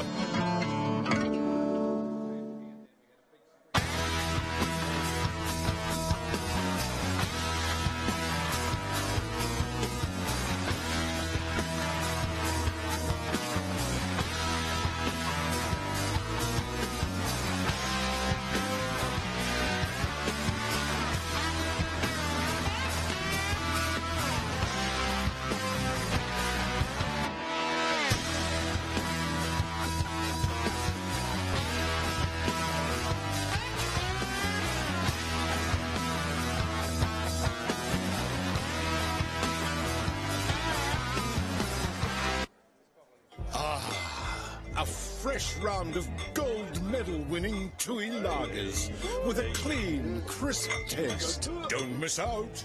Like this hand has. Silly hand. Ning nong.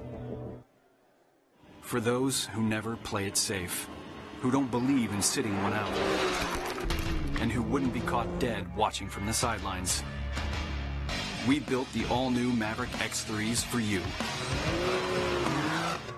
With an exceptional design, phenomenal suspension, and impressive horsepower.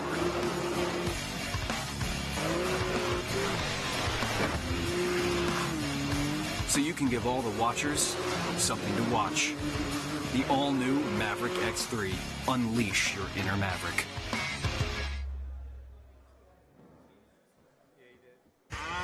I bumped into Mike Gibson in town the other day. He was all fired up about some new Wellbeing program for farmers. Reckons you can do yourself a world of good if you do some things differently. Like getting away from the farm whenever you can. I'd love to see a farmer around here have time for that. Sure, I'd eat more healthily if I could. But you need to eat something on the go. Getting more exercise is apparently something we should be doing too. But it's not like we're sitting behind a desk all day, is it?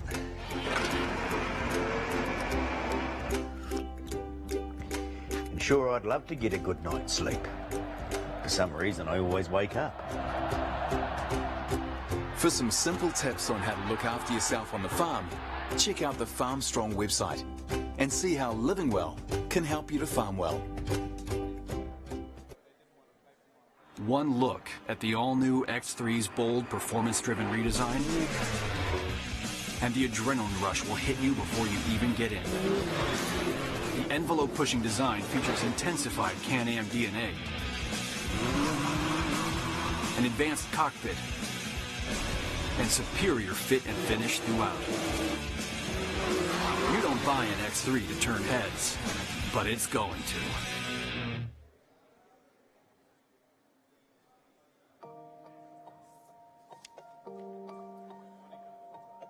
Being a good New Zealand agribusiness bank is about understanding that banking is cyclical and supporting clients through the cycle.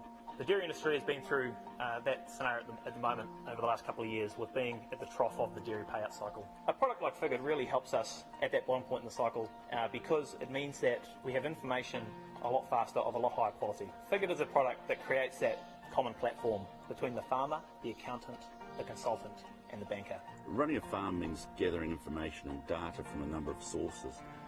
Often the process of consolidating and making sense of the information is time consuming.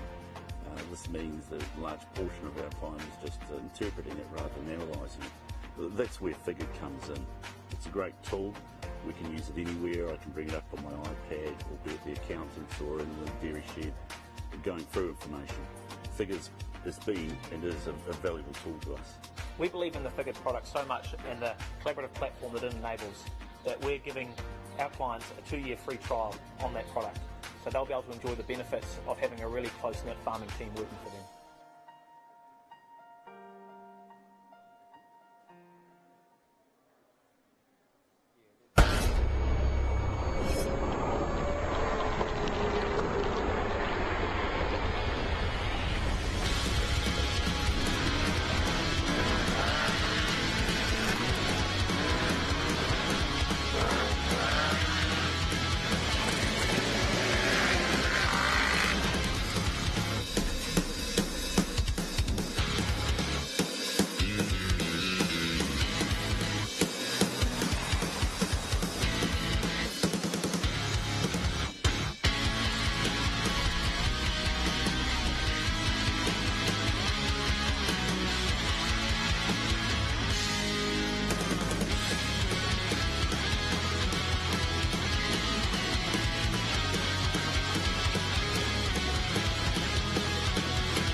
FMG, our roots are firmly planted in rural New Zealand. We were started back in 1905 by farmers for farmers to protect their farms and their livelihoods.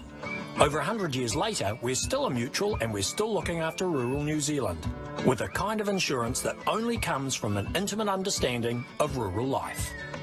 I like dealing with them because they have people that understand where we are and what we're all about. And I think they've been involved with farming and with people rurally for a long time, and they really have a good understanding of what's happening. We're proud to be 100% New Zealand owned and a mutual, because this means we put profits straight back into the business to keep premiums fair and affordable. FMG, we're here for the good of the country.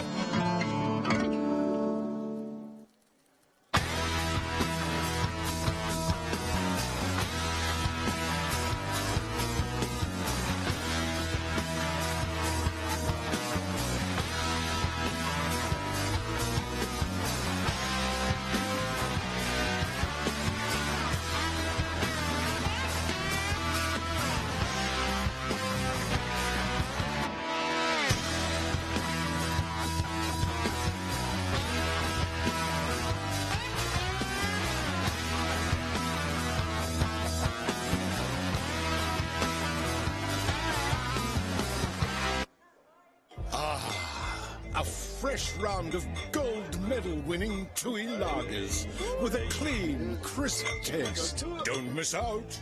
Like this hand has. Silly hand. Ning nong. For those who never play it safe. Ladies and gentlemen, of all the staff, lunch is now served. All the officials, lunch is now served. So get in and have your lunch because we'll be starting back at 12:30 sharp. With an exceptional design, phenomenal suspension,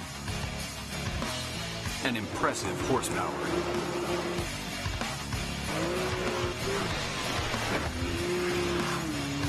So you can give all the watchers something to watch. The all-new Maverick X3. Unleash your inner Maverick.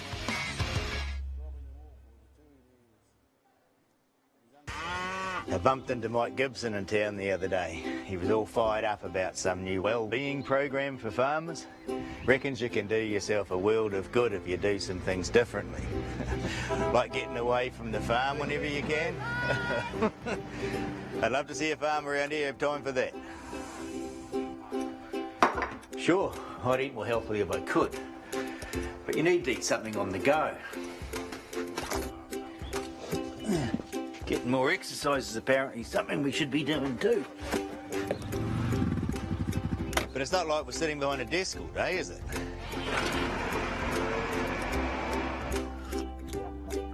And sure, I'd love to get a good night's sleep. For some reason, I always wake up. For some simple tips on how to look after yourself on the farm, check out the Farm Strong website and see how living well can help you to farm well. One look at the all-new X3's bold, performance-driven redesign, and the adrenaline rush will hit you before you even get in. The envelope-pushing design features intensified Can-Am DNA, an advanced cockpit, and superior fit and finish throughout. You don't buy an X3 to turn heads, but it's going to.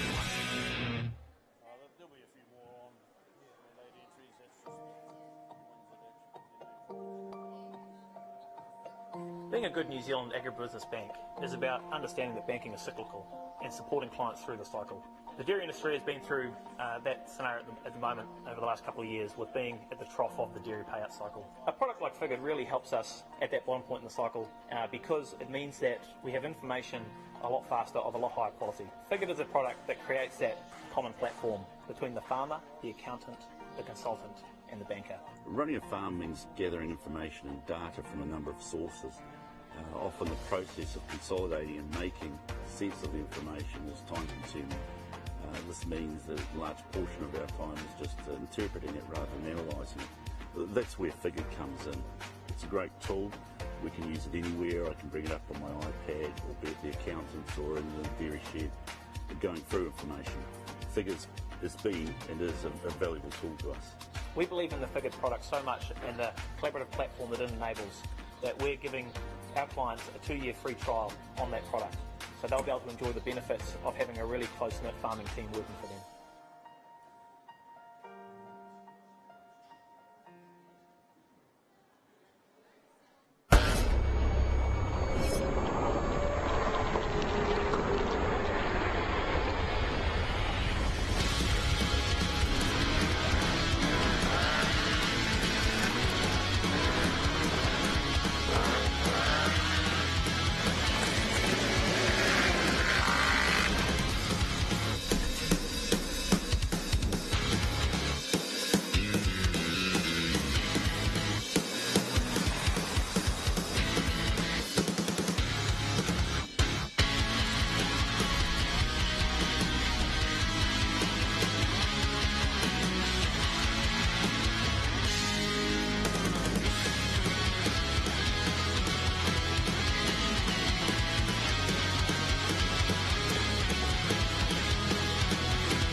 At FMG, our roots are firmly planted in rural New Zealand.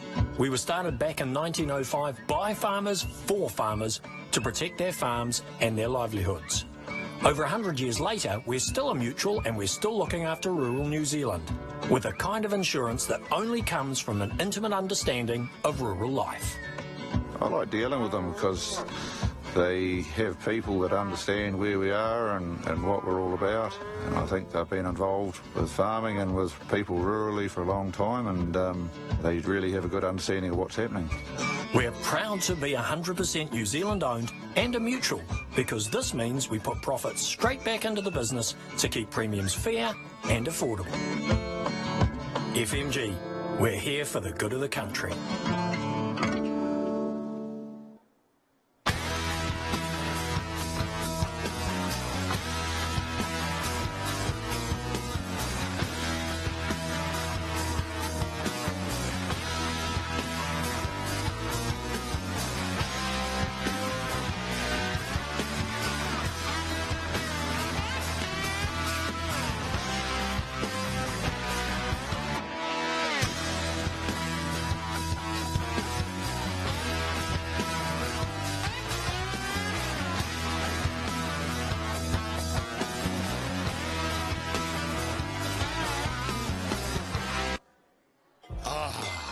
A fresh round of gold medal winning Tui lagers with a clean, crisp taste. Don't miss out. Like this hand has. Silly hand. Ning nong. For those who never play it safe, who don't believe in sitting one out, and who wouldn't be caught dead watching from the sidelines, we built the all-new Maverick X3s for you. With an exceptional design, phenomenal suspension, and impressive horsepower.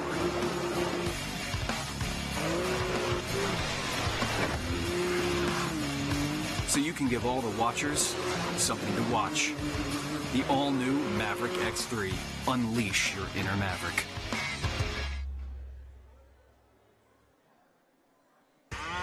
I bumped into Mike Gibson in town the other day. He was all fired up about some new Wellbeing program for farmers. Reckons you can do yourself a world of good if you do some things differently. Like getting away from the farm whenever you can. I'd love to see a farm around here have time for that. Sure, I'd eat more healthily if I could. But you need to eat something on the go. Getting more exercise is apparently something we should be doing too. But it's not like we're sitting behind a desk all day, is it?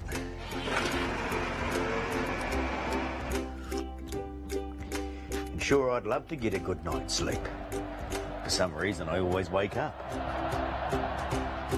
For some simple tips on how to look after yourself on the farm, check out the Farm Strong website and see how living well can help you to farm well. One look at the all-new X3's bold, performance-driven redesign, and the adrenaline rush will hit you before you even get in. The envelope-pushing design features intensified Can-Am DNA, an advanced cockpit, and superior fit and finish throughout. You don't buy an X3 to turn heads, but it's going to.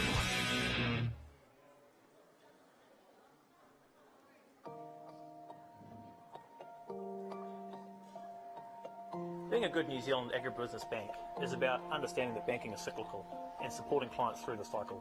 The dairy industry has been through that scenario at the moment over the last couple of years, with being at the trough of the dairy payout cycle. A product like Figured really helps us at that bottom point in the cycle because it means that we have information a lot faster of a lot higher quality. Figured is a product that creates that common platform between the farmer, the accountant, the consultant and the banker. Running a farm means gathering information and data from a number of sources. Often the process of consolidating and making sense of the information is time consuming. This means that a large portion of our time is just interpreting it rather than analysing it. That's where Figured comes in. It's a great tool. We can use it anywhere. I can bring it up on my iPad, or be at the accountant's or in the dairy shed, going through information. Figured has been and is a valuable tool to us. We believe in the Figured product so much and the collaborative platform that it enables that we're giving our clients a 2-year free trial on that product. So they'll be able to enjoy the benefits of having a really close-knit farming team working for them.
FMG, our roots are firmly planted in rural New Zealand. We were started back in 1905 by farmers for farmers to protect their farms and their livelihoods.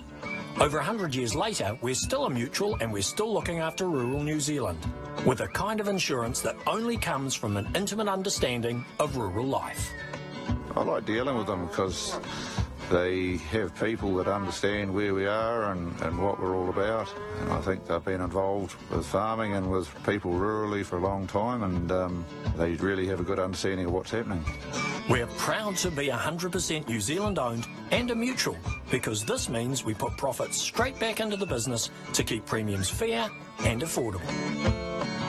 FMG, we're here for the good of the country.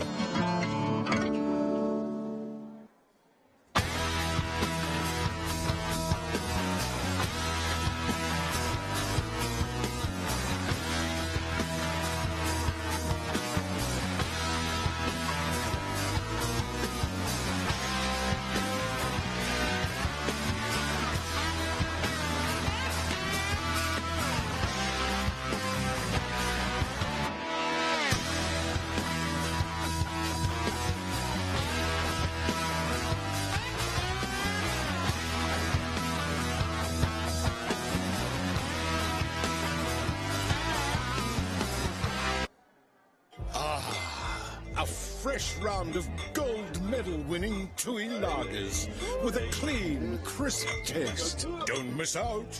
Like this hand has. Silly hand. Ning nong.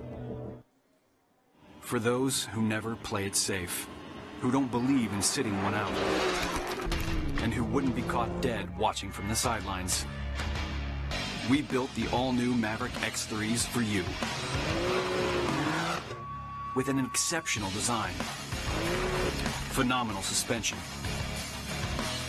and impressive horsepower.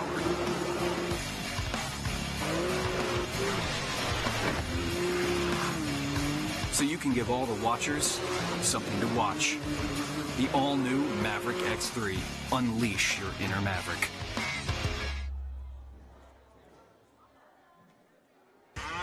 I bumped into Mike Gibson in town the other day. He was all fired up about some new Wellbeing program for farmers. Reckons you can do yourself a world of good if you do some things differently. Like getting away from the farm whenever you can. I'd love to see a farmer around here have time for that. Sure, I'd eat more healthily if I could. But you need to eat something on the go. Getting more exercise is apparently something we should be doing too. But it's not like we're sitting behind a desk all day, is it?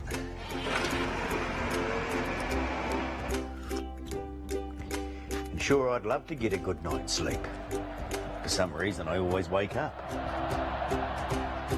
For some simple tips on how to look after yourself on the farm, check out the Farm Strong website and see how living well can help you to farm well. One look at the all-new X3's bold, performance-driven redesign, and the adrenaline rush will hit you before you even get in. The envelope-pushing design features intensified Can-Am DNA, an advanced cockpit, and superior fit and finish throughout. You don't buy an X3 to turn heads, but it's going to.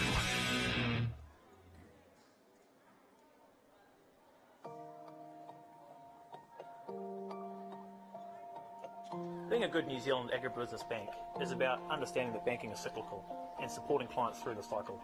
The dairy industry has been through that scenario at the moment over the last couple of years, with being at the trough of the dairy payout cycle. A product like Figured really helps us at that bottom point in the cycle because it means that we have information a lot faster of a lot higher quality. Figured is a product that creates that common platform between the farmer, the accountant, the consultant and the banker. Running a farm means gathering information and data from a number of sources. Often the process of consolidating and making sense of the information is time consuming. This means that a large portion of our time is just interpreting it rather than analysing it. That's where Figured comes in. It's a great tool. We can use it anywhere. I can bring it up on my iPad, or be at the accountant's or in the dairy shed, going through information. Figured's it's been and is a valuable tool to us. We believe in the Figured product so much and the collaborative platform that it enables that we're giving our clients a 2-year free trial on that product. So they'll be able to enjoy the benefits of having a really close-knit farming team working for them.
At FMG, our roots are firmly planted in rural New Zealand.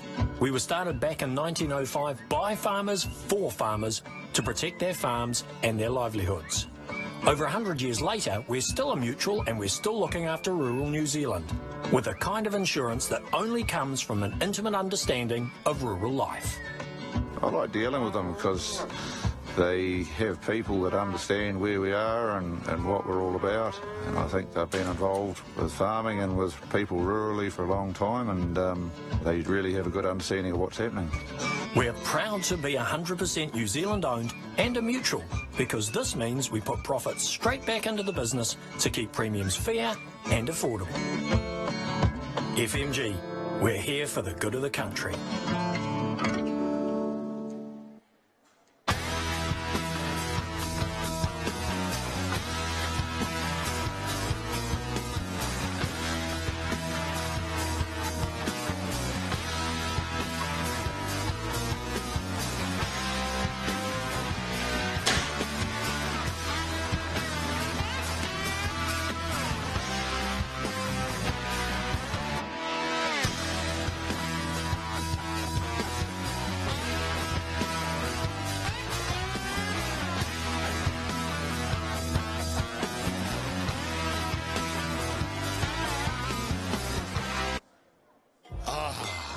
A fresh round of gold medal winning Tui lagers with a clean, crisp taste. Don't miss out. Like this hand has. Silly hand. Ning nong. For those who never play it safe, who don't believe in sitting one out, and who wouldn't be caught dead watching from the sidelines, we built the all-new Maverick X3s for you. With an exceptional design, phenomenal suspension, and impressive horsepower.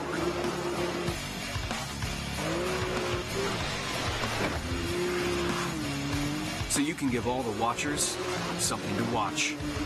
The all-new Maverick X3. Unleash your inner Maverick.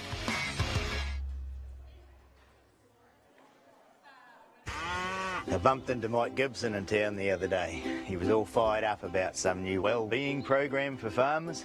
Reckons you can do yourself a world of good if you do some things differently.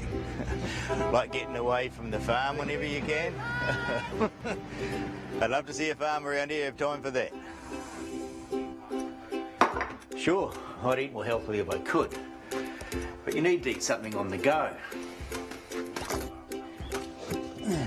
Getting more exercise is apparently something we should be doing too. But it's not like we're sitting behind a desk all day, is it?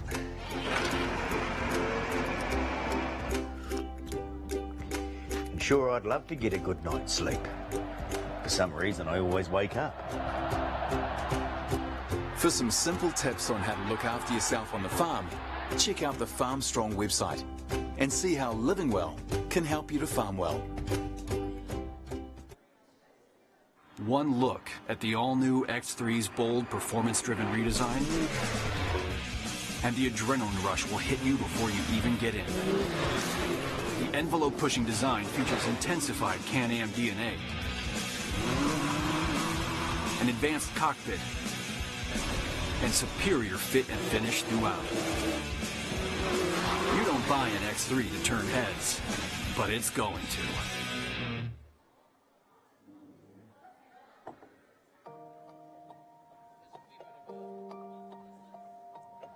Being a good New Zealand agribusiness bank is about understanding that banking is cyclical and supporting clients through the cycle. The dairy industry has been through that scenario at the moment over the last couple of years, with being at the trough of the dairy payout cycle. A product like Figured really helps us at that bottom point in the cycle because it means that we have information a lot faster of a lot higher quality. Figured is a product that creates that common platform between the farmer, the accountant, the consultant and the banker. Running a farm means gathering information and data from a number of sources. Often the process of consolidating and making sets of information is time consuming. This means that a large portion of our time is just interpreting it rather than analysing it. That's where Figured comes in. It's a great tool. We can use it anywhere. I can bring it up on my iPad, or be at the accountant's or in the dairy shed, going through information. Figured's been and is a valuable tool to us. We believe in the Figured product so much and the collaborative platform that it enables that we're giving our clients a 2-year free trial on that product. So they'll be able to enjoy the benefits of having a really close-knit farming team working for them.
Testing 1, 2, 3.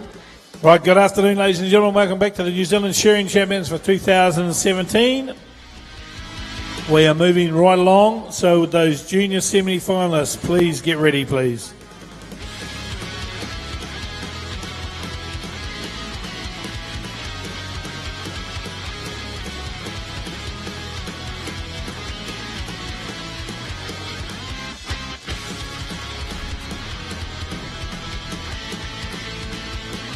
So those semi-finalists: Lee George, Levanta Taiko, Ayla Ham, Geordie Hogg and Blaze Hiraki. They are the first heat of the semi-final. Two heats of. Heat number 2 will be Daryl Harrison, Ashley Thompson, Bianca Harweir, Summer Pritchard and Ricky Stevens.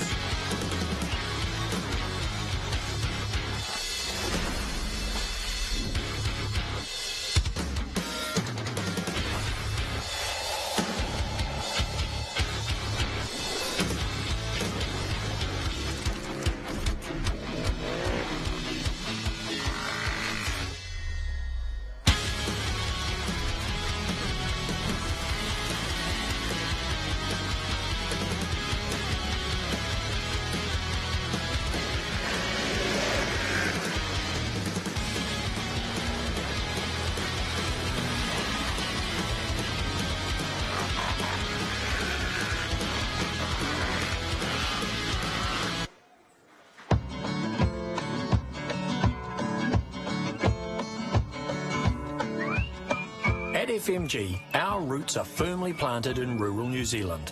We were started back in 1905 by farmers for farmers to protect their farms and their livelihoods.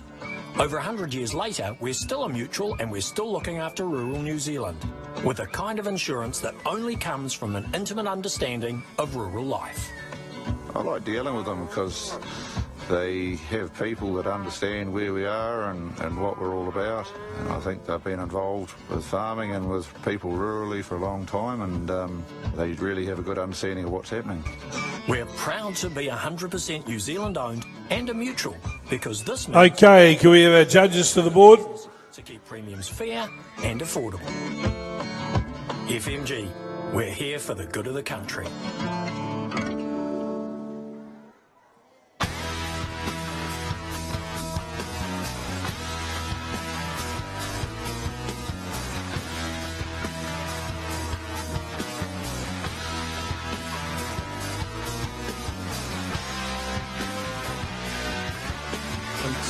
One, two. One, two.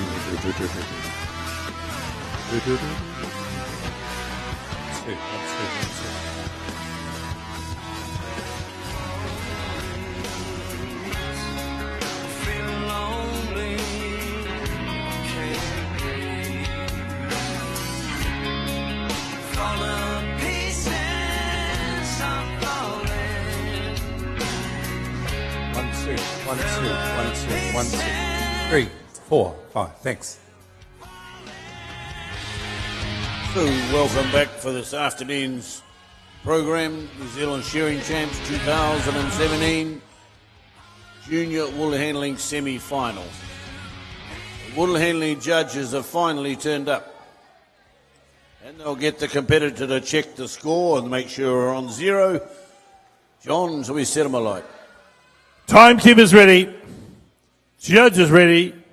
Competitors, go! Well, 10 lucky contestants have made it through to the second round. And we're competing over 3 sheep. They had 2 in the elimination heats. We have 3 this time round. And they've warmed up this morning. Very humid here, so there shouldn't be any problem with this. Body stretch has gone out there, Kura, over the lunch break. That have got their mindset and their fingers racking ready to go. Sure have, John. I'm just down a little bit, thank you. Well, we're into the semi-finals, ladies and gentlemen, junior semi-finals. These are the young wool handlers. We had 20-odd come through, and now we're down to the top 10. So we're right into it. Hideaki down there on stand number 6, bouncing around. Don't forget, this is where you have to step up. Bring your A game to the shearing board. This is no place to be mucking around now. This is the semi-finals. You don't have any other chance. The beautiful prize money is here for the best person here this afternoon, and we're back into it. Don't forget the blends. You can be penalised up to 35 points, and then you can go down to a 0 for a wonderful blend. So the first one's coming back, and we have, it looks like down there in the middle there, Ham. Ham is the first one to turn to put her fleece back. Throw it out. Give it a little bit more guts. Let's lift our game. Make sure we're going to give it that extra oomph that it needs, John. Yeah, well, we're just trying to lift that value, of course, and we can see Taylor Ham there, down there, searching across a little bit of frib wool that she missed, a little bit of lock wool that perhaps was on the underside of the sheep, and she couldn't quite see it when the shearer was moving his sheep about. Savan Taitoko here on number 2 round that she reaches for that crutch line wool now. George up here on the front, Lee's right there. She's got the wool out, big flick out the back, working hard. You can see she's really pumped up for this one. To Jody Hogg down on number 5, reaching round the back now for the last of that belly wool. A little bit of frib wool left hard under the where the shearer's handpiece normally sits, and she got that easily with a long reach. And down there on stand number 6, Bianca Hideaki, as the shearer comes over the shoulder now, just rolls that offside wool, checking for any little locks and a little bit of sock maybe that come off the kneecap. Got it now. Get back to the main fleece. Get rid of that stuff there. Get on with it. They've only one left in the pan as they step in now. The shearers a little bit watch down the board, boys. We've got one sheep that's a little bit grumpy about losing its clothing, but Roger will remedy that. Look at that, a little bit of back end wool there for Lee George. She's got it under control. They're starting to move along. You can see they've tensed up a little bit, Cora, from when they were here in the first round. The last sheep on the board, competitors. This is the last sheep. You've got 30 seconds from the time the shearer switches off. You lose 5 points, 5 seconds, you lose 1 point. After the 30 seconds, there's 1 point per second, so it's crucial. It's actually very, very vital that you come in under that 30 second. So get yourselves wound up, get the heartbeat going, and get ready to move in. The top knot has come off. They're doing the cheek wool around the side of the face that it's got to find a little container to go into. Then the first leg's picked up by the shearer, a little bit of untidy bits there, discoloration, that's only worth about $1. You take it away and leave that nice, beautiful fleece wool. That's the one that the farmer's looking for. That's the money shot. Down the last side, there come the cheek wool, a little bit of wool there. The boys are coming. Have a look down the board, shearers. Just look down the boards. We want you to all come off at the same time. Hog is right there with it, but looks like Ham is the one that's starting to get herself set up. Ham in the middle there. She's worked away. Big, strong girl. She'll be able to throw that. All right, the sheep is gone. John, they got 30 seconds. Yeah, let's see him get it rock and roll. Who's it going to be? Get the bend up. Is it Bianca down the Blaze down there at the far end? Look at him go. Flips up. Oh, bit of yellow sticker for the Can-Am. We don't want that in the wool, he says. That's the foreign fibre. Round he goes, a bit of a rock and roll. Down there, there's a bit of a stack up in the boxes there for Jody as well. Big blend coming up from Lee George here on the front. Siobhan Toto going hard, but onto the broom goes Taylor Ham. Round with the broom with the Visible Glass. Come on, get your hand up. 30 seconds. Who's it going to be down the far end? Looks like Blaze and Taylor were pretty much blow for blow with the broom there as they got that one done now. Lee George still finishing touches there. Siobhan tidies up the job as well, and Jody Hogg completes the round. That was good, John. That was the juniors. And look, we're just looking at the boards. The shearing board up there, I know you folks can't see, but that's got to be clean because the final tally is coming from those judges and they're looking at how the wool handlers left the boards. And we'll see once they've cleaned up how well they've achieved their jobs, John. And we've got the black lines down here on the wool room, which is a space where the competitor must keep their product inside. So it's all about tidying your area, working your area, and don't impede anybody else. It's a very confined space, John. Not a lot of room there. Oh, there's about 1.8, by the look of it, 1.5 maybe, 1.5 metres across, and we're about 2.2 long. It's enough area, but once you get into that shake, rattle and roll, of course the wool goes everywhere and you're trying to give it some air and to improve the brightness of it and mix up those smaller fibres. So it all seems to work out okay. Heat number 2 coming up. We have Daryl Harrison from Danny Verk, Ashley Thompson from Pew Pew, Masterton's Bianca Hawea, Summer Pritchard from Pongaroa, and from Napier, Ricky Stevens.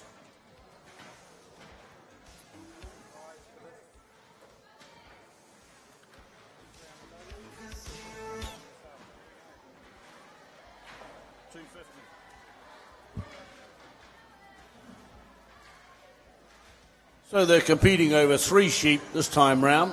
When we get to the final, they will have 4 sheep, and the winner will take away 250 smackaroos. Ooh, we've got some young wool handlers coming in now, Koro. We've got all the mokopuna, they're little children's. They're our future. Well, none of them are mine. I can't say they're my future. But they're the future of Kuiti.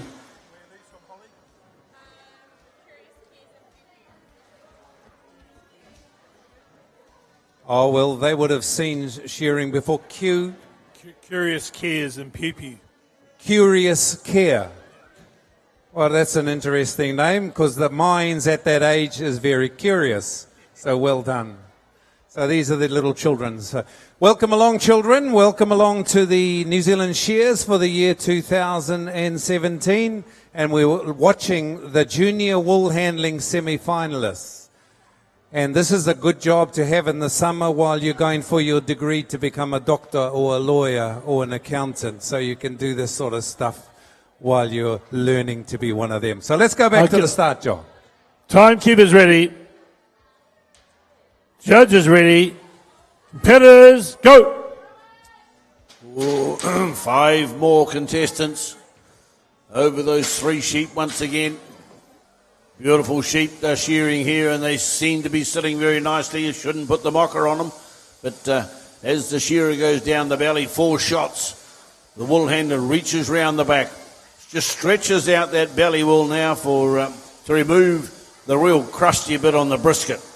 And we have 4 young ladies and a gentleman up there competing.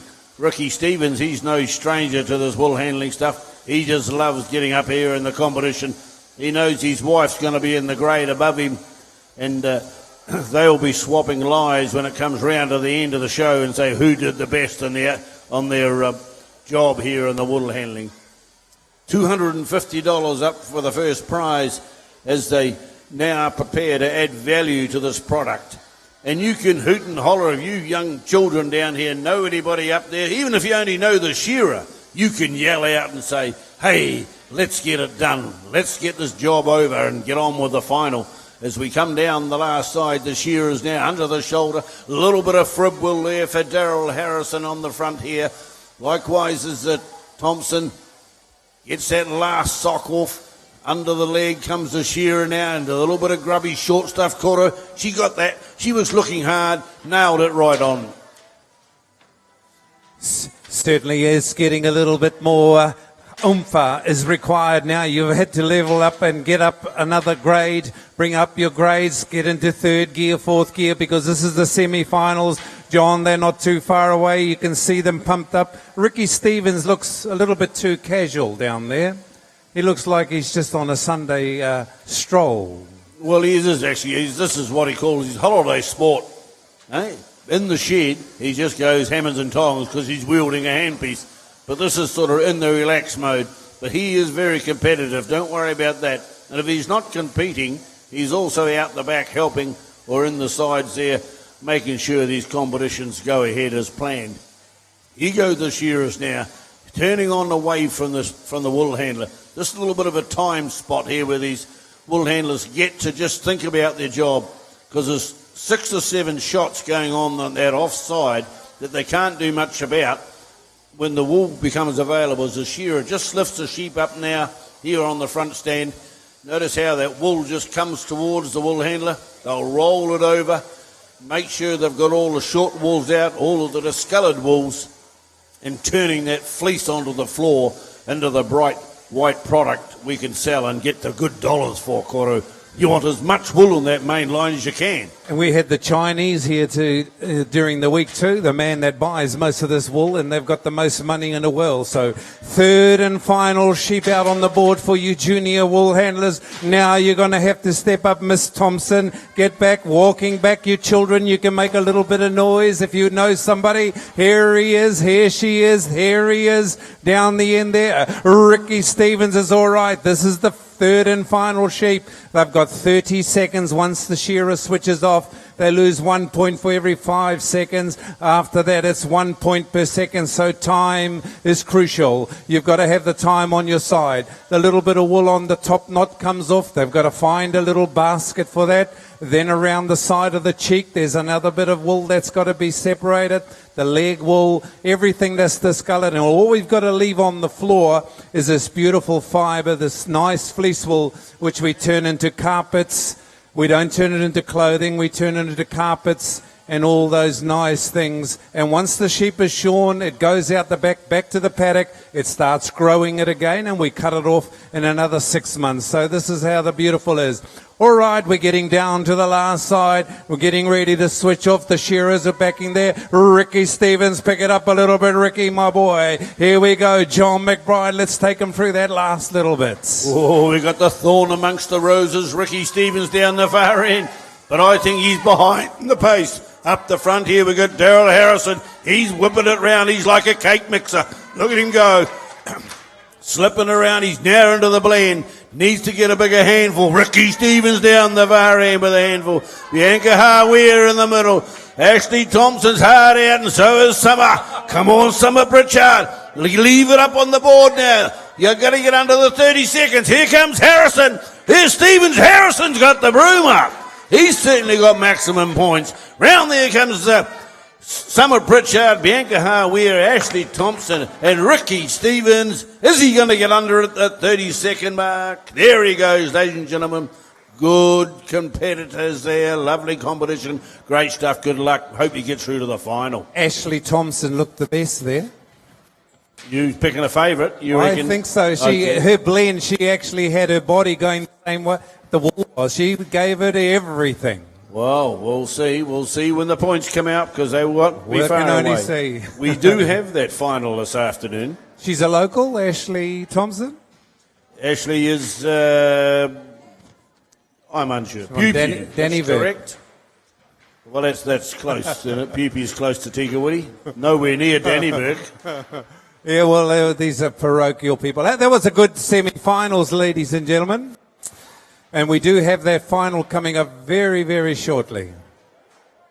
I'd like to make a plug for our CP Wolves, Garfield's Primary Wolves, and they are a force in the wool marketing. They like nothing but quality, and we've got Daryl Crode, who's our chief referee here on behalf of the New Zealand Shears Committee, and congratulations. They've had a challenge. The weather's been a challenge to them, so it's coming through in flying colours. So where are we up to now, Mr. McBride? Well, we're now moving on to the open wool handling quarterfinals, and that's where we have 3 heats of 5 competitors. As I say, $2,000 up for grabs in this one, so she's a big old monkey there if you can get hold of it. We have Monica Potai from Milton on stand number 1. Anathea Tippany, Tikawiti Girl on 2. Joe Tarrant from Mortlake on 3. On 4 from Pupu we have Sue Turner. And also from the P10 country we have Angela Walker. So you young people down in front, you might know some of these competitors. We have 2 from Pupu on the board, or we're coming up. So you'll be able to shout for Grandma Sue or Mother Angela, not sure. We will see.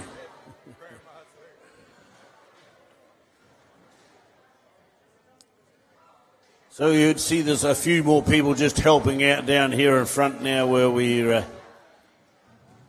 get organised. It's all about the competitors helping each other.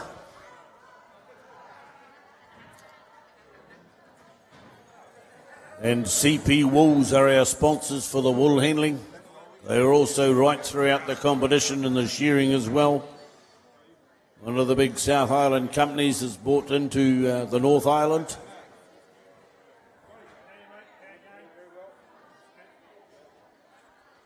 So heat number 2 will be Nao, Herbert, Batty, Braddock and Braddock. And heat 3 will be Miller, Moore, Alabaster, Braddock and Hanari. Okay, looks like we're almost ready. What are we doing up in the pens? Come on out of there, Ange. Oh, she's down doing a shoelace up. That's where she is. Here she goes. All right. Pretty happy? Timekeepers look good, John. Well, I shouldn't say that. They look ready to work.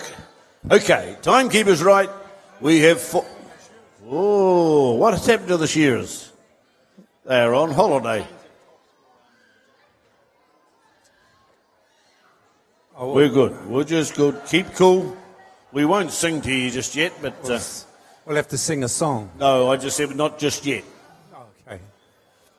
But certainly what these people want to do is get through to that semi-final, which will follow the completion of this event. So there's not going to be much of a stand-down period between having the quarter-final and the semi-final. In the semi-final, they will be handling 5 sheep. the quarter-final, they'll be handling 4. So we've got 4 of these woolies in the pens. Here come the shearers. 1, 2, 3, 4, 5. I see they're wearing the Just Sean T-shirt, and that's His Royal Highness it's the Prince. Wrong. Prince. How can it be Just Sean? The sheep are still woolly. Jeez, he got up on the right side of the bed this morning, Mr. McBride. Well, when you live down where he lives, that's what happens. So, yeah, this is going to witness, ladies and gentlemen, what's going to happen. It's going to be Just Sean when it goes down that porthole, just by a second or 2.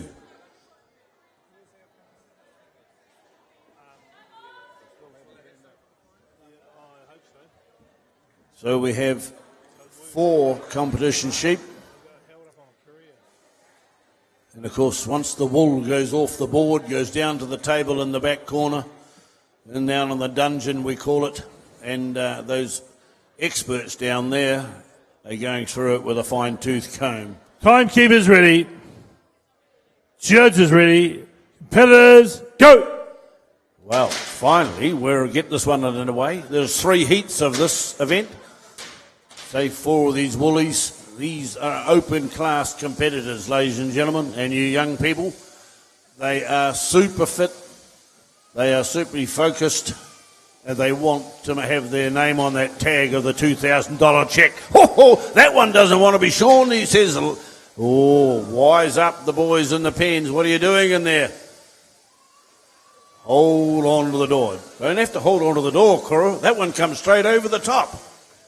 Well, they're feisty, these Te Hape sheep, so they're very, very fit. So that's the challenge. The sheep are not tame, ladies and gentlemen. They're not pets. These are wild animals from out in the boondocks, and that's the quality and the control the shearers have over them, and the young boys in the pens as well. So let's go back to the wool handling. The first sheep is out on the board. The long blows are finished, and the top qualifier into this event here is stand number 1, Monica Portai. She's really focused on it. She's made the thing. She's made the cut for the South Island team, and she's looking pumped up. On to stand number 2, Hana Tia Tipene. A young lady there, I think, has won this before. She knows this job. She stays here. She probably even knows the sheep by name. So that's it.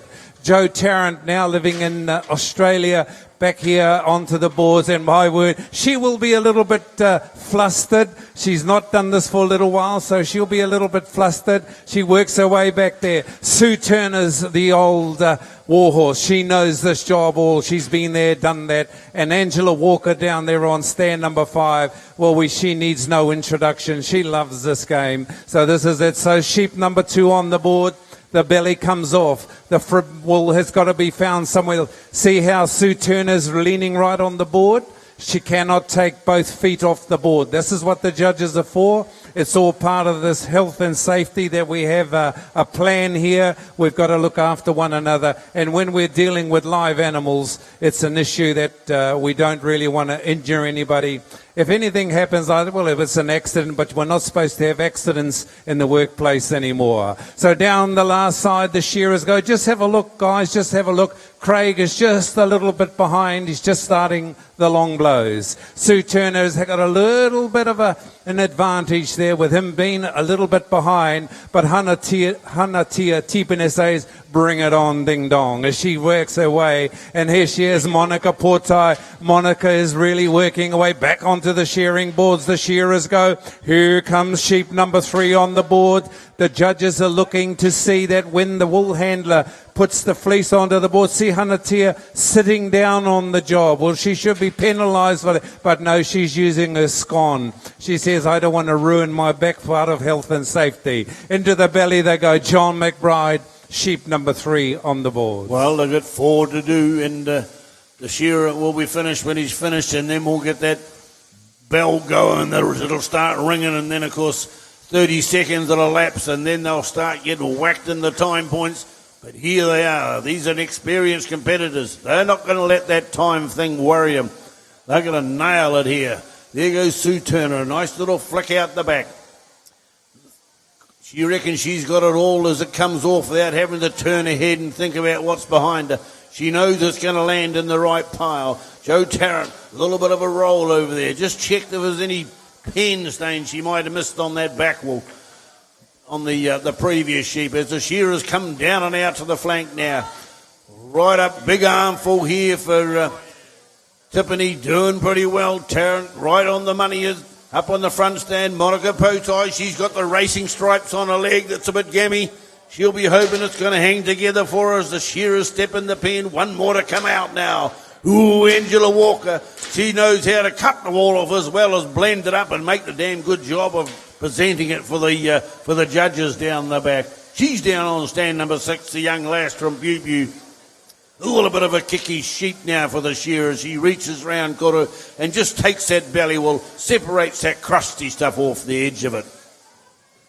For sure, John, and that was well done too. As we go under the undermine, the fertiliser works the bum of the sheep. There's a bit of discoloured wool there that's got to come out. And look at Monica Portai. She didn't even look. She just had focused on the shearer. She tossed the wool backwards and into the pile. This is the 4th and final sheep, competitors. Once we switch off, you stand to lose points on time. Here she is. Hanatia comes back. $2,000 is the winner's purse in this event, peoples. Competitors really know that this is beautiful. Look at this lady on stand number 1. She's already started to put her containers together. Having a look there. She's the top qualifier. Ooh, this girl on stand number 1. She had 2 looks, 3 looks, and then she goes back to it. All right, we're getting ready to switch off. John McBride, so over to you. In and out of the roads the shearers go. There's going to be Sue Turner. She's been working away. She stacked the boxes early. She's confident enough. Cleans the broad properly now. Into the locks go that last little flick, and into the blend comes Angie Walker. The last on stand number 6 now, working hard. Big right, walks right around the pile. But I think Sue Turner might be going for the broom. Here she goes. Monica Potai up the front. Jumping all over the board, putting the wool in the neighbour's spot. Hit with the stick now, the magic stick, but it's Sue Turner completes the task, and Joe Tarrant next in line, followed by Angie Walker, and then we're going to have Monica Potai, who's under a bit of pressure. Oh no, Hanatia Tiffany completes the task. So there they go. What do you think? I think Monica Granny Sue might have been in over the money. Yeah, Sue Turner. But did she do the job? Because the wool now goes to the back corner of the building, and look at them waiting over there with their beady eyes, those judges in the corner over there. Can't wait to get their hands on it. And they were saying that they were going a bit too deep in the fleeces. They were taking too much out. Well, yeah, what we need, that main line to be as big as possible. The less you can have in the pieces, the better off the farmer will be. So we might wander back there and have a look, John, and just see how they go, because it is the best wool handler. Minimal pieces taken out. Only what's taken out is required, and leave it all in that main line. So that beautiful main line, and I'm talking to Daryl, it's worth about $3 a kilo at the moment. Well, yeah, it has lifted slightly. It has lifted slightly from where it was 3 months ago. We needed a lot further, otherwise the R&M on the farms does not get done. Just as well the cattle prices are up at the moment. But we have another lot coming onto the board, and Rirema Haya Neo from Dunnyburg, Kieran Herbert from Tikawiti, Marianne Beatty from Gisborne, Emarina Braddock from Ekatahuna, Kimberly Braddock from the Ekatahuna stable as well. Boy, they've been well represented here today amongst the wool handlers. Hey, they must do a lot of travelling, this family. They're all over the town. When it comes, you go to a competition in the South Island. They're down there as well. So you will notice how they just quickly clean the floor, these experienced competitors. Just waiting now for the buckets to come forward, and they'll set it up, putting their broom in the right place. It's all about strategic placing. And then we've got these pushers and shifters. They take the wool away, bring the buckets back. Very important part of the wool handling. They're just wool handlers themselves, and they're making the job look easy. Following the open quarter-finals, we're going to be just moving straight on with the semi-finals. That's going to keep the judges up to push, isn't it?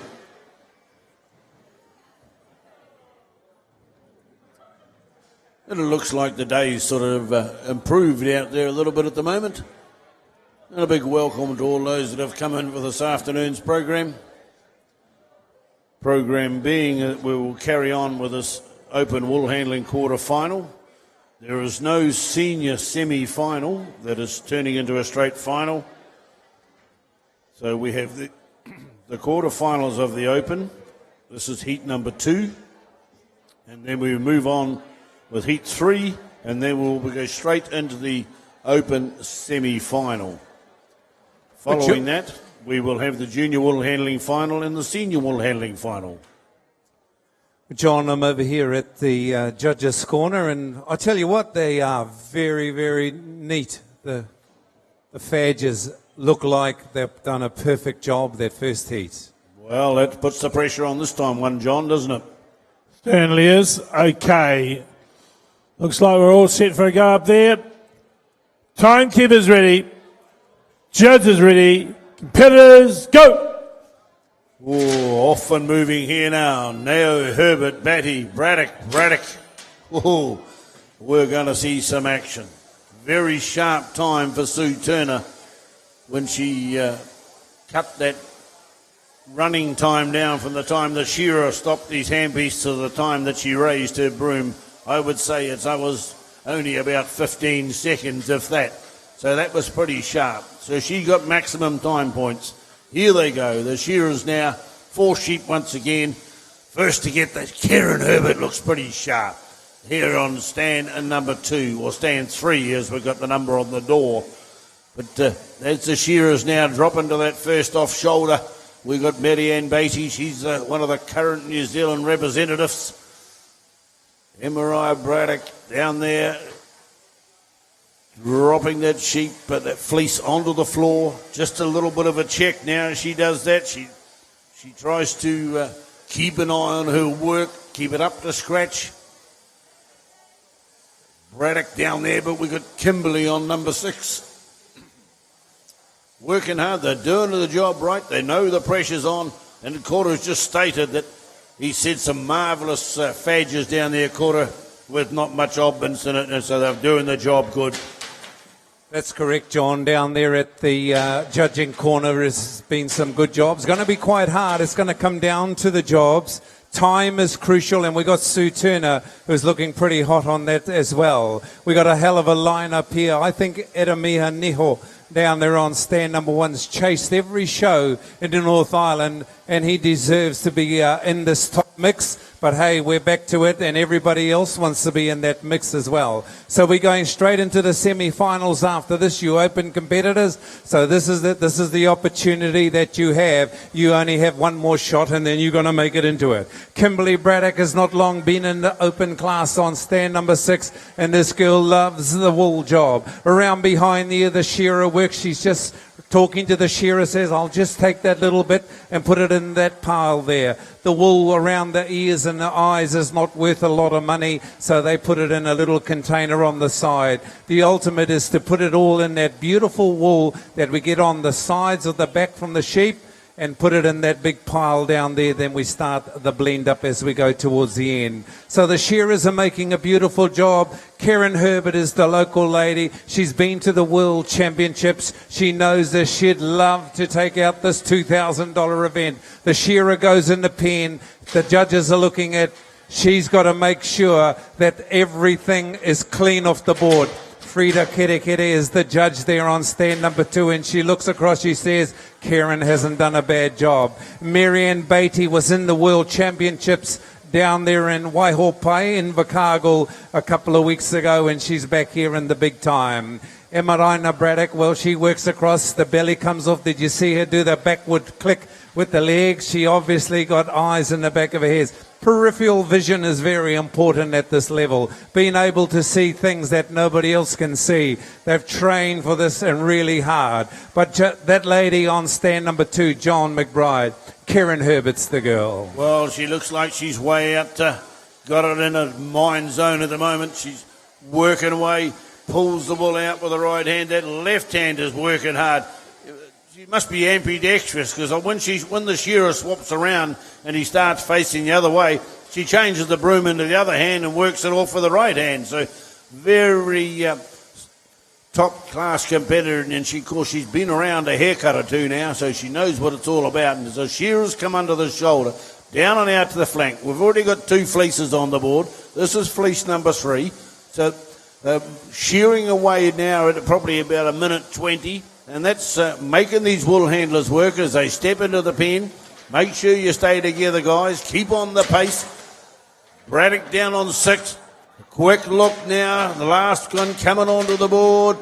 Oh, there's a little bit of time. They're making time. There's 4 or 5 blows in that belly now for the shearer. So they're making time down here on the front, in the wool room, we call it. Kieran Herbert back up to the job. Nao up here in the front stand. Right on the money. Belly wool, 2 lines. Here we go. A little bit of sock wool. He decided, well, where did that come from? I'll take it anyway because it's in my zone. A little bit of tail wool from around where the sheep's been crushed out. Some short fibre in there now, so that comes out as well. There may be a little bit of shed stain or leaf and twig as the shearers now go round into that offside. Difficult. Can't do nothing here now. What are we going to do? We're just going to pick up and tidy what's right there on the board in front of us. We'll turn around, have a look at the pile on the floor. A little bit of mind games, thinking away, then get back to the board because those 6 or 7 blows from the shearer have gone in and they've created more wool as we come down the last side quarter. Look at them, it's almost kickoff time. So going to start to get into action and let's see who's going to do the rock and roll quarter. Look at them go now. All right, we got the clock switched off now. We're into the time. 10 seconds is ticked by already. We need to keep going. 15 seconds is coming up. And Sharon Herbert's into it. She's rumbling up that fleece. She's getting to the bottom and to the top. And she's shaking it really hard. Here she is down there. Kimberly Braddock's doing the same thing. She's going ballistic down there on stand number 5. Karen Herbert's broom has gone west and there is onto the floor. Make a bit of noise if you know anybody because here comes Emma Nihoa down there. Who's the first one to pick up? Sure, Johnny McBride. Yeah, a little bit of off the rail stuff here from Karen Herbert. She noticed that there was a little bit of fleece down over the front. I've got to get it, she says, otherwise they're going to sting me. And we can't afford to be stung too hard because it's very, very tight competition. We have one more heat in this event, ladies and gentlemen, and then we'll move on to the next one.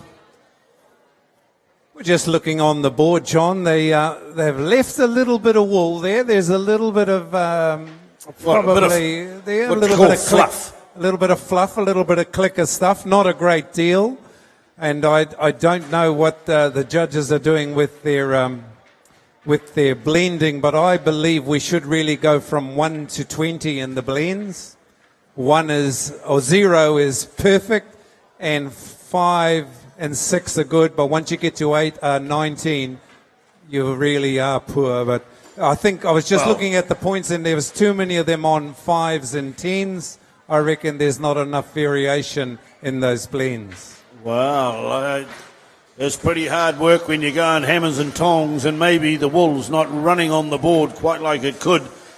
So, sometimes the wool can hold up on the board and that could just mean the difference between making a super job and one that's just maybe off the cuff a little bit. Well, you and I are the experts, so we really know. Put us into action and we won't be that good, though. We do have coming up this time round Angelique Miller on stand number 2, Timor from Seddon on stand number 3, Sri Alabaster from Tai Happy on number 4, Ekatahuna from the Braddock stable, Anna on 5, and from Gisborne, Joel Hanari down on number 6. Now look, he's already set up. He's up there in the zone thinking, listen here, Shearer, do as I tell you, or you'll have to go home. He's drawn that 6 stand again. Yeah. He got the good fella sitting on his shoulder. He must have had a cutter here this morning. I think he's trying to look under that lister sign on the board to see how much dirt's on the sheep. What have I got to take off? Or is he drilling holes in that door with his eyes? All about preparation, ladies and gentlemen, and you'll notice as we get into the big part of the game, these experts well, at least highly qualified people will have a different approach to the more fellas like Koru and myself who like to be a little bit more jovial. But they've single trap mind on the job. As soon as it's over, good mates again. They're up against each other at the moment, though. We have the judges on the board. Well, it's going quiet, John. We're getting ready for the last quarterfinals. Okay, everybody happy? Timekeepers right, competitors set, go. Into the pan here for the final heat 3 of our elimination round number 2. Angelique Miller here on the front. Been sitting here very close to the commentary table. She's been trying to pick up on a few of our tips that we've been talking about, but she knows all about it. She is a top quality competitor. T. Moore there on stand number 3. Yes, a close eye. The judges are looking for the way that the competitor works with the shearer. Gets the wool away on time. Gets the right wool in the right containers. And then, of course, how they actually perform here on stage and work in a workmanlike manner. Oh, we've got a bit of a fighty sort of a sheep there. It's a wild animal. Then we've got Cherie Alabaster. Well, she's pretty much been there, done that in this wool industry. Represented New Zealand, won numerous championships. Pretty hard to beat in any competition she enters. Then we've got Anna Braddock down on number 5. She's from the Ekatahuna. And she's brought up a lovely van load of contestants here today, and it's good to see them. And she'll be competing, working hard, knowing that maybe one of the Braddocks will get into the final, or we could have 2 or 3. Who knows? We've got 3 of them in the elimination rounds anyway. Joel Hanari down the far end. He travels from everywhere, this fella. Just lives shearing. Hey, he was a young fellow when he first took up the microphone, even, Koru, and he just needs to come back to it a little bit and get away from the serious stuff.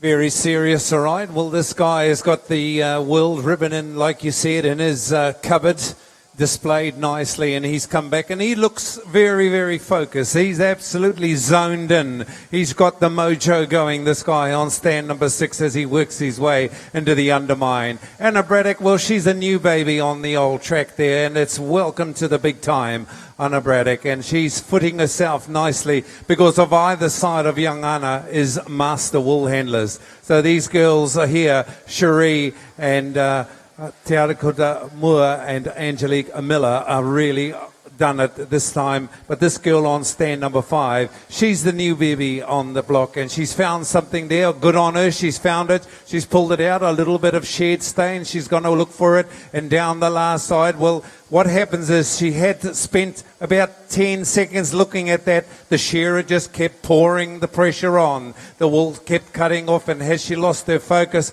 Because Joel Hennard is right on his game. He's right there at the coal face. You can singe his eyebrows right up close to the handpiece. And the belly comes out now. Te Atakura onto the board. Sorry.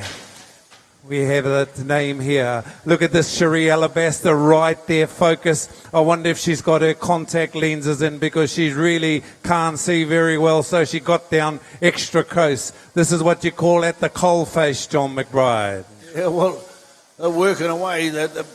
These, adding value, what we need is more of them. I'd like to see there's more sheep in the country, but we're getting less and less. But we need to keep adding value to make sure our product gets into that real good market, so we as farmers can keep spreading the money around through the different industries as we do. So, but these guys get up to work, travel a couple of hours, go to the job, go home, got families to look after, and they're now just trying to get that cherry on the top of the cake. $2,000 up for grabs. As we work away, 1 sheep left in the pen. The shearer's hitting the last side, working away. Anna Braddock from that lovely family down Ekatahuna. They might have left a couple behind. I'm sure that we've got 4 or 5 of them here today, but there's more in the stable down at home. They've got to keep the home fires burning. Here are the rest of the competitors. Angelique Miller sweeps the ball right out across, cleans the port all up. What's worries about her work section alone? Got a nice tidy pile down here in front, nicely spread at the moment. She has a little bit of a look at it, turns it over, checks for any little oddments there. Who's got the next in line? Well, maybe the Braddock down there on number 5. Keeping the work close to her so she doesn't have to go far. Joel Hanari, ever present at the back end of that sheep as the shearer takes the undermine off. Gets the top knot as it comes off. There'll be a little bit of cheek wool. Did he get it? Oh, I saw a bit go in there to the judge. Catch that one or not. They'll get it down the table as the shearer now drops into the offside. Round there, they want to take everything below the drip line and leave as much above the drip line in the main line. The drip line, of course, is the side of the sheep as you can just look under the belly. That's where the rain drops off, or the snow, wherever what time of the year it is. There's been a little bit of rain in the King Country here, so there is a little bit of colour underneath that drip line. As we come down that last side now, the shearers, we're going to start to rock and roll here shortly. In they go to the pen. That was a little bit of a quickie. Joel Hanari's going, working hard down there. He's cutting it down. Who's got the clock on him? Cora's got a very fast one. Hannah Braddock right on the hammer as well. Shri Alabaster into the blend up.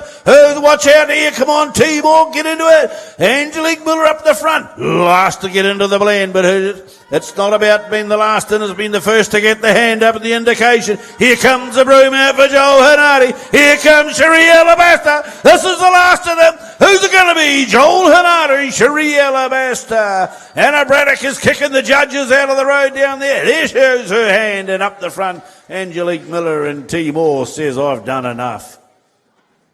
Well, we've eliminated half the field now because the judging is about to be completed. There will be a slight break, just a few moments. We'll have a little bit of music while we get this final judging out of the road.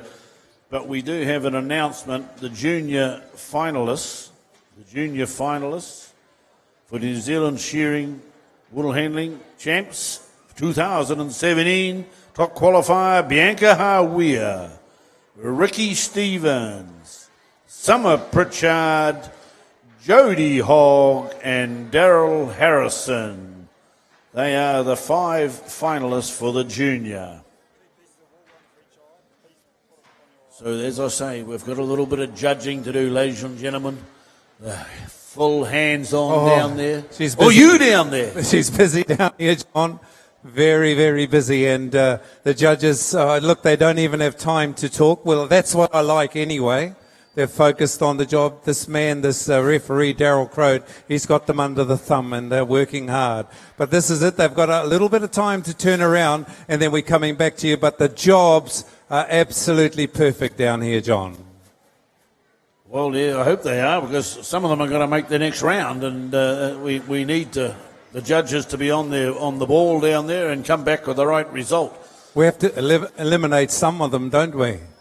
Yeah, well, that's what we're here at the start of the game this morning, was we're going to end up with a champion in each division, so we're getting down to that way now. We have the junior wool handling finalists, if they'd like to come to see John Granger and get their T-shirts.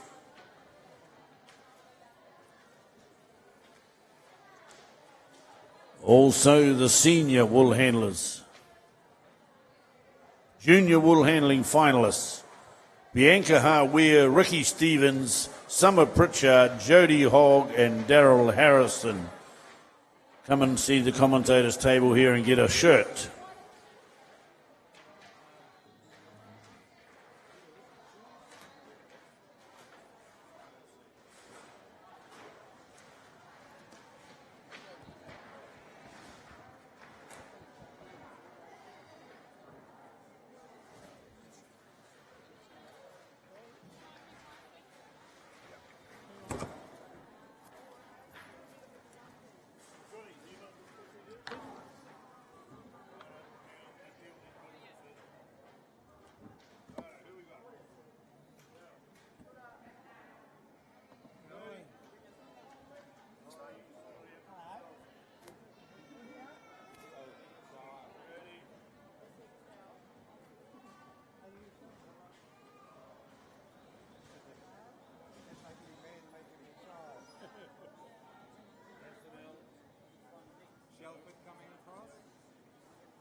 So, ladies and gentlemen, if you've only just come into the stadium, welcome along on behalf of Mr. Peter Lang and his able-bodied team of volunteers. We welcome you to the 2017 New Zealand Shears.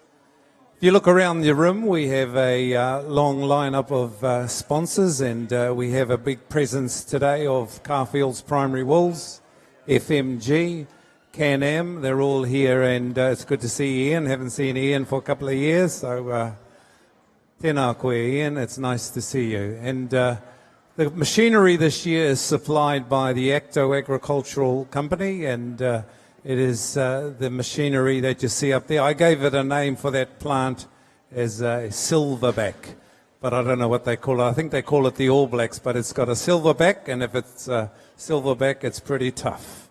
And that machinery is looked after by a couple of able-bodied ecto-agricultural men and the many volunteers that are here throughout the duration of the shears. So we just like to acknowledge and thank them. So we're going to get underway with the junior finals. We're just waiting on the points there for the quarter-final of the open wool handlers, and I just watched it with anticipation. It was very hard to pick out, but just looking at the board up there, I think Angelique Walker is really out on her own. She's in another zone, but it was good to see Ratapumua in there as well. So good to see all these folks that we haven't seen for a long time here competing. Tiroa E and Te Hape B Trust, Mā te whenua, hei oranga te iwi. The land will nurture our people. Crusader meets Flower Fairy, Hines and Waitomo, New Zealand. Could we have those senior wool handling finalists, please? Ash Boyce, Rani Fori and Jamie McLean to take their T-shirts, please. Those senior wool handling finalists.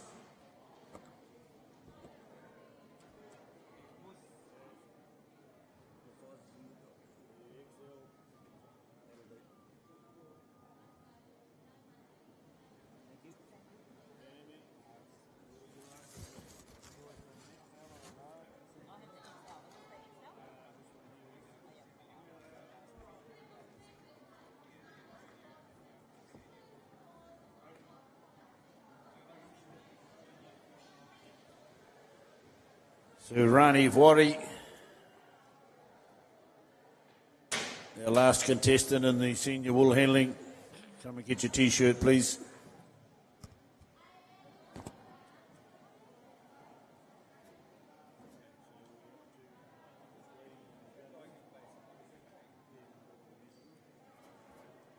We have a little bit of music while we're filling it for time, our sound men.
Radio Hauraki. Get into the music. Won't settle for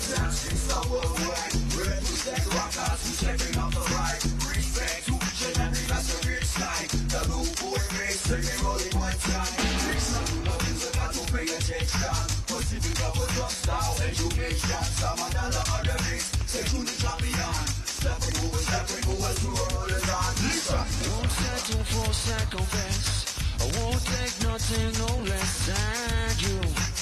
Girl, it's got to be you. I've been away for 6 months on. When today I'm coming home to you. Girl, it's got to be you. And every time I see your grace, a warm smile spreads across my face. And then you look at me and say, oh, I love your ways. I first saw you across the way. Now I think about you night and day. Girl, it's got to be you. I love the way you let me go. To see the world and bring it home to you. Girl, it's got to be you.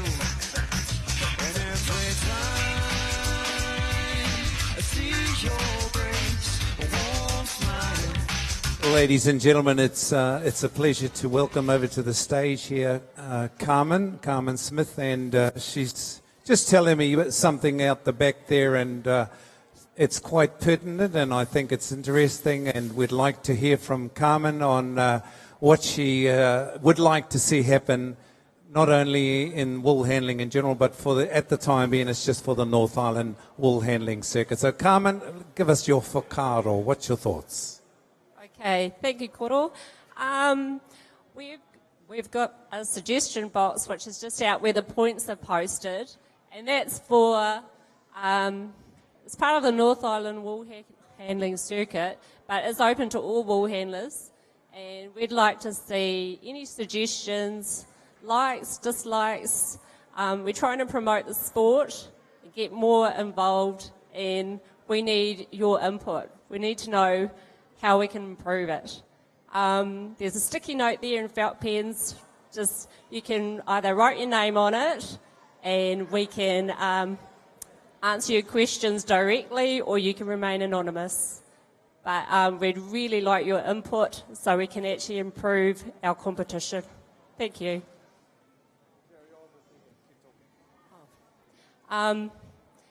This is actually just for, it was put together just recently, and it's only just been implemented so we can actually make this circuit and all other shows in the country a lot better place and get more competitors. Thank you, Carmen. Well, don't forget that the World Wide Web is now, we've got a bigger audience than what's sitting inside a stadium. And really, I think it's a good thing, Carmen, because there is a flagging going on, flagging in so much as competitor numbers.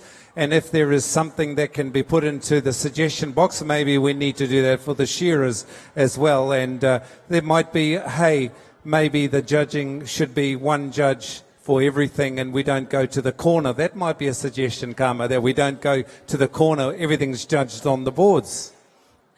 Oh, that would be nice. That would have helped me make it through to the semi. But, yeah, everyone to their own, and no question is a stupid question. We take everything on board, and we can always point you in the right direction. Okay, so don't be shy. Give it a go. And we'd just like to see you participate. So there you go, folks. Competitor, you may not be a competitor, you may be an interested observer. If you think that there's something that can be improved that'll help the wool handlers, maybe put it there. I don't think you have to sign it or put your name there, but please be bona fide and sincere in your suggestions, and I'm sure that the wool handling in general can only get better. Thank you very much, Carmen Smith. So back to the music.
Cecilia carrying home to your house.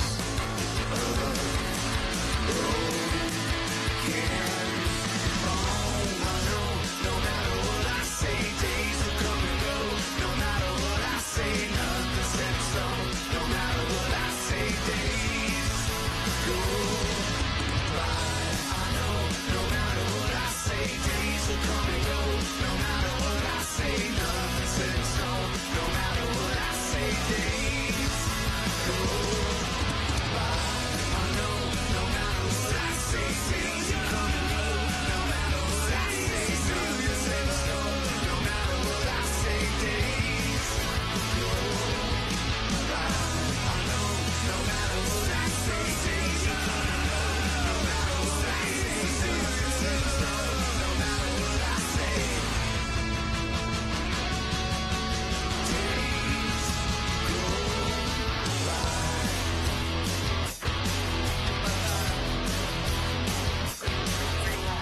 Radio Hodaki.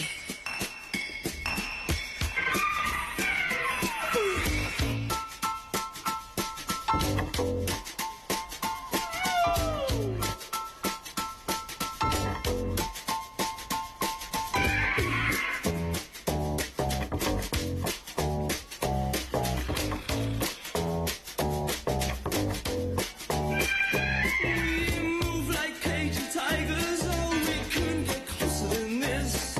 The way we walk, the way we talk, the way we stop, the way we kiss. We slip through the streets while everyone sleeps, getting bigger and sleeker and wider and brighter. We bite and strike and scream all night. Let's go and throw all the songs we know into the sea. You and me, all the years that no one heard. I'll show you in spring, it's a treacherous thing. We miss you, yes. Love cats. We miss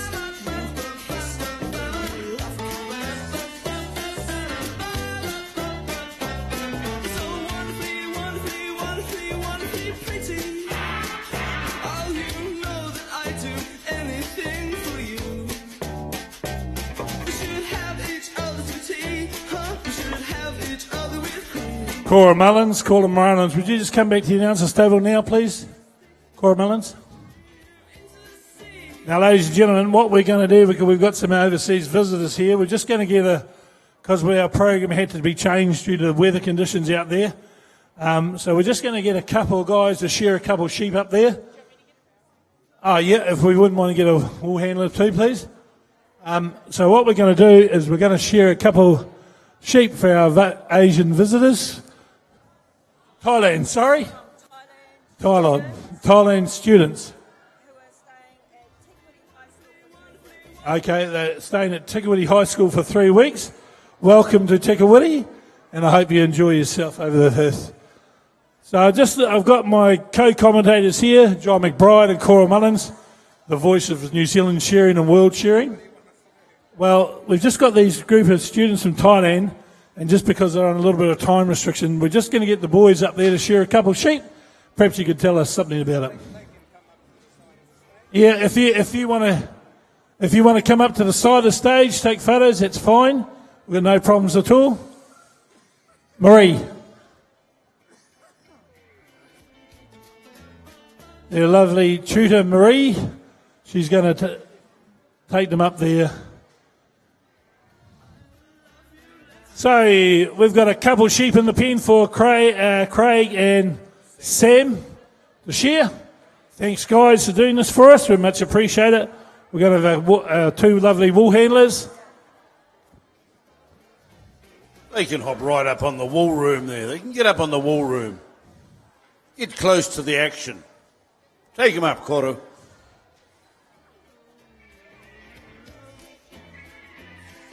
We like to get close to the action in New Zealand here. Sawadee ka. Hello. Tanakwe. So I knew I had the right person to do the job. Sawadee ka. Hello. Okay, we're going to watch the shearing. You got a hoodie. Turn around and watch the shearing. You can duck down. You can just kneel down. No. Go down. You watch the shearing. Come on, John McBride, come up here and talk Taiwanese. I'd like to see that from Womanomina.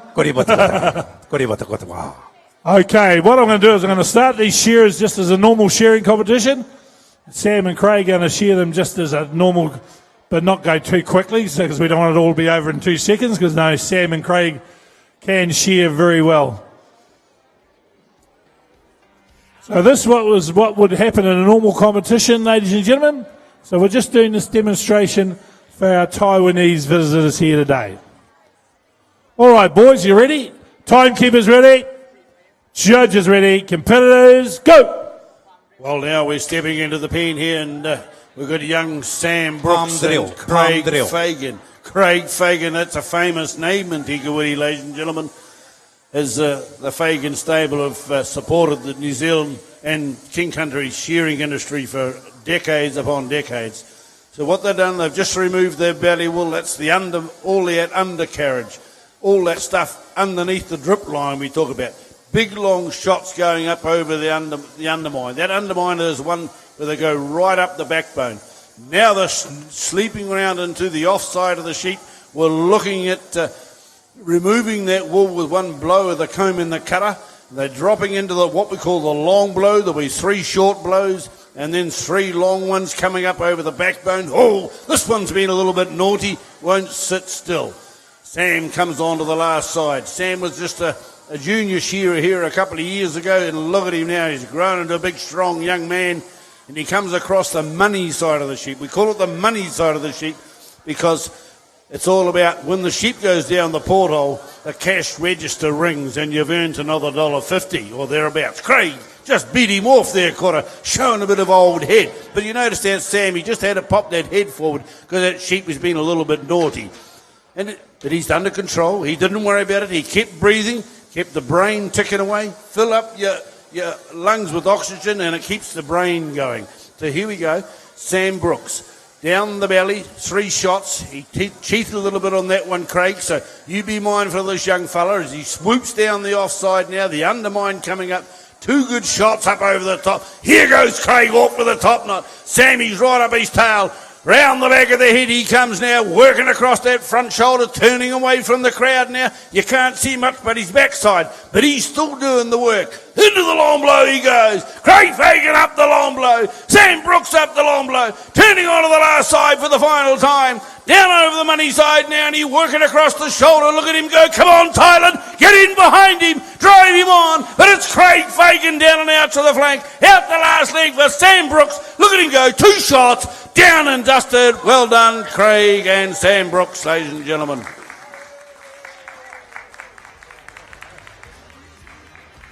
Oh, crikey. I don't know. Where's their cameras? Have they got cameras?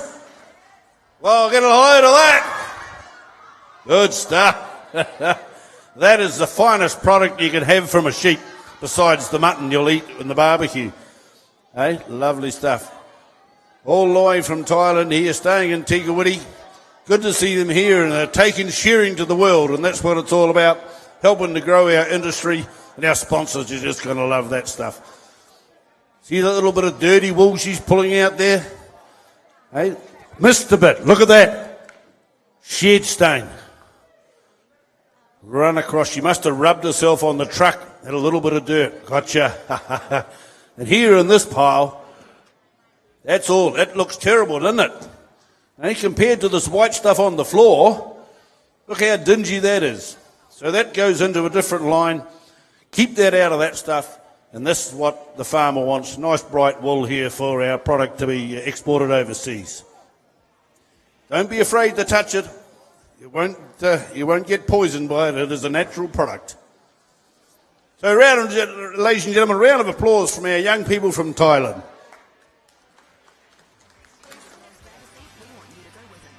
Sawadee-ka. Thank you. You could stand up now.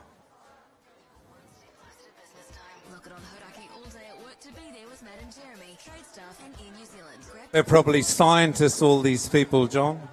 We've just got a few more moments as our Taiwanese people coming off the board there. Our young people here are going to go up at stairs at the far end, have a look in the back pens. just to see the woolly sheep. So all those young people now can lead them up around there across the stage and just see what it's like under the bright lights here at Kuiti. It's very, very warm up there, and you can appreciate when those supermen get shearing a little bit later on, that how hot it will get up there on stage under those lights. So these are the future of New Zealand shearing, these young people now that are coming forward. So have a look over the pens. You can have a look. Have a look over the back. Turn around, have a look, have a look, have a look out the back. See all the woolly sheep. Don't be afraid. They're still locked up. They are tied up, those sheep. After his name. Sean has recently made the move from Christchurch to Melbourne and is starting an exciting new role as a group accountant. Where can the accountant technician designation take you? Free text career to 590 and explore how AT can help build your career. These children are from St. Joseph's here, so they're just having a bit of a nudge. What's it like to be here at the best show in town at the moment, Kora? Hey, this is brilliant to see all our young people interested in coming to the shearing here in Kuiti. I'm sure I saw a Herbert up there. A wee girl, yeah. Uh-huh. You know her through? Saint proud parents out there. St. Joe's? St. Joe's, yep, from the township. August Sun Smart. Even Mum had to get up there. Or are these the teachers? Oh, these are our Taiwanese, Thailand people coming up across there now. They'll be able to take photos of woolly sheep out the back, and they've seen them shorn down here in the front as well. If they like to stand underneath some of those famous names that are up there, well, I'm sure that they'll have a talking point when they get back home. Powerball is $8 million and must be won this Saturday, so someone is guaranteed to win big. Imagine what you'd do with $8 million. Get your ticket in-store on the Lotto NZ app or at mylotto.co.nz. Hodaki on iHeartRadio. I'm sure some of those young guys up in the pens will put on their best smile for these students that are coming across. May even strike up a pen-pal relationship. Give me your phone number or your address. I'll come and see you when I'm in Thailand. Can you see those young fellas starting to flex their muscles in the pen? Well, it's their domain up behind there, isn't it? They're the boss up there at the moment. It's interaction. And I tell you what, that's what happens right throughout the shearing industry anyway. Interaction amongst people. And I'm just a little bit of a point on that is we've had suicide awareness over the last little while. And I was in Whangamomana the other day when they had a 24-hour shear-a-thon for suicide awareness, and it was brilliant to see such a good crowd, and they shore about 3,700 sheep in a 24-hour period. So that was awesome. Awesome, and it was well supported by the local community. So if you know somebody that's not feeling quite right, a little bit down, tap them on the shoulder and say g'day, and it just may halve their problems. We do have the open semi-finalists: Karen Herbert, Cherie Alabasta, Angela Walker, Joel Henari, Irama Neo, Anatea Tiffany, Marianne Beatty, Monica Potai, T. Moore, and Joe Tarrant is the 10th one in. So we had to delete 5 that time round, Koro, and lucky it's not our job, because we wouldn't have a jolly clue, would we? See, there's that blend I was talking about. That's. I don't think that's enough of a variation, and maybe that could be one of the suggestions that go in the box there. See the the blends? The lowest was 5. I saw some fantastic blends that were 10. Yeah, well, they're tough, those judges. I know, but I think it'll give the judges a little bit more if they had it from 0 to 10. You're trying to tell them what to do. Oh, then they'll all end up with 1s or 2s. Write it down and put it in the suggestions. Suggestion box. Okay. All right, So- we're getting ready for the next one, the semi-final. Yeah, well, as soon as we have these, the draw, those 10 competitors need to be rearing to go. There's one. He wants no dough. It's up there on the board.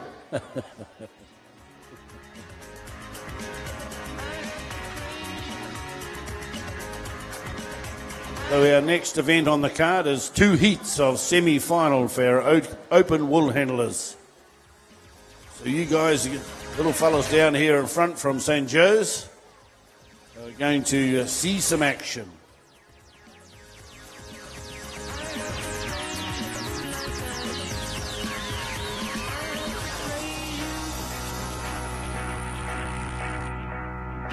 Kuiti. Oh, Father, tell me, do we get what we deserve? Oh, we get what we deserve. And where down we go, oh, oh, oh, oh, oh, where down we go, oh, oh, oh, oh, so where down we go, oh, oh, oh, way down we go. Oh, you let Emarina Braddock. Thomas, we all fall. Where's she? Down. Yeah, but for the folk who my heart, do you dare to look her right in the eyes? Yeah. Oh, 'cause they will run you down to the door. Yeah, someday we run you down till you fall. And they will run you down till you go. Yeah, till you can't grow no more. And where down we go. Joe Tarrant, if you've made it through, you have made it through. Anybody seen her? Get a message to her quickly. Shouldn't have left the stadium.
So where down we go.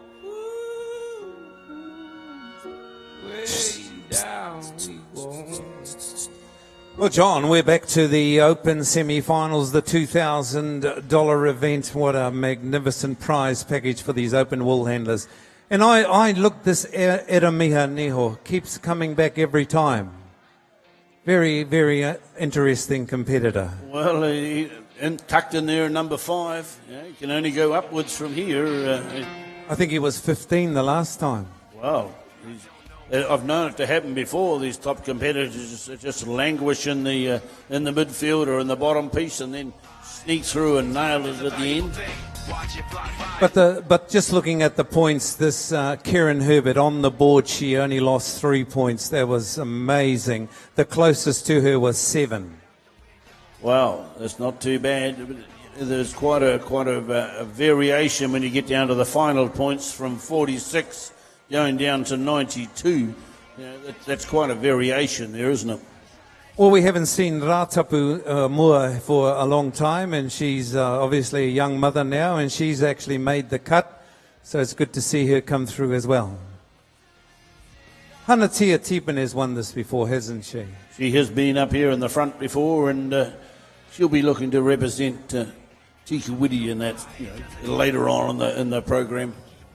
Shuri Alabast has been a winner in the past. So there could be some boilovers, there could be some upsets here this afternoon. Well, we've got the world champion in there, and he's always a bit of a thorn in the side of some of these young roses. Well, he's only sitting in there because his blend was the best blend, Joel Henares. Has it been a man, he makes it easier, stronger to blend? No, it's all about technique. It's all about technique. Go deep in the pile. Reach right underneath. Bottom to the top. The bottom to the top. Give it some air and let the air do the job. Really is what it's all about. It's how it lands. That's spectacular once the wool starts flying, isn't it? Well, you get 5 or 6 competitors doing it all at the same time. She's a shake of the dice. Who's going to get to get the roll of it and get the best blend? Do you remember Patrick Shelford? I do remember Patrick Shelford. He was the best blender, wasn't he? That's showing a bit of age here, isn't it?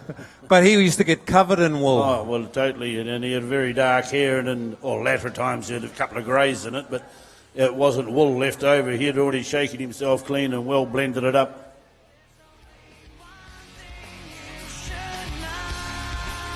So, folks, we're about to get underway with the Open semi-finals. We've got the 10 best wool handlers in the event coming up in just a little while, and then we'll go down to 5. Then we got the junior finals, senior finals, and then we'll have the Open finals here on Saturday night. So the St. Joe's children here, it's nice to see all these young children come along, and they're probably pleased to get out of the classroom anyway. Oh, crikey. And it's only day Thursday. Grumpy We've got old another day teachers. tomorrow. We need to have a draw. We have our shearers are ready to go. I wonder if we could have a draw for this Open semi-final. The remake of Stephen King's It, No. which looks flippin' fantastic. I can't wait for That that to come comes out through. in September. I was talking yesterday about... So yes, $2,000 up for grabs in this one. And then we step into the junior wool handling final over 4 sheep. That'll be $250 up for grabs in the starter. And then the senior wool handling final over 5 sheep will be $500. So those senior wool handling finalists have got their T-shirts already, so they're raring to go. Brand new Alt J coming up for you shortly. Well, you young people in the stadium, see that yellow motorbike up there, that Can-Am, and that is a prize for the best shearer for the Shearing Championships. That's what part of his first prize. And FMG, who are the advice and insurance, co-sponsor that, and Can-Am, the King Country Mackindale Group, is the sponsor of that. So that's the first prize, and I think he or she gets $3,000 in cash, plus they get a trip to the United Kingdom. So that's the top prize for our best open shearer here on Saturday night. Who are we going to crown, John? Well, that's close to $20,000 worth, isn't it? You know, that's a big coin, big carrot out at the end of the stick. Who's looking good for that at the moment anyway? It'd be pretty hard to go past the current Golden Shears champion, Roland Smith. He seems to be right on top of his game at the moment. While we have a world champion, Johnny Kirkpatrick, competing as well, and numerous other past champions and future champions, Rolly Smith to be the odds-on favourite. Well, it's down to tenths of a second, isn't it? That's how close these guys are. It certainly gets right down to the cutting wire, and we don't wish anybody, to not to win it, but we'd certainly like them to put their best foot forward and make it happen. And, we encourage everybody to leave it all up there in the board quarter. There's no good saying I could have done it if I'd have gone a bit faster or a bit cleaner. You've got to actually get your game together, and every time you get up there on that stage, give it your best shot. Come here with the A game. Yeah, leave the definitely. B1 in the car boot. Definitely. Pays to have a plan B now and again, but just don't go to it, you know. You've got to bring your A game. Opening hours. Reading cinemas. Well, we had some boilovers. We had the Golden Shears boilover where we had that top 30 shootout and the form guy, Johnny Kirkpatrick, fell out. So that's how simple can happen. Could happen to the Roland Smith here in the quarterfinals as well. It's not the first time it's happened, and it won't be the last. And I'm sure that it will, you know, there'll be future champions made. Good to see some of our fellow South Island commentators and judges turn up. Finally, they must have got fogged in. So we're just in a slight delay, waiting for our draw to come through. Looks like we might have some action here at the moment. Coming up onto the screen very, very shortly. All right, you top 10 know who you are. As soon as the first names come up, we'd like you to get onto the stage. We don't want our shearers too far away, and we'll get into it. And how many sheep this time round? Well, how many should we give them? 20? No, we haven't got enough time. What we're going to do is we're going to give them 5 each, and, you know, that will save some for the second heat. That's how it'll work out. Limited sheep numbers, of course, due to the weather. We can't extend our program any more than we have because dry sheep are at a premium here in the King Country at the moment. And I'm sure the farmers are doing their darndest to keep sheep dry for the next 48 hours as well. John, these sheep, they look to be coming forward in good shearing condition. They seem to be sitting there for the shearers. Good grass out there in the Bennydale area where they come from? Yeah, it certainly is at the moment. There's plenty of grass, tons of grass. So they, so they have. Okay, we've got Sri Alabaster, Joel Hanari, Joe Tarrant, Hanatai Tiffany, and Kieran Herbert. Will those ball handlers please go to the board? First heat of the Open semi-final, ladies and gentlemen, for 2017. And we're rocking on to the next heat as well.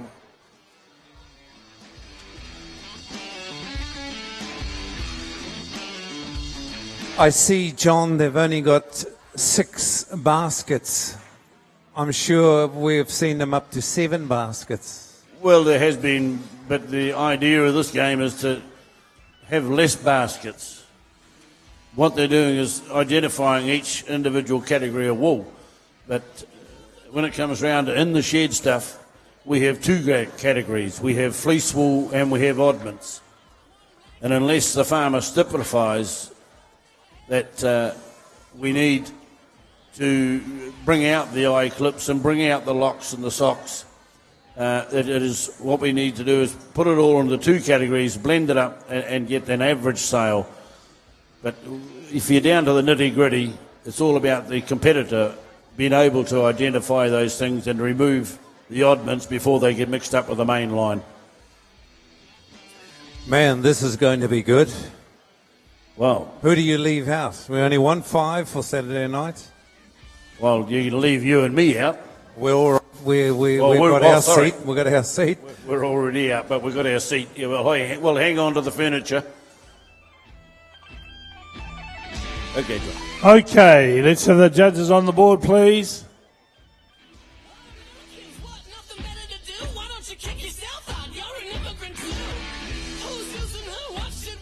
Heat 1, the Open semi-final, ladies and gentlemen, 2007 in wool handling. 5 sheep. Timekeepers ready. Judges ready. Pitters, go! Oh, we're off. Great lineup. Sri Alabaster from the Taihabi. Joel Hanari from Gisborne. Joe Tarrant from Mortlock, Australia. Hanatia Tiffany, the local lass, also with Kieran Herbert from the area. Waiting to pounce on that belly. And they've done it and dusted as they go into that first offside. Now look at the undermine coming up for all handlers now. Nimble fingers. These guys have, this is round number 3 for these guys. They've had a little bit of a taste of it in the elimination round in the heats. Then they went through to the quarterfinals we've just completed. Now we're into the semi-finals. and 5 sheep, and you'll see these shearers whittle these sheep out in about a minute 20, and they'll all keep together, so it's easy for our wool handlers to work away. Here's Cherie Alabaster on the front stand here, working away as that shearer takes the last leg off. Hack's got a couple of blows to catch up. He's a bit of a slow starter. Thought he would have warmed up a little bit after that bit of a shear there for the young ones. Shearers step in the pen. Is Cherie Alabaster first to get the floor clear. Just a slight bit of sock or little bit of Kempe fibre left on the board. She moved it across and dealt with it nicely. Started to give her first fleece a little bit of a blend up. Maybe she's going to blend all the way through and cut down a downtime at the end, because we still have that 30-second thing at the end, don't we, Cotto? You do. But just looking at the fleece, Joe Tarrant's fleece there, it almost looks full wool on the floor there. And you look at Cherie's, and Cherie's is really broken up. But look at Joe Tarrant. She's got a lot of work to do with her blending, hasn't she? Well, I've watched her before. She actually tries to leave the fleece pretty much intact. So if she rolls it over, things stand up for her, so that the oddments actually bounce out and say, take me. I want to be out of here. So that's what, and there's an art in that too. But as she gets on and the pile gets bigger, she can't afford to do that. She'll just lay it on the top, and then she'll come in with a big blend at the end. Well, back to the boards, ladies and gentlemen, and where this is it. This is sheep number 2 on the boards. They've got 5 of these competition fleeces. Floyd, just have a look down the board. Floyd, you guys just pull back a bit. Craig is a little bit behind at the moment. Just half comb it up a little bit. Getting ready to take this. You look at Karen Herbert. Her fingers are working 100 miles an hour. She's taking out just what needs to be taken, because on the sides of the belly, where the belly wool had come off the sheep, there's that discoloured wool, and that's what they're taking off.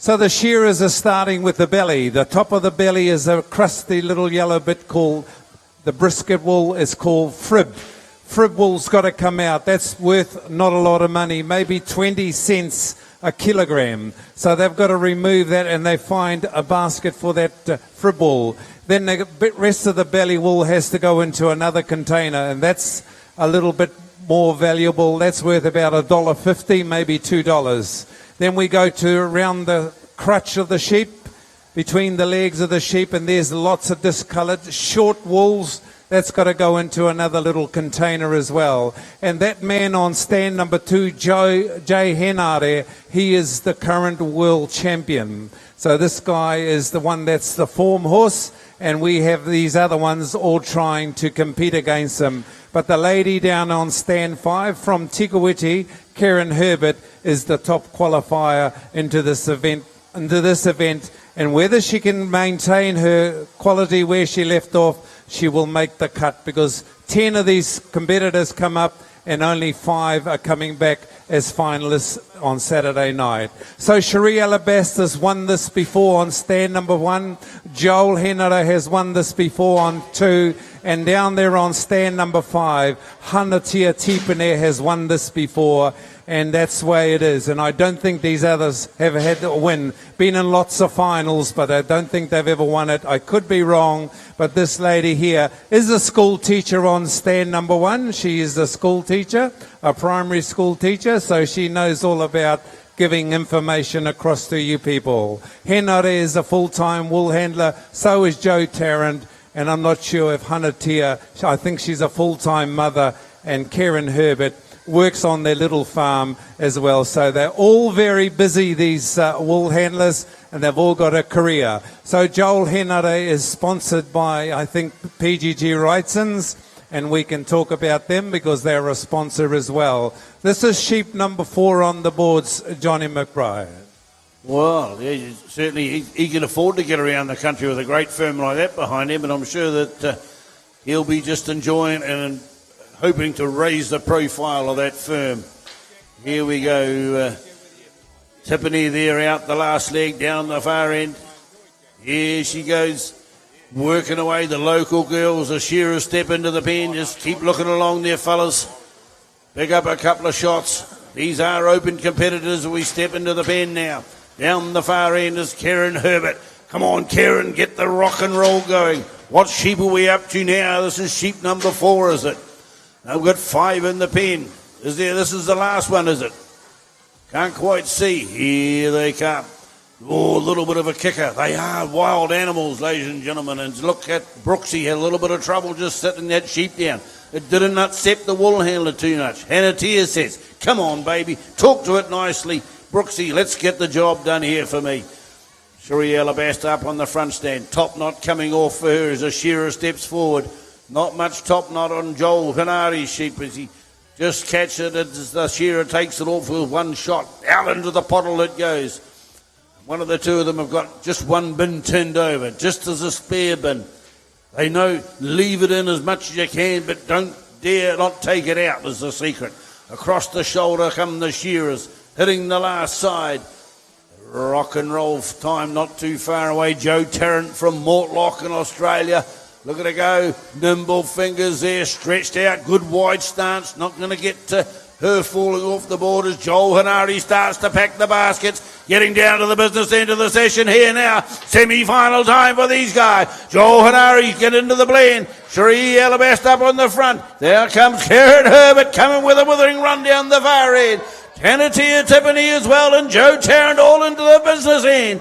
Ooh, they rock and roll. Look at them go. Who's going to be first to get the broom? Here goes Karen Herbert. Here goes Joe Tarrant. Joel Hanari's down on the knees. Here's lady on the front, Cherie Alabaster. Is it going to be her? No, it's Mortlock. Joe Tarrant there. Karen Herbert next in line. Cherie Alabaster, Joel Hanari and Hanatia Tiffany. Oh, pretty sharp that time. Oh, I didn't have a clock on them. I reckon they're gone under 30 seconds. Well, what are you doing over in the corner? That was good. You got mesmerised, didn't you, by the great competitors? Did you see Karen Herbert, how aggressive she was? Oh, just flew into her work. She really did work hard that time, John. Well, she'd knock all the sand out of a fleece, I'm sure of that, when she shakes it up. As they work off this fleece now, they're very cunningly sweeping it all, not letting anybody else do it. They push it into the fadge and just getting that little bit of extra blend, I think, you know. Is that a cunning tip? No, the wool handler must put the fleece in the bag to get the job done. And away down the dungeon they go. Cora, that was a good heat. There's another one to come. I believe Joe Tarrant might have got a little bit flustered there. She was really working hard, and she was on the stage, and she was back there and back on the stage. She was everywhere. She really worked hard. Grease lightning. She says, I sure did. Give her the thumbs up. She was really good. But hard to go past that Joel Henare from where I was standing. Oh, look, those girls will come and beat you up if you keep supporting him. Cheeky to them. Well, I'll come and stand by you. Next up, we have T. Moore from Seddon on the front stand. Angela Walker from Pew Pew on number 3. Emery Neo from Dannyverk on number 4. On 5, Monica Potai from Milton. And then another Gisbornite on the far end, Marianne Beatty.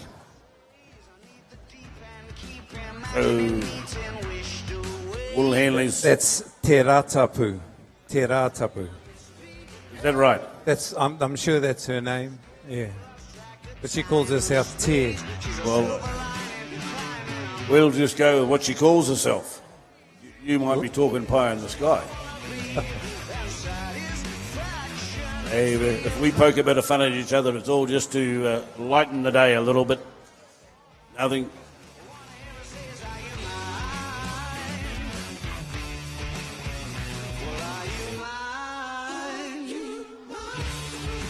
Okay, the judges now, they're waltzing back up to the board and they're just showing the competitors that the ticker is on 0. Not that the competitors think otherwise. So we're good to go again. St. Joseph's School, make sure you liven up here and set these people alight. Timekeeper's ready. Judges ready. Competitors, go!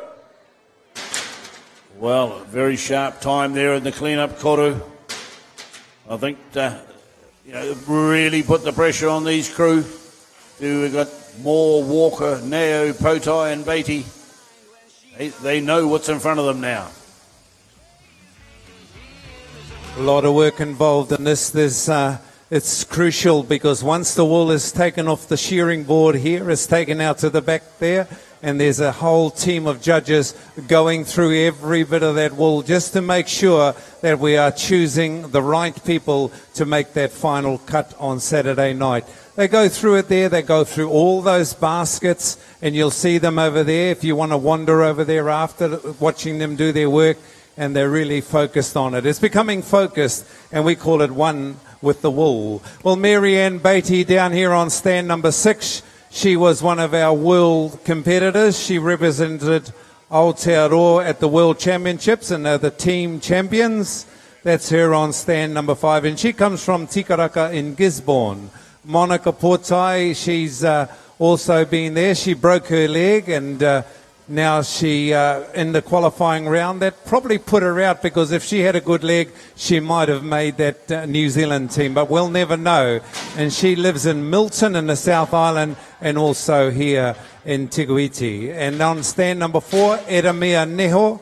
He comes from Dannyburg, and if you ever watched that program, Shearing Gang, well, Eramea is one of the stars of that competition, and he lives in Dannyburg. Angelique Walker, she's a local girl as well, and she really gets on fire. And Te Rā Tapumua, she was from Northland. She's a Ngāpuhi girl, but she lives in Seddon in the South Island, where they like having earthquakes as well. So those are the lineup of all our young people here this afternoon. This is the $2,000 event. The champion wool handler on Saturday night is going to go home with that as well. So good luck to you competitors. Sheep number 2 on the board, and there's not a lot separating them, John McBride. No, there certainly is not, and right on with it at the moment. Very early in the piece, of course, we've got 5 of these woolies to shear. You just talk about Nao. He was sneaking in at number 5. He qualified quite low down and out of the heats. He'll have to keep his rating up. He'll at least maintain his current position, otherwise he's going to dip out, because we are only taking 5 through to the final. As the shearers come down the last side, they're working away. More up here on the front stand. Angela there, working away. Potai sneaking back to the board now with the green racing stripe on her right leg. Had a little bit of a wee accident, but she's back up competing. Shows the competitiveness of these people. They love getting up here in the big stage. Marianne down the far end, reaching for the tidiness. Just keep that broom on her right side. Whoa, round the back she's got the belly wool. Separated from the dingy stuff. Craig Fagan, the shearer here on the front stand. First off leg coming off for him. He's trying to stay with these young shearers now. He says, "Crikey, make me work this hard, you young fellas. I've got to do that day in and day out in the shed." But it's not about the shearer. They're just up there performing for the wool handler. And let's see who can do it. Angela Walker, come on, can't you? Somebody must know Angie in the crowd. T. Moore, she says, "Righto, you just keep me quiet. I'll just work away here. I'm going to be the spook when it comes round to getting into that final." The reach is far. Right out there, takes that little bit cheek wool off now as the shearer comes across the last side. A little bit of frib wool from around on the water line. On stand number 2, into the pen go the shearers once again. Clean up board for Nao, clean up board for Potai. Beatty a couple of shots back. Big reaching arm. She's got long arms. She can reach right out there.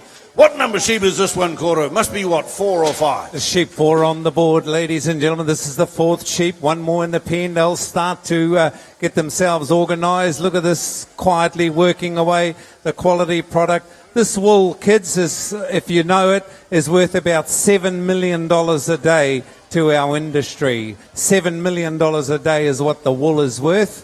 So this is a big business. It's not a little business. It's big stuff. And Carfield's Primary Wools are our major sponsor of this event as well. So there they are. We have them here. They're focused, and let's support Carfield's Primary Wolves. Long blow time for the shearers as they turn to the last side at Amir. Well, I think looking from here, Johnny McBride, I think he might be getting off the pace there a little bit because Monica Portai's right there at the coalface. She's right up there. She's got her little fingers right on the button there. She knows that every time the shearer makes a little blow with his handpiece, she's got to pick up all those little wee dirty little bits, take them out anymore, and you're starting to devalue the return to the farmer. You're starting to cost the farmer money. Make sure that all you're doing is leaving that beautiful wool on the floor. And there we have Mr.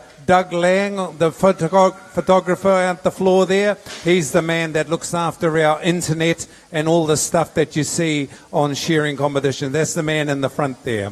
So we're back to the board. Sheep number 5 on the board. Edamia Neho is into it. Already starting to get it. I think Edamia has picked himself up at this stage. Neho would be the front runner. He's already started to get his containers organised. The shearers walk up the top of the neck. The top of the head comes off. That's a different type of wool. Angeline Walker onto the floor as well. The long blows are happening on the shearer. Keep the wool coming at them. John McBride, this is pressure wool handling. I can see them starting to pant a little bit. The mouths have opened up. They're trying to suck the oxygen. It's damn warm up there under those lights. And these guys, while they're not handling sheep, they are shifting the wool. Their fingers are doing the walking. As the shearers come down the last side, look along the board. This is the 5th and final sheep on the board. But the clocks are going to run independently now as the sheep's gone down the porthole. And there's Mary Ann Beatty.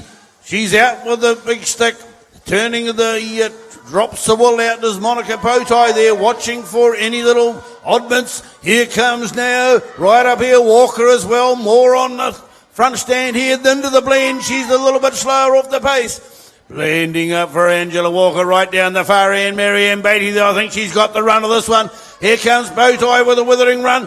Gets hold of the stick first. Oh, that's a surprise here from Mary. Look at her go. Here comes the broom now for Mary Ann Beatty down the far end. Up on the front stand here, Moore's got it as well. Walker's on the floor, but it's hands up there for Monica Bowtie. Angela Walker and Neo is long with far end of Mary Ann Beatty and Tirata War up here on the front stand. So big round of applause, ladies and gentlemen, for our wool handlers in the open semi-final. We do have some more competitors, John, lining up. Correct. The junior wool handler finalists are the next event on the card, ladies and gentlemen. Junior wool handling final, the first final for 2017 here at the New Zealand Shearing Championships. Summer Pritchard, Ricky Stevens, Daryl Harrison, Belanca Hawea, and Jody Hogg. That'll be the next event, ladies and gentlemen. Those wool handlers will go up and get their bins ready as soon as we can and get underway. And I think how many sheep in this? I think there's going to be 4, aren't there? I believe there's 4 in this junior final. 4 sheep. This event will receive $250. First up, senior wool handling will be the event that follows.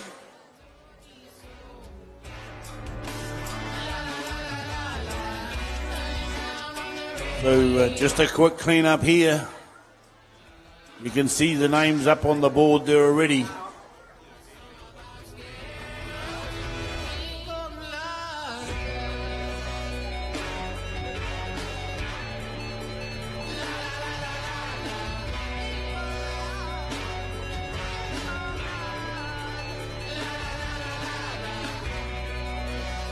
And we thank the St. Joseph's School for coming in here today. Thanks a lot, kids.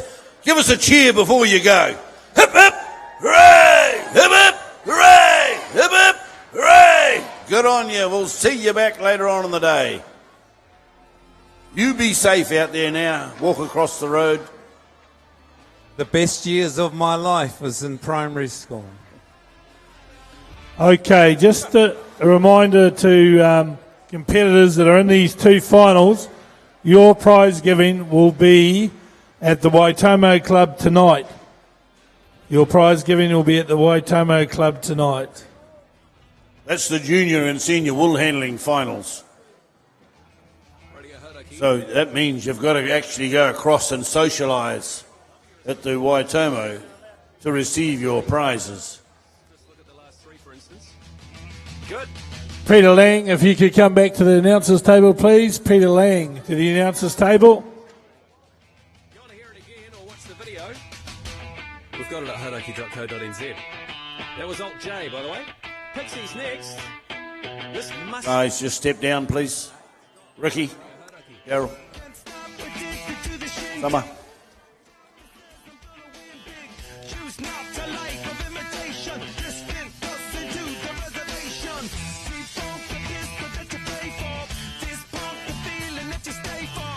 Well, ladies and gentlemen, this is the first final of this afternoon. The day's program of 2017 New Zealand Shearing Champs Junior Wool Handling Final. And on stand number 6 from Kuiti, Jody Hogg. From Masterton, ladies and gentlemen, Bianca Harware. On from Dannyburg, Daryl Harrison. The Wonder Thorns amongst the Ricky Stevens of Napier. And then from Pongaroo, Summer Pritchard.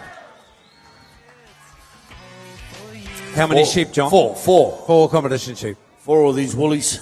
Yeah, we just got our shearers coming back to the stage, and they're going to be they're going to wind the clock up a little bit, wool handlers. This is the finals, and the shearers are going to just step up a little notch, and they're going to make you work hard. We do thank our shearers for working hard for us today. It's quite warm. They've been here since 8 o'clock this morning, raring to go.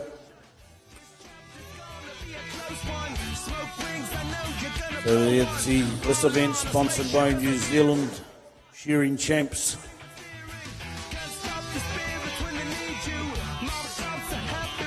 Well, he signs the checks anyway. Peter Lang signs the checks. Where's our shearer?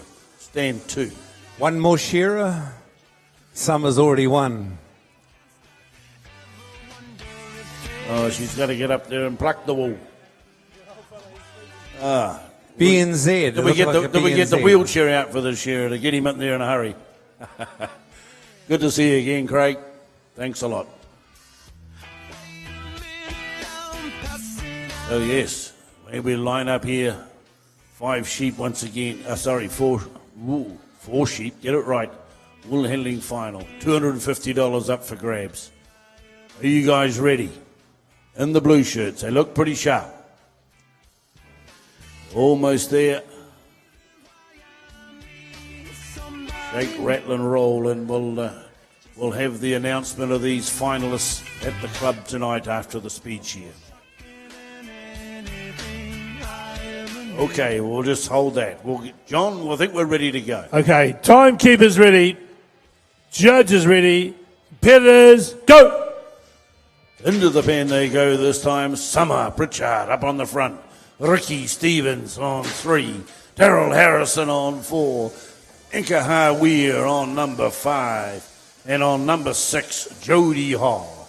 So let's go, Koro. 4 sheep, the shearers. They'll be ticking along. They're already warmed up for shearing from those open semi-finalists. Shearers are warmed up all right, and we're getting ready to rumble. We're into the undermine, and this is the money shot into the last bit of wool underneath the tail, and there could often be a little bit of discoloration around there, a bit of manure. They've got to take that and put it in its own little container. Up the neck, the top knot comes off, and the wool handlers are working around it, and we did say they've actually pulled up a little bit of a speed too. John McBride, they're going a little bit quicker. The wool handlers are junior, so let's make this a test. $250 is the prize money and the beautiful ribbons. That's all going to happen here tonight. The shearers are turning to the last side, and Bianca Harware, this is when it's going to get hard because she should be there. She's got the experience, but Jody Hogg, haven't seen Jody Hogg before, but she's a local girl and she should have all the local town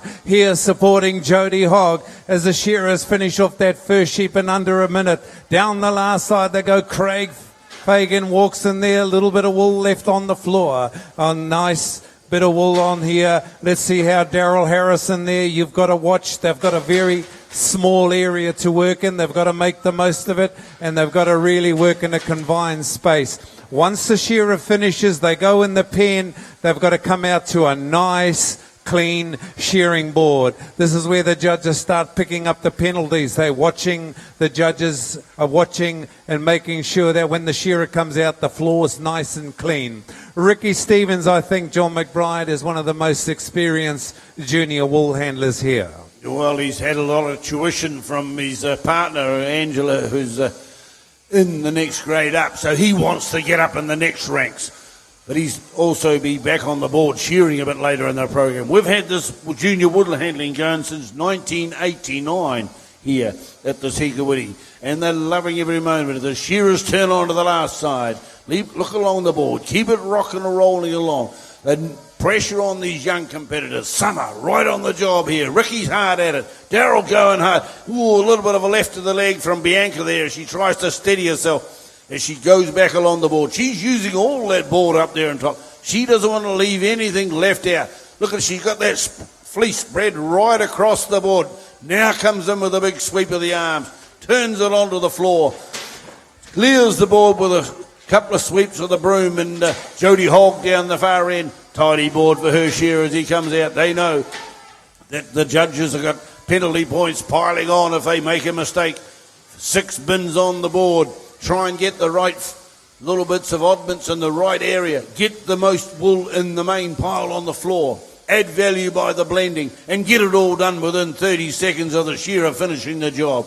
And all the pen boys in the back, they're starting to warm up too. How many sheep we done now, Cora? Is this their third? The third one's on the board, John. This is one more in the pen, I believe, and now the pressure's starting to show. Who's done the thinking? They've got a little piece of paper. They've probably been sitting in their car working out the stage. Then they know who the hanger's going to be my shearer. They've got to all work that out because they've got to work with the shearer. Every shearer has a different style. They've got to work out the shearer. Where does he put his right leg when he's on the long blow? Where does he put his left leg when he's coming down the last side? Is he picking up wool with his moccasin and carrying it to the back? So they're going to be watching all of that. And Craig Fagan's leading the race here. This is a good pressure. This is good pressure for your wool handlers. The fourth and final sheep is coming out now as they get ready to roll. And look at this Hog. Jody Hogg, she just gets a little bit of grunt up there. She throws it back onto the board down here.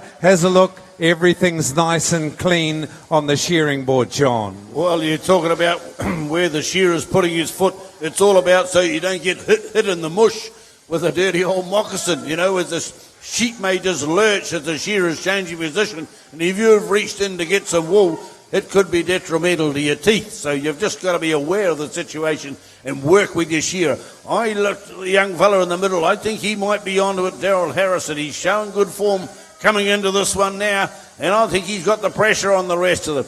He's working away, but we won't pick any favourites at the moment. We'll keep them all the same as Pritchard now. Whips across that first off shoulder of the shearer. She got a little bit of wool, tucked it under the box there. That was a little bit of different fibre, maybe a bit of black or something different. Here comes the shearers over the top on the last side. Look along, boys, keep it together as we come across the shoulder and down and out to the flank. Here comes the wool handler's time. Cora is starting to wind into it. Look at him go. Tidy board for Summer Pritchard. Who's next in line? Daryl Harrison. Oh, his sheep's kicking a little bit. There's the shearer step into the pen. Couple of blick blows from the shearer. Puts a little bit of pressure on down there. Jody Hogg's going to right. Come on, Digger, what are you going to bind it? Wellbeing, we're up on the front. We've got Sue Pritchard. Summer Pritchard reaching in. Blend up coming from Ricky. Come on, Daryl, get into it, the work boy. Who's going to be the get the time taker? Oh, they're stamping and kicking here up in the front stand. Look at them in the wall room going hard. Here we got Summer Pritchard coming out of the run. I think she's going to hit the button, get the clock turned off and be the first. Ricky Stevens not too far away. Down there we got Bianca Harweir raises a hand, Ricky Stevens. Then, of course, we've got down the far end, Jody Hogg and Daryl had got... he got held up with that last sheep, Koru. She's stuffed. She's stuffed? Jody Hogg is absolutely exhausted. Did you read her lips? She's buggered. She's had it. She's put everything into it. Ladies and gentlemen, she put everything into it. Good round of applause for our junior finalists Give them here a hand, this ladies and afternoon. gentlemen. That was good. But I think Ricky Stevens might come through. Well, you've been talking him up. Hope he doesn't deflate you. Never mind. He would have given it his best shot up there anyway. So next up we have our senior wool handling final, over 5 sheep this time. And all the finalists get some flowers. Wow.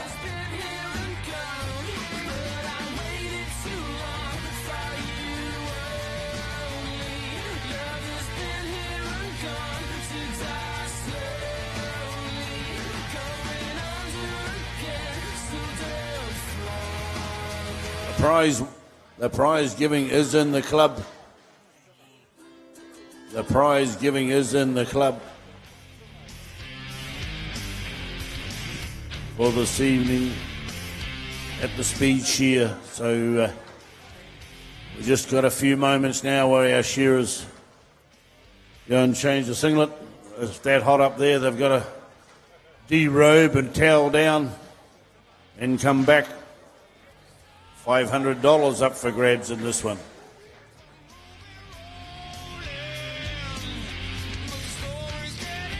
Closest one to the Tika Woody here is Tamanu's Rani Wari. So we'll have to get in behind Rani, you local people.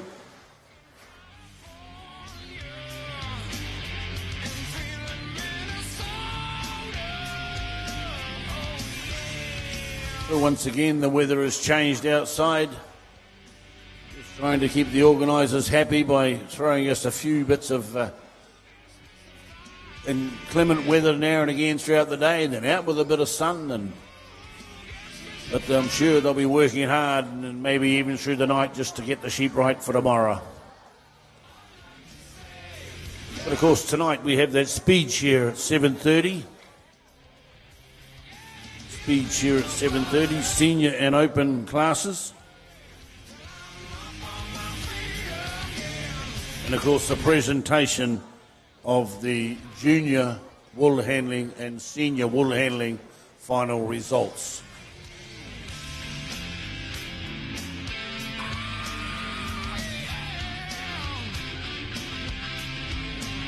So this is the last event on the card this afternoon, ladies and gentlemen. We'll get a nice early smoko break.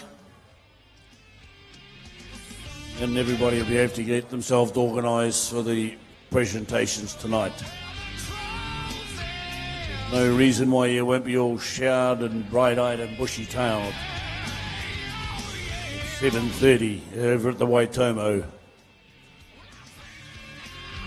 So here we have the going to be shorn. Shearer's just coming up. They'll put a fresh cutter on. They'll see the job right for us last time today. Gentlemen, thank you.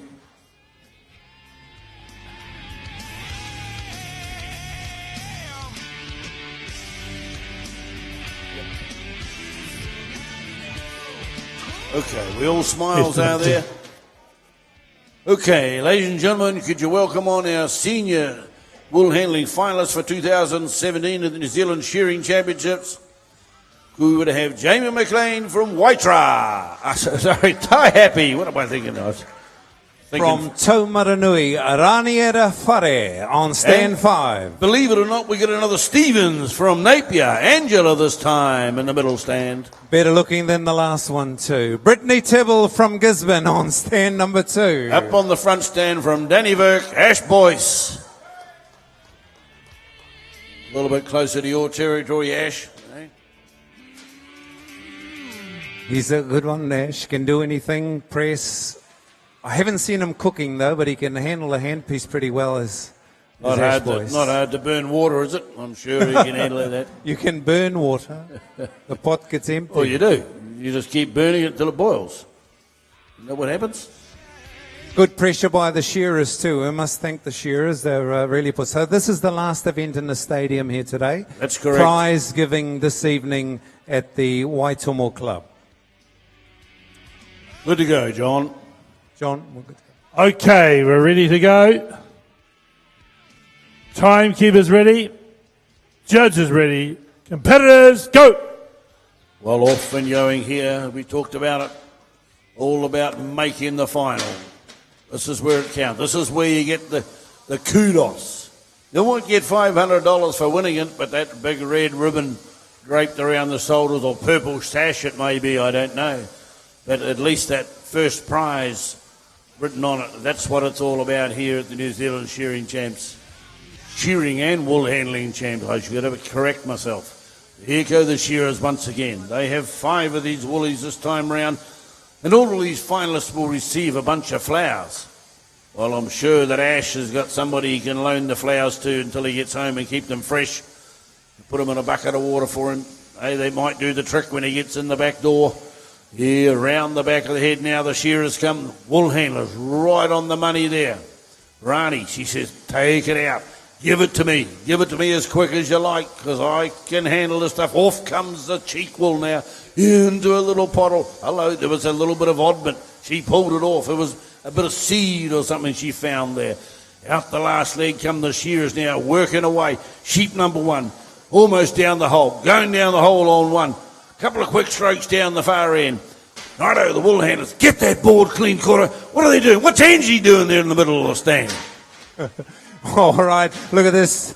Brittany Tibble there, she had to go back and clean a little bit of this Ash Boyce's wool up, but that's okay. This is teamwork. She saw that wool came across from the neighbour and she picked it all up, all part of the game. This is it. This is all part of the teamwork, the game. But this is why we are working as a team. But this is an individual sport here at the moment, and the girl from Gisborne on stand number 1, on stand number 2 is Brittany Tibble, and there she is. As the shearer hits the top notch, they've got to take that wool before it contaminates the rest of it, because that fibre, and Tuma Mullins will often talk about it, modulated fibre is not allowed to be mixed up with the rest. And I think he's watching from Norway at the moment, so that's all good. The World Wide Web is tuned in, and they said it's streaming quite nicely as well. Here we go, Jamie McLean from Taihape. Long blow time for the shearers. Just have a look down the boards, guys. Just have a look down the boards. Let's make this as even as we can. Let's make it as even.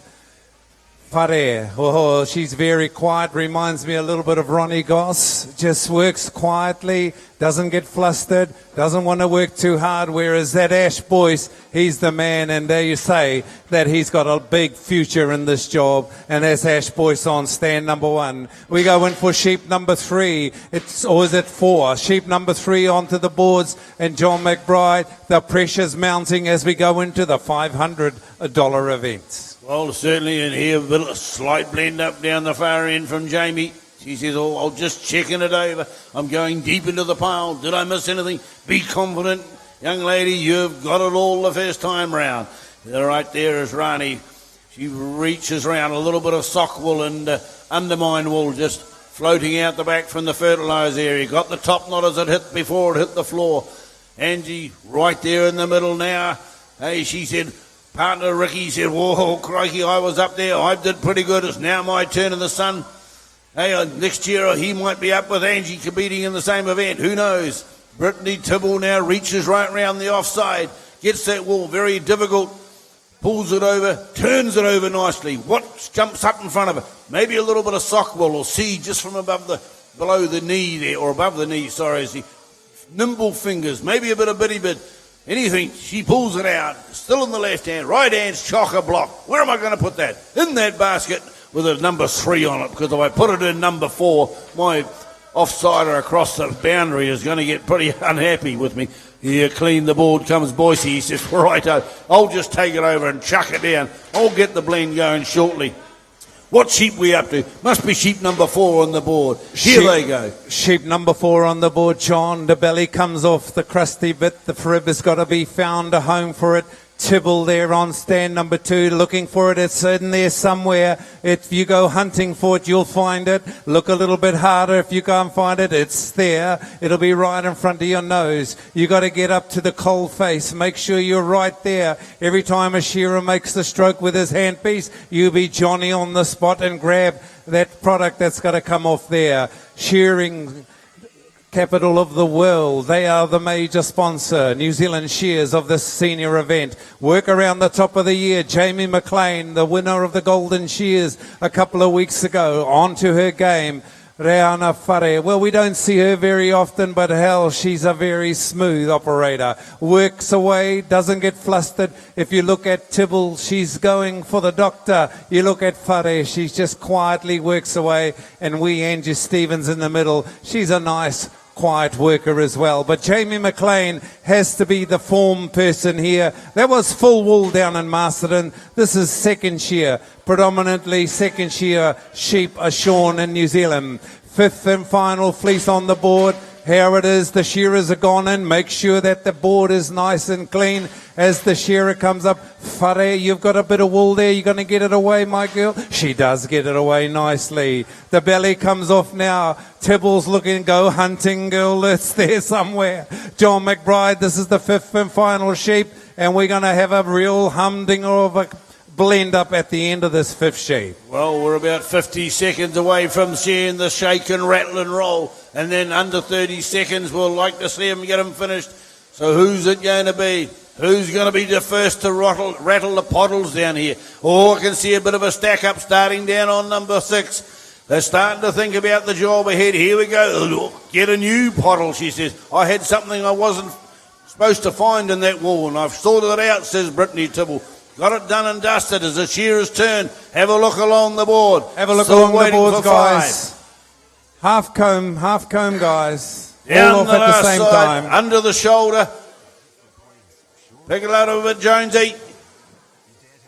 Holding.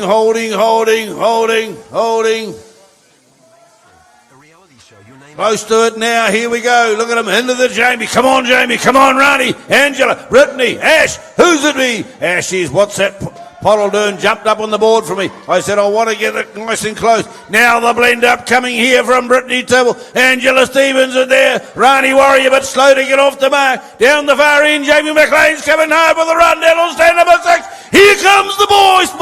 Is he bouncing? He is bouncing it all. The broom coming up now down on stand number 6. Here goes Angela Stevens around the back. She goes. Big sweep up. I think she might get the rise shortly. Is it going to be 5? There we go. Stand number 4. Angela Stevens. Ash Boyce up here on number 2. Followed by Brittany Tibble. And finishing touches there down on 6. Jamie McLean, slightly Rani Wari just gets in ahead of her as Brittany had to get off the board for a bit of spillage. That was great. Ladies and gentlemen, I'd like to give you a big hand to our shearers up there. Thanks very much, guys, for sharing all day. Give them a big hand. They've done very well indeed. Probably ever go home and have a too quiet tui. I'll give you the tip. They might just go straight across the road. Yeah, probably will. Thanks, guys. You're all athletes, so you don't drink now, do you? Well, there's been some wonderful wool Apart from handling Del Boy, here he drinks a bit. throughout the day, and everybody has contributed magnificently.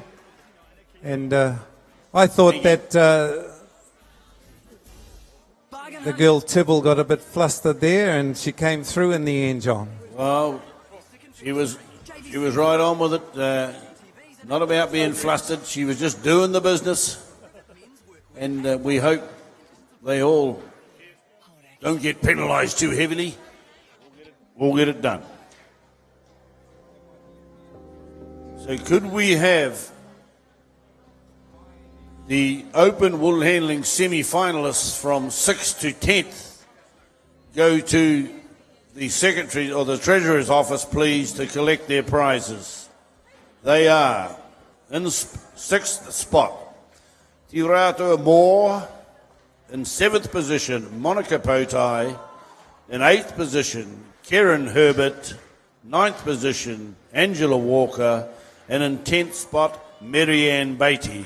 Will they please go to the Treasurer's office to receive their prizes, please? We have the open finalists for Saturday evening in the CP Open Wools Wool Handling Final. In order of qualification are Joel Hanari, Cherie Alabaster, Hanatia Tiffany, Iramahad Neo, and Joe Tarrant. So they are the 5. They are our 5 finalists.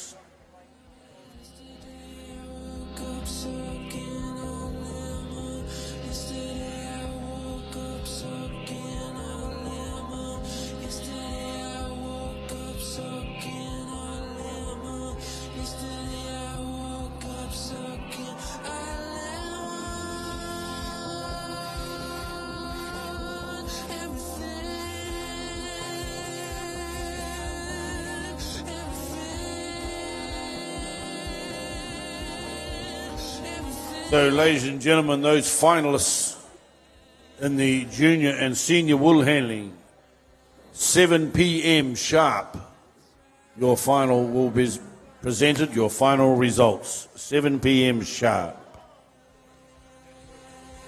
at the Waitomo Club. I think we might know where that is, just across the ditch.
Yo, Hodaki, get into the music.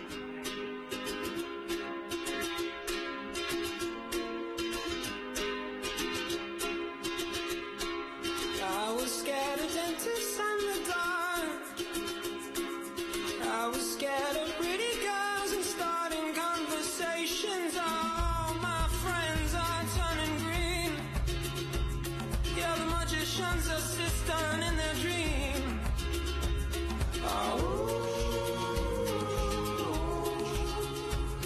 Oh, and they come unstuck.